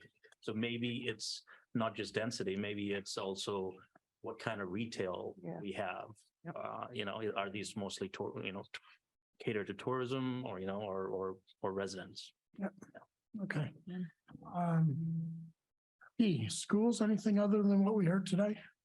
Yes, actually, at the school committee meeting that was held before our meeting, they voted to purchase 3 electric school buses with an option for possibly a 4th, depending on the scenario. But what the bottom line was that there's a grant program, and it turns out the cost per vehicle would be like if you buy just a gasoline or diesel bus, it's 140,000. And with this grant that they could get into, the difference for purchasing an electric bus would be $20,000 more. Just because of the way that this grant is written. And so they're trying to get in on this to purchase at least 3 school buses. And they understand that the costs, it will be somewhere around, I think it's going to be about $600,000 total with the infrastructure they have to put in. And they brought up that they understand that this is an expense, and they're trying to balance that with other needs because of the finance committee. They talked about the finance committee at the meeting. So anyway, that was the big news out of it. It was a long discussion about these buses and the all electric buses.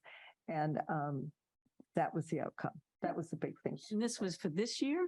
When are they buying them? No, if they get into it in this time frame with this grant, apply for the grant. they would apply. They'd apply for the grant. They'd either get it or not.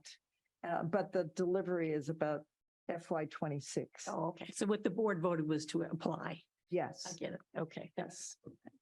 Quick question, did they consider leasing if they didn't get the You grant? know what, that also came up, and I'm not sure if there was a conclusion if they would be purchasing or leasing the lease purchase, how it was going to come out, because that was all part of this package that was being formed by different schools in the area.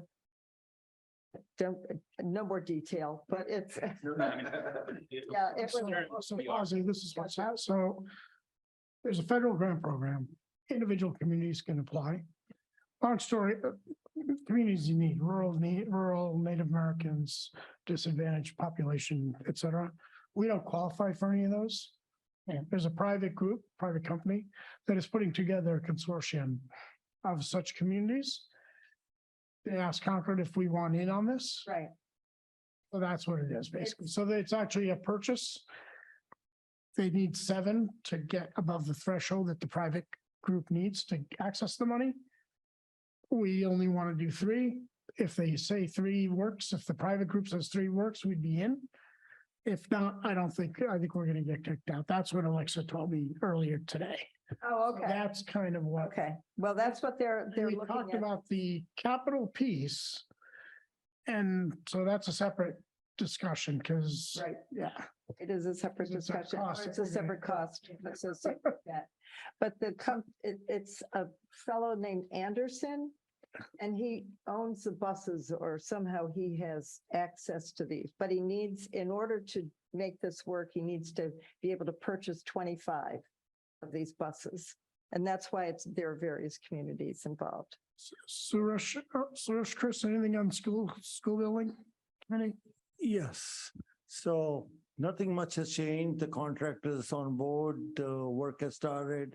Only one thing to report, the building committee, or they are looking into through the town or on their own directly through the school committee to apply for CPC funds for the irrigation system at the fields. So that's one item is under discussion right now. Nothing has been finalized, but that's one thing they'll be looking at. So more to come on that. Yeah, so today, they didn't say what it was going to be for, right? So earlier, you're right, they talked about whether they were going to ask for irrigation.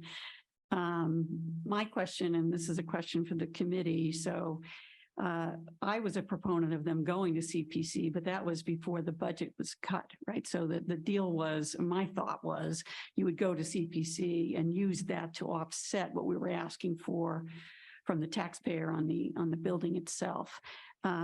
Now they're essentially going for something that's not in the budget. If they go for irrigation, I don't know if that's what they're going to do. And I'm not a fan of that one. So that's a question. So we would see this when CPC warrant comes to us. So the question is whether we want to, how the Grinny feels, and do we want to send any signal that if you go this way, it's not something we're going to be interested in supporting or not. So that's a question for us. What's the hang up for you? That it's an expansion of the budget. So the irrigation system was not in the budget. So it's making the budget bigger rather than, remember, they had some money that came in above their bid as it is, and the fields will be a ways out. So it's okay to use CPC money, but it's a little early, I think. Yeah. That's not bad, though. I mean, I think it's not bad, but my hope was they would use it to offset something that was already in the budget as opposed to increasing the budget. Gotcha. So do you need a sense of the committee today, or when do you need one? It's a question for us as to whether we want to, they don't meet again for another month, but they'll put the application in, I think it was due on September 9th. So, no. And do the fields need irrigation? I don't think they had an irrigation system. What were they planning to do though? Not have one, or put it in later So it somehow. sounds like it doesn't, it's not needed, or, I mean. I think it would be nice to have. It's the good old fashion of using the watering through sprinklers, and they have the big sprinkler systems that they use for irrigation, for the feeding the grass. But that's, usually not the most effective way. But again, the upfront cost could be at least, I would say, for the size of the field, depending upon how many fields they do and how they do it. And then also the cost of the water. Are you using town water? Are you using an irrigation well? All that matters. I think they were only talking about maybe 250 for the first request, and I don't know what the second. They mentioned they were going to go for 2 years. So it's not a huge request. If it's 250 and 250, it would be $500,000, but still, anyway, so the committee. Because the question is what happens if you don't get it? Yeah, I mean, what? We have follow-up item on this. Yeah, that's a good point. Yeah, keep going. As Chris said, we need more information on what they Do want. we need more information, or what do we need from us? I think I would like to find out, I'll follow up with Dr. Hunter on what are you actually going to request? Because Yeah. we didn't discuss it this What morning. you requested, like, what happens if you don't get any money? Like, the fields are gonna be yellow? Yep. Doesn't matter, okay, I'll follow up. so just write that down. And then, let's see, while we keep going, so. Anything on Minuteman vocational? Don went to that meeting and They talked about the superintendent. The superintendent was suspended. Yep. And that's all I know. Okay. Lindsay, Eric, planning board? Nothing. Okay. CPC, Public Works. Public Works, they don't meet again formally until September. I did connect with the Vice Chair, Sven Weber, just to establish a line of communication. Perfect. Good. Okay. So we are done with that as the agenda item. Josh, I have one question. Do we have anybody on 250th? 250. 250th? Okay, so that's a question. Do we need somebody or what do you want to do? I mean, at the beginning of the year, we decided not to have to do it. somebody there because they're gonna come with money and like, they're gonna come looking for money. We know that. Yeah, we know that. So, But, I don't know, but well, They have so many subcommittees. they do. no. I imagine you watch the select board, so you'll see it there. You'll see it there. Yeah, I'll catch, between Eric and I, You'll see it. we'll catch it. Okay.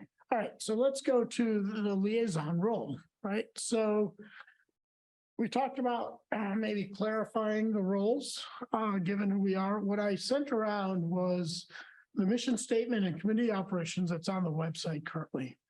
Just as an FYI, nobody knows exactly when this was done or on what basis. I had drinks with Carmen and I asked her, and it's kind of unclear, but the words are there and they're all relatively reasonable. The last sentence currently bolded is what we have for, I guess, observers, not even liaisons. It almost seems like we're aliens popping in from outer space and we're observing. The Star Trek, what was the Star Trek motto? First commandment or first prime directive or whatever. We're not to do anything about anything. And so after getting input from a number of folks, came up with the proposed role. And one thing to clarify, because I know Greg had a question. The last sentence is not meant to convey that you have to say something.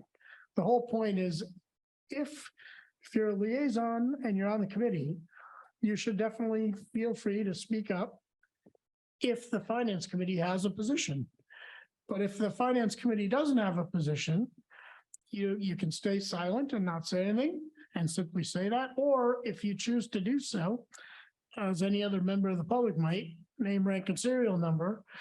These are my own personal comments and feel free to speak. That's what was supposed to be the intent of the last sentence. And if folks are comfortable with the rest of it and would like that to be clarified, we can add a clause or something opening says if the liaison chooses to make remarks on those matters where the finance committee is not taken, then, put the caveat on. So let me stop here and open it up for questions and we'll figure out what to do. Come and see this modification.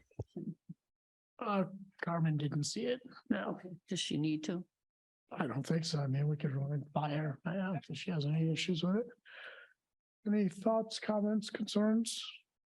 Greg, what's your thought? Are you comfortable if we add the clause there? Because I know you provided that input. Yeah, so go ahead. Yeah. I don't see that we should be proactively engaging with these bodies and stuff, as I like the observer role where we're coming back and we're bringing information back to them.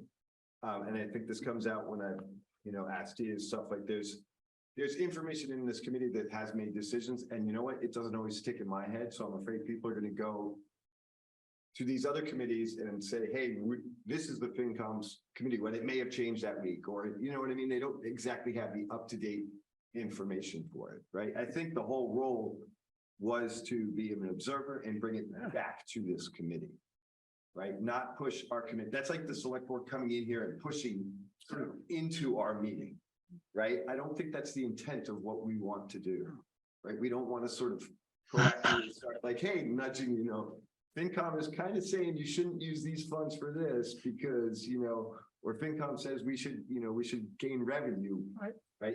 We're there to observe, and that's my personal comment, obviously, and not push that committee to do different work.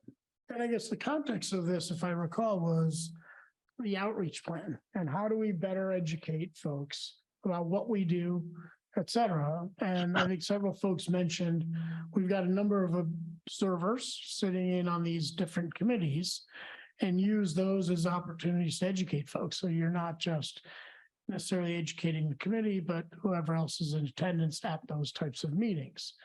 And so I think from my perspective, I'm comfortable if you know the position and you're confident to be able to state the position, not necessarily nudging them or rapping them on the knuckles, although some committees might need a rap on the knuckles, but to say that versus sitting passively and letting the event go by, particularly because a lot of these committees meet once a month, et cetera. And that may be the only shot to formally give them a sense of what finance committee's position is on certain things. That's all. Yeah, Right. I get that point. I totally do. It's like the select board, when they come to ours, you know, they would say, oh, you know, the select board has this, right? But like the first couple of sentences or words is, it'll proactively engage. So do we want to drop proactively or just, I mean, if you're concerned about proactively, maybe we edit it to tone that down. But at least That was my point. Yeah, fair enough. Others speak for me. I agree with that. Get rid of the proactive. Hey, Russia, a question for you. Hold on, Dee's in the middle of, No, that's Sure. right. hold on, Kathy. Amrith, go ahead.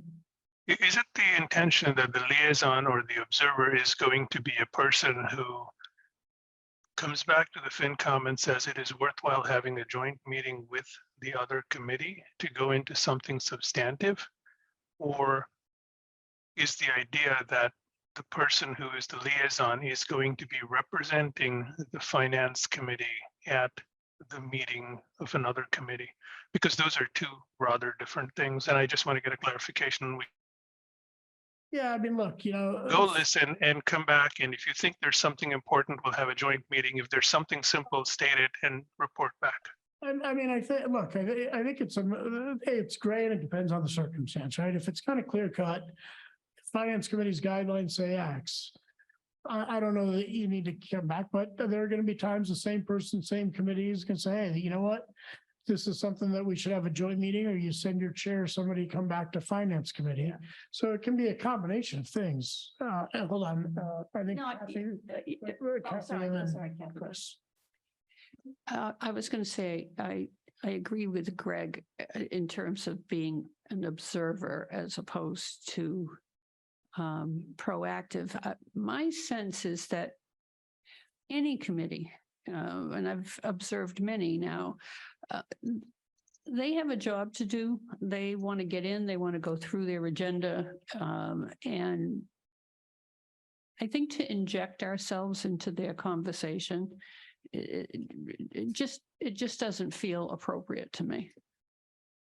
I think if you want to signal something, I think we should come back to us and then figure out how we, you know, because again, we don't represent the collective organization. Is, do we need to make a statement? Just like we said, do we need to make a statement about the MBTA? So anyway. Chris? No, I was just going to say, I think there's sort of two different aspects to it. One, which is, Greg, you're correct, right? So it's a place for us to gather information. So we think we know what we're working on in our work plan, but another committee can have an idea to do something that's going to impact us, and we may want to know sooner rather than later. So it's an information, it's clearly that helps the chair know how to set the agenda.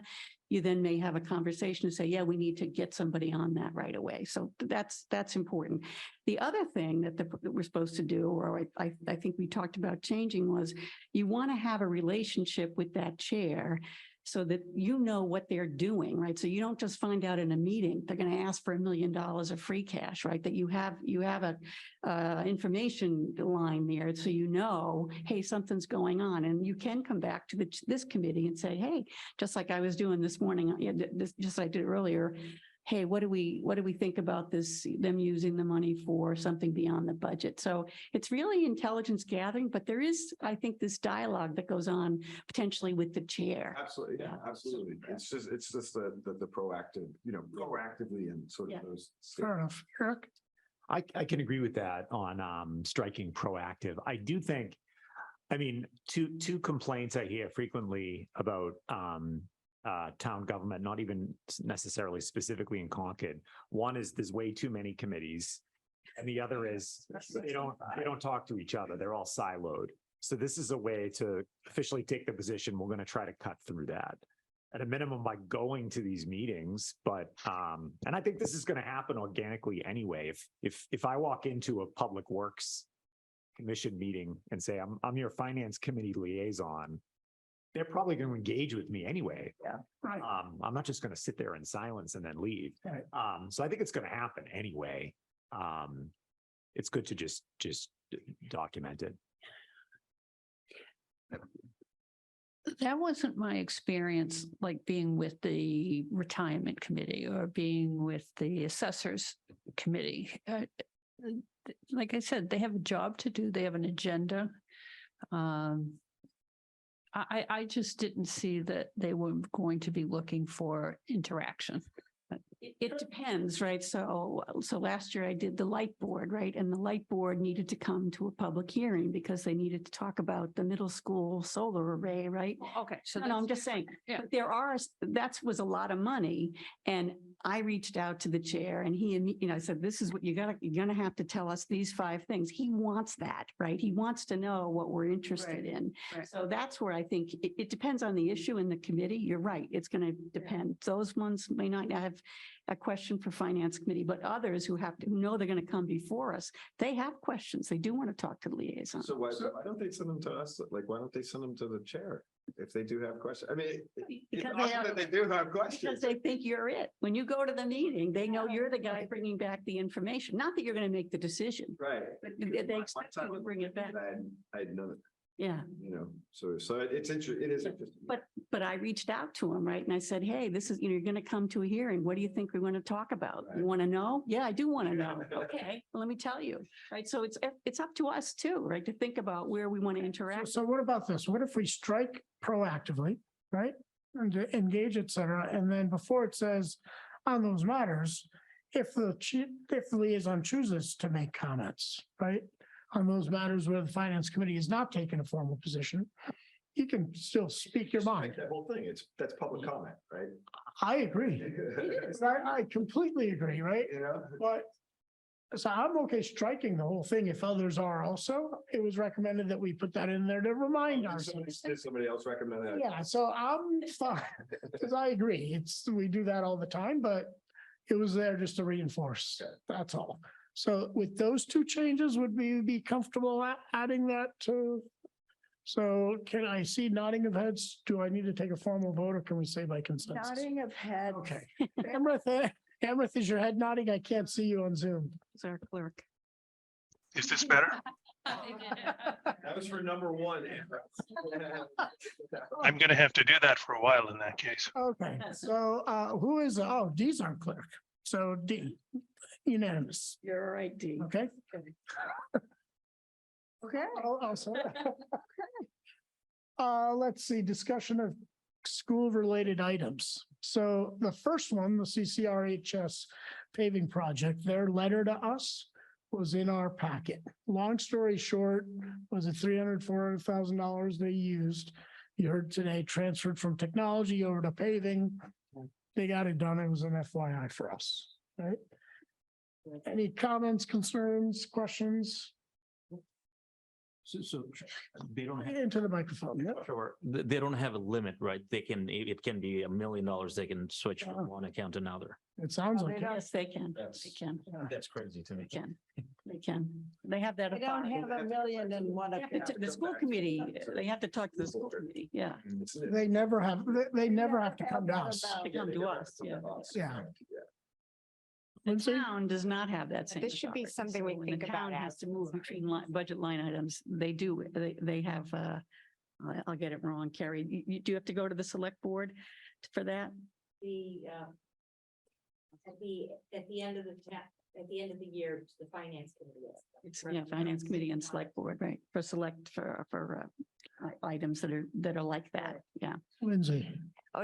We should keep this in mind as something to just check in on. Does this increase the, budget for next year by that 400,000 or whatever it was for. Oh, that's a good Because this question. is something they didn't budget for this year. Right, but they were prepaying for the next year. But they took that prepay money and put it for the paving. So it just means So next year that they'll have that? next year they will have to pay for it. Okay, But it seems as though they were in a cycle of prepaying every year. okay, So I think it's just, okay. they just took those dollars. They didn't take them out of the E&D, which I thought they should have taken them out of. So actually, that's a good question. Dee is the liaison. Can you follow up with Alexa and Tracy About what? about what happens to the money they took out of the accounts for technology? Well, what do they not buy in technology? It was, it was a prepay for the next year of, I don't know if it was new equipment or new licenses, but that's what the prepay was. Right. So yes, so next year they will have to pay for those. Yeah. And they will not have, they did not take the money out of the E&D account and they did not, and that's that. This is confusing. If they budgeted a $400,000 prepay, and when we got to the budget, Yeah. they were over. They were over. They were not Over their go. No, they were not over. They did it earlier. It was done. So during COVID, when they had excess funds, they've done this for a while. So when they have excess funds, they'll use it to prepay both out of district tuition, which you've heard, and technology. They've done it in two categories. It's not unusual for them to do it. So now It will catch up with them. Yeah. You are correct. It is catching up with them, but somehow they had to find the extra $400,000 and they decided to do it that way. They had other options. They could have taken it out of E&D, but they want to keep that, from my understanding, is they want to keep that at the highest level. Yeah. So what they've said is this will cause future budgets to be tighter. Yes. Or as we will not have the ability to redistribute funds. So I think this is something we should probably keep an eye on to see when they come in with their request. Right? Like, are they increasing their budget by $400,000 because of this? Or maybe next year, if you want them to come down by $420,000, we can point to this one. Just saying. Yep. I'm just writing this down. Okay, the next one is actually one which we probably should talk a little bit about and make a recommendation. So did you guys all get a chance to read their letter? Right, the whole transportation business and the lag. Yeah, and they want to. Yeah, so let me just go, well, they've got two choices, right? They can either take it from free cash. The town's free cash. Town's free. Yes, exactly. Yeah. Right. That's exactly right, right? Or they can take it from the non-public, the special education tuition, basically. What do people? Sounds like And more today- We're talking about the CPS piece right now. At today's-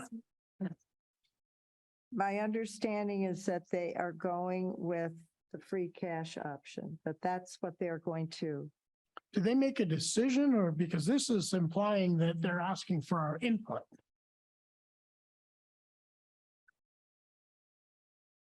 Did we give them any? I'm not, I am No, not. we're doing that right now. Okay. We're gonna send a formal letter to them. Okay. That's what I'm hoping we can do today. Parisha? Yeah, hold on, let me, go ahead. Well, did they actually make a decision today, Dee? Or no? I know that they were leaning that way. And they did not, you know what? I don't know. Okay. I don't know if they did. I'd have to watch, I'll have to watch YouTube or I'll Okay. talk to them tomorrow. But come on. Ro- up. Roger, the emails are dated from a while ago, so they may well have made a decision. It was on their agenda today, Emrith. It's on their So, But I, Yeah. but During their presentation, they indicated that they had made the decision. Yeah, I know. Go ahead. I just didn't want to jump into the conversation. I'm not sure what they did, but there were a couple of points that I wanted to make because Yep. Dr. Hunter mentioned cash flow. Yeah. And there wasn't an opportunity when you were talking earlier to talk about cash flow. It's not a cash flow issue. CPS doesn't deal with cash, they deal with budget. So they can have a budget deficit, but it's not a matter of cash. And I make that distinction because we have had some back and forth with the Department of Revenue. And we believe that in this instance, that you probably can run a deficit, which has the same effect as hitting free cash. It makes a reservation against the free cash, but it doesn't require any specific action. So to appropriate free cash, has to go to town meeting. And the school committee or the superintendent, they're not the ones who decide whether free cash is going to be used. That has to go to town meeting. So they could suggest that that's what they would like, but there's no opportunity for that to happen until annual town meeting, unless there's a special town meeting and we don't have one planned.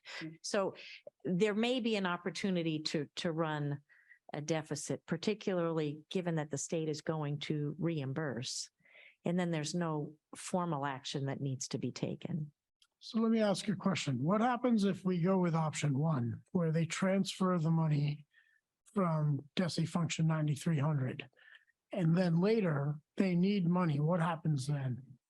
That's the risk. Well, hold on. That's what the letter says. I'd like Carrie's opinion on it.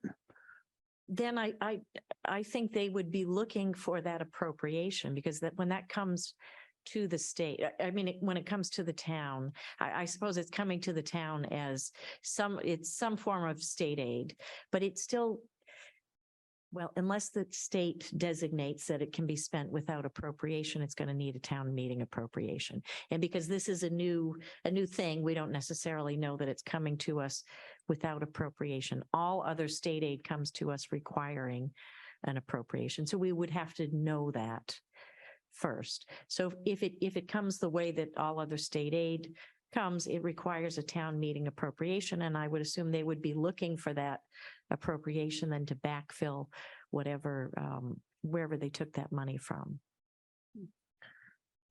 So, go ahead. You were going to say something or no? No. Because I read this and I guess I favor option one. Transfer from non-public special ed tuition. They actually say that those would then be reimbursed by the circuit breaker. Yeah. And the circuit breaker gets basically refunded June 2025. They're saying the transportation. That's what their memo says. Through circuit breaker. Yeah. So, if they can do all this, then why? I don't think they can easily do it. No, they That's can. what they were talking about. I think it's complicated, so. It's a little more complicated. It's a little more complicated, but there is a risk associated with it. Yeah. There's a risk. It's a higher risk. So again, why is the FinCom getting involved? They so wrote us a letter. I know, but Just asking.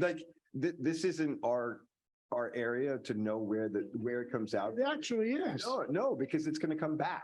It's going to come back to the town. No, but How about if I contact them and get some other Free cash clarification? coming back, right? As opposed to putting stress on the schools to move all this money around and get appropriation.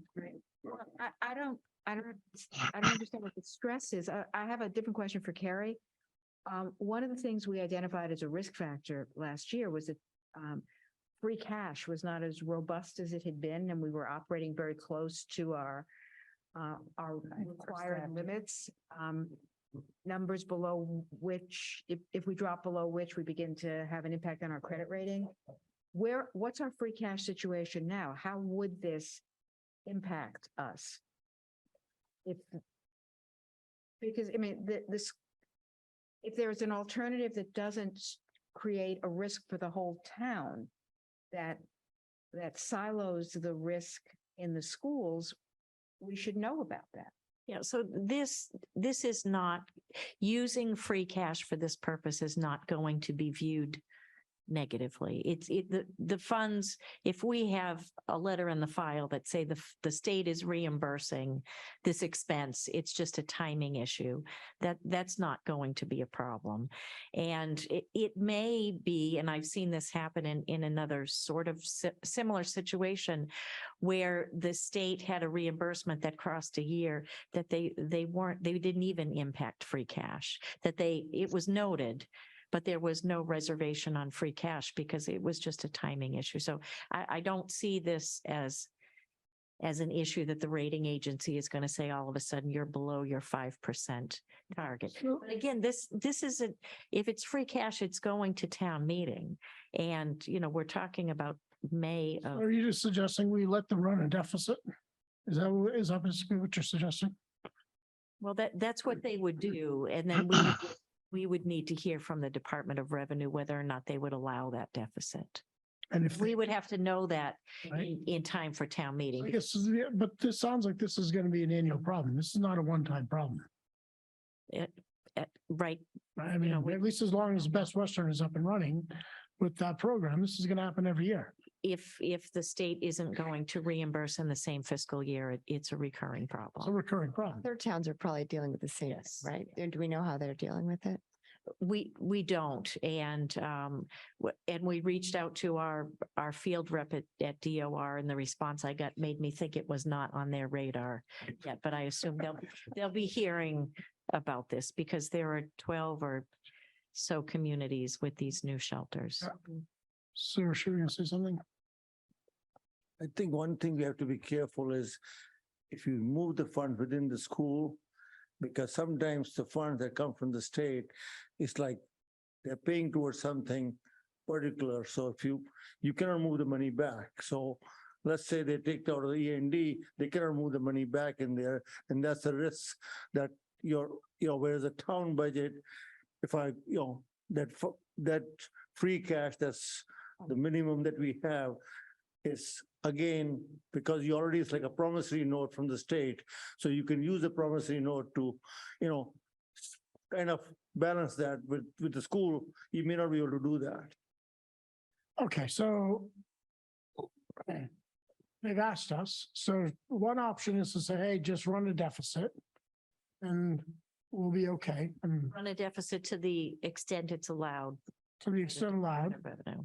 And then it de-risks the school from issues around future issue. If they transfer money and then all of a sudden special ed budgets go. There's no impact on free cash, it sounds like. We don't think there will be. And do we want to just say that that's the approach we recommend? That sounds good, except the thing we don't know, which no one knows, right, is what the situation free cash is going to be in to the extent that they would actually need it to fund a deficit. So if I'm making it up, right, if something else happened where we had less revenue than we thought or another surprise expense, at that point, we'd be assessing what's the best use of free cash. We can't assess that now. So I think telling them, we don't know where we'll be if you actually needed free cash in the spring. We'll let you know as we get closer what we think, how that would prioritize against somebody else's demand on free cash. But right now, run the deficit to the extent you can. Does that make sense? I would add one other caveat is we need to figure out a solution for the longer term. Because if this is going to be a recurring issue, then we can't continue to do that. Does that make sense? There's nothing else to do at this point in time. Right. Do what we just said. Right. Isn't the reason this is a specific issue now, doesn't that have to do with the fact that this wasn't contemplated in the budget process for the very good reason that it didn't exist. Right. Going forward, we know the schools know that for the time being, for as long as we have these the shelter in town, there will be these issues.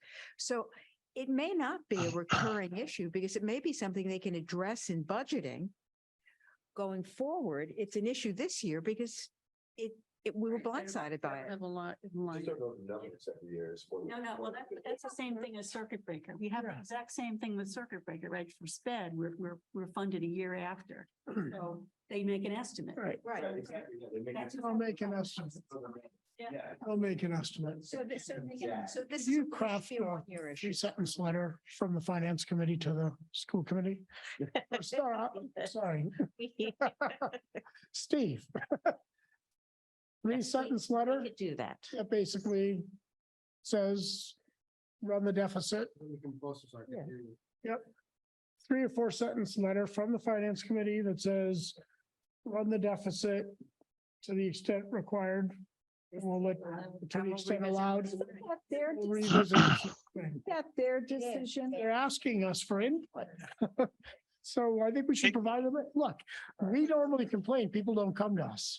They've actually come to us, which is, I think, the right thing to do. If you wanted to do that, go that way and not use free cash, just say your choice. Well, I think what we're saying, they want to use what they term free cash. So we should just tell them what the technical situation is. Right. They're off the hook about going to town meeting. That's basically what it is. Yeah. So do you want my recommendation? Yeah. I think you should let it tumble.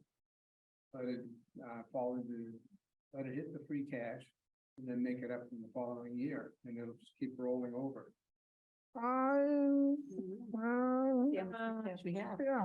rather have them they build something into the budget and see what happens, right? Yeah. Because we've been scraping the bottom of free cash. Well, what if they As a decide town. we're not going to pay any attention to what you recommend? I mean, of course they can, but I mean, Decision.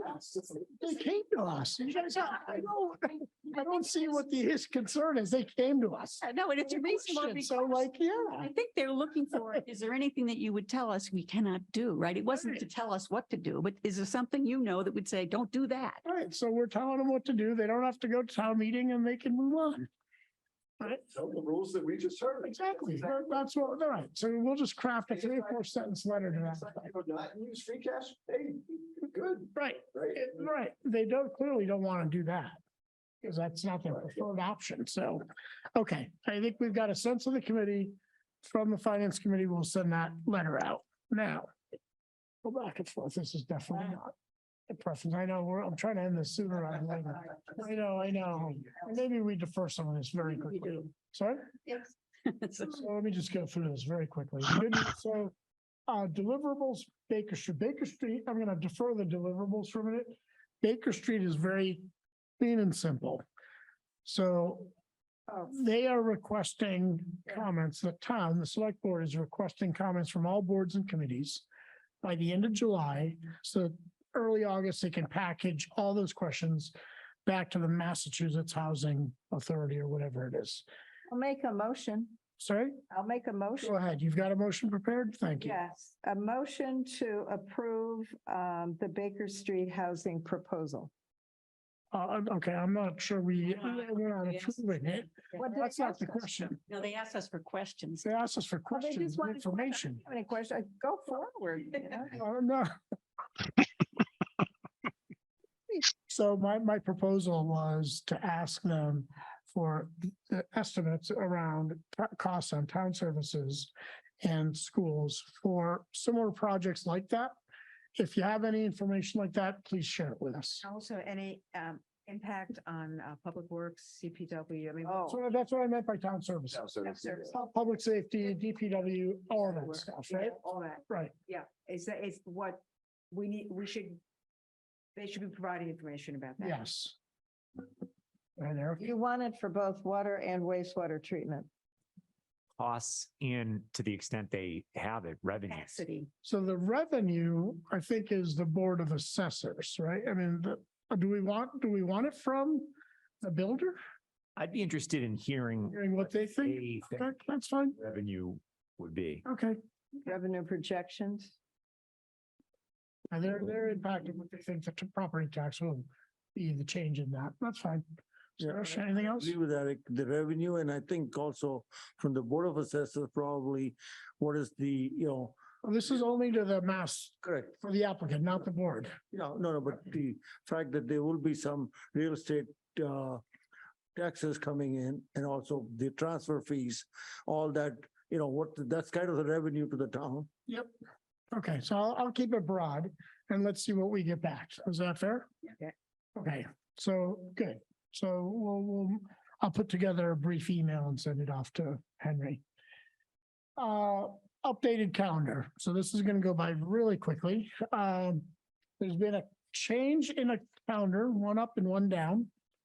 And this is something to discuss. So on the second page of the previous calendar, remember for the capital plan, we were going to have 3 public hearings. The select board decided we can make do with only 2.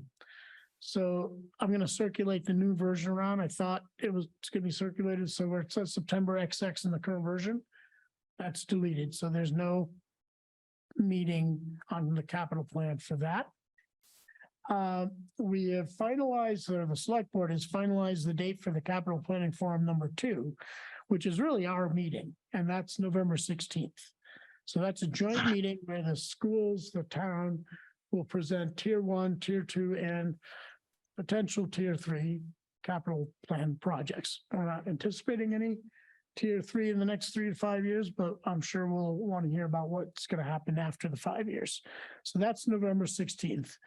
That does raise the question, because what we had originally planned to do was to meet either on the 16th or sometime 27th, 28th, or 29th to do 2 things. One is to provide input on the capital plan.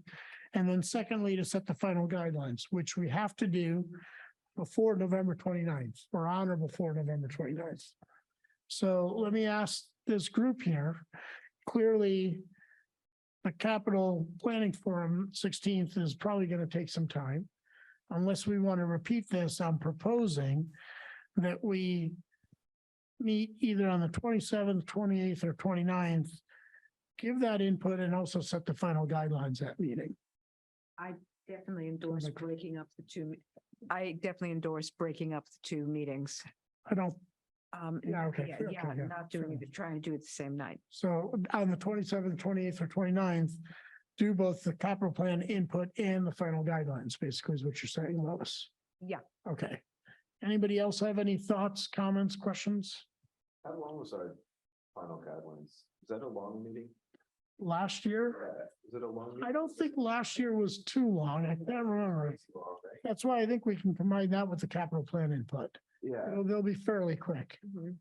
It's Is that- A lot of like meetings leading up to that. Yeah. I don't think it'll be. a That's exactly right. It should be, yeah.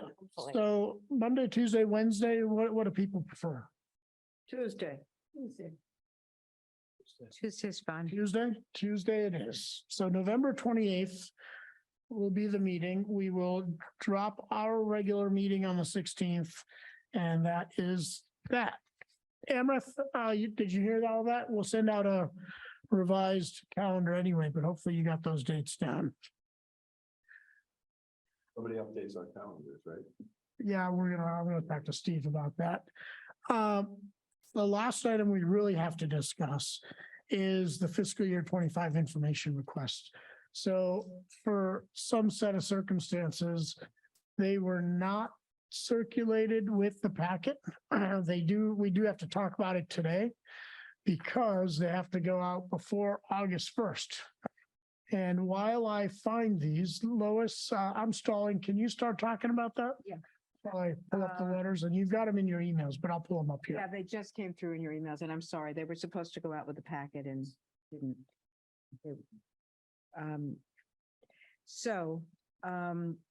They look like last year's, pretty much. They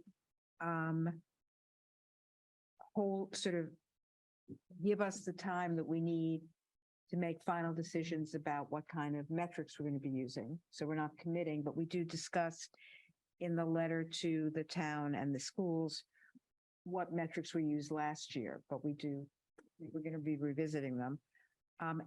It's basically what we're asking for is the same things we did last year, the top 3 to 5 strategic issues, challenges, or opportunities, plan for addressing those, ARPA historical projected spending, and financial impact to Concord.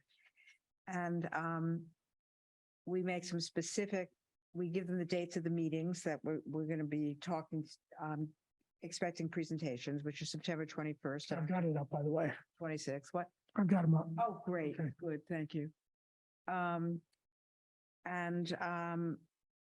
PowerShare slipped me a note when we were listening to Bob Comrade's presentation. We're going to add one item to the request for the schools, which is information about any anticipated new investment, which I think is a good addition because Bob was a little vague about how that. I was confused about what a new investment is versus level services. It almost seemed like everything is now level service. I was confused by that. There was some clear cut, like the special ed initiative. Clearly, I think that was new initiative back 3 or 4 years ago. And it's always called out in the number. Yeah, and it's always called out, and I think that's fine. But then everything else seems to be level service, but there always seems to be more staff. But I got the sense in some of the examples that adding staff for certain stuff would be new initiatives, but like the Spanish classes and stuff. Yeah. They offered Spanish. In the microphone, please, yeah. If they offered Spanish for the first time, that would be a new initiative. If they offer 2 other sections of Spanish because more people want to take it, or That would be level services. that would in be their level mind, service. right? So should we add a request for new initiatives? We're doing live editing because this really does have to get out. I just had a different thing. Okay, well, hold on, let me just close this out. I need either heads, yay or nay. Does that, I mean, you have the top 3 to 5 strategic Yep. issues as it is, right? If one of those, if one of what we're talking about, new initiatives is, $10,000, do we, No. you know what I mean? Do we really need to? I think you've covered it by the top. So should we just ask him during the question and answers? Should we just start, do we just, I think you have in there, they always present to us, whether it's in our letter or not, the key Yeah. budget drivers. Yes. Yes. okay, It should can we be. let it go? Yeah. Okay, fair enough. It might be a new initiative. That's fine. Okay, we'll delete that. Okay. Okay, the one thing that I would like to see is with your list that you had the top 3 to 5 strategic stuff, I would like to have them put them in order. I'd like to know what is their number one. In order of priority? Yeah. I'd like to know that. Because this other, they can write anything. I'd really like to know what's the big thing in front of you. Sure. I think that's good. Okay. And anything else? But otherwise, it's pretty much cut and paste from last year, I think. Pretty much. Exactly. Well, on their part too, Yeah. And then the other letter goes to Minuteman, and that's a little bit of a moving target. It's a little different because we don't have the level of transparency we don't have the level of input into Minuteman. It's fine.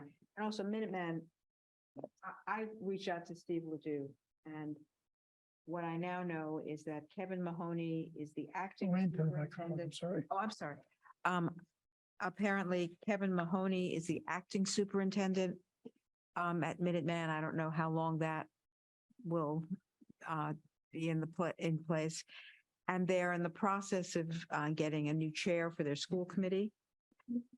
Did that happen at the meeting, Dee?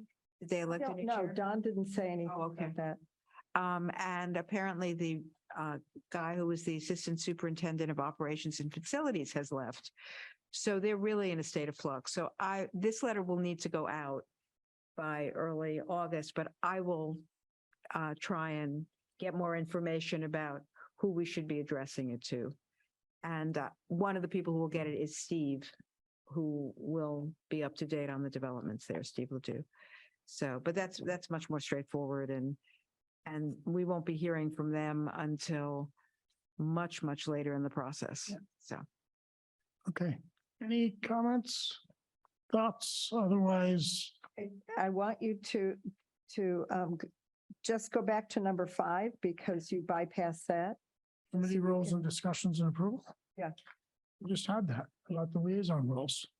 We agreed to drop proactively and Right. insert. Oh, the that little was, clause. okay. Well, we can go back to it if you want. No, I didn't have it. No, please, no. You can watch the video. I know. Okay, so the committee approves the drafts with the inclusion of prioritizing the Yeah. strategy. So those will go out. We talked about the updated calendar. We don't have any meeting minutes available. We will. Meeting minutes. We do not have them available because I have to review them. But there were minutes that were ready for approval at the last meeting. We Oh. didn't vote on them because when Gail redid the packet, they were garbled. Oh, They are absolutely ready to be reviewed. Do you know the dates on them? I'll communicate with you offline, Dina. I'll Okay. make sure that you have those dates and copies of Right. everything. They went out with the first packet and they were fine. And then the second packet, for some reason, there was a technical glitch. I don't know what's going Okay. on. We should be completely caught up, certainly on last year. So I'll Okay. get you those. All right. And let's make sure that they get onto the agenda for August. They will be on the agenda for the next Because meeting. we just need to clean up the last of that. Got it. Okay.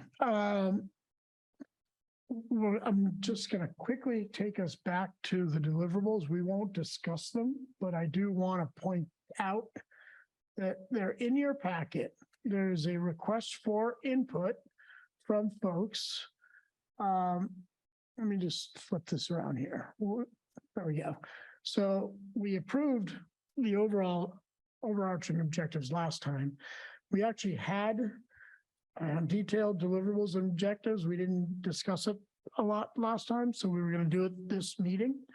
Please look these over. If you have any questions, comments, concerns, send them to me ahead of time. I'm going to put it on the August agenda and we'll. What page is that? Oh, it's in the packet, page 17, page 17. I have some questions for you on that. Okay, so send those to me, please. Okay. And then also page 18, same thing. Okay. And then the last thing, do want to just talk about briefly, and it will be brief. For the work plan, I combined both the work plan and some slides from the communication cadence, the outreach plan that we had. And Dee and I had a conversation, and you'll see the changes, slight changes that we made to the cadence just to keep us sort of where we are. We divided up the releases into informational releases, like what's going to happen at the end of each meeting, things we might want to publicize. And then what I'm calling fact sheets, what we agreed to call fact sheets, right? Greg, you had some input on a couple Dee developed. These are just some examples, but then page 21 of the packet includes potential topics for these fact sheets. Some of them are already drafted to a certain extent. Dee did a decent one on the finance committee mission, which Greg had some input on.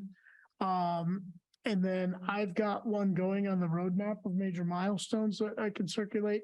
Dee's again got a good one on the basics of the town's financial picture.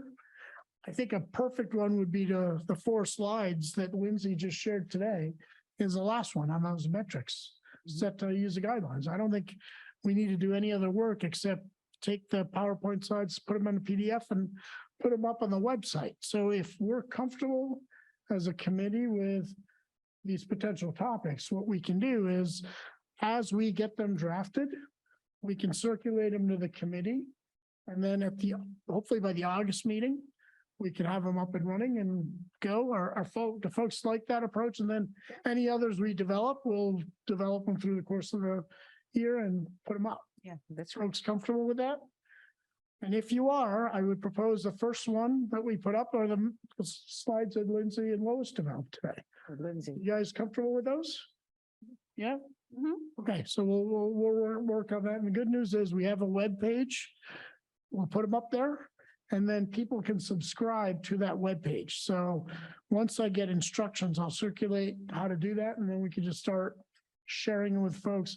I am going to circulate those slides to the select board and the chairs of the committees as an FYI and encourage them to subscribe to our financial committee website. So that way it'll just start the distribution. Our web process. page. Website, yes, webpage. Okay. And I think that's it. The correspondence was just the correspondence back and forth on the school stuff. So we won't go over we don't need to go over that. I've got a bunch of review, follow-up items I took notes on. I'll put them in a spreadsheet and circulate them around to folks. Okay? And we are adjourned. Sorry.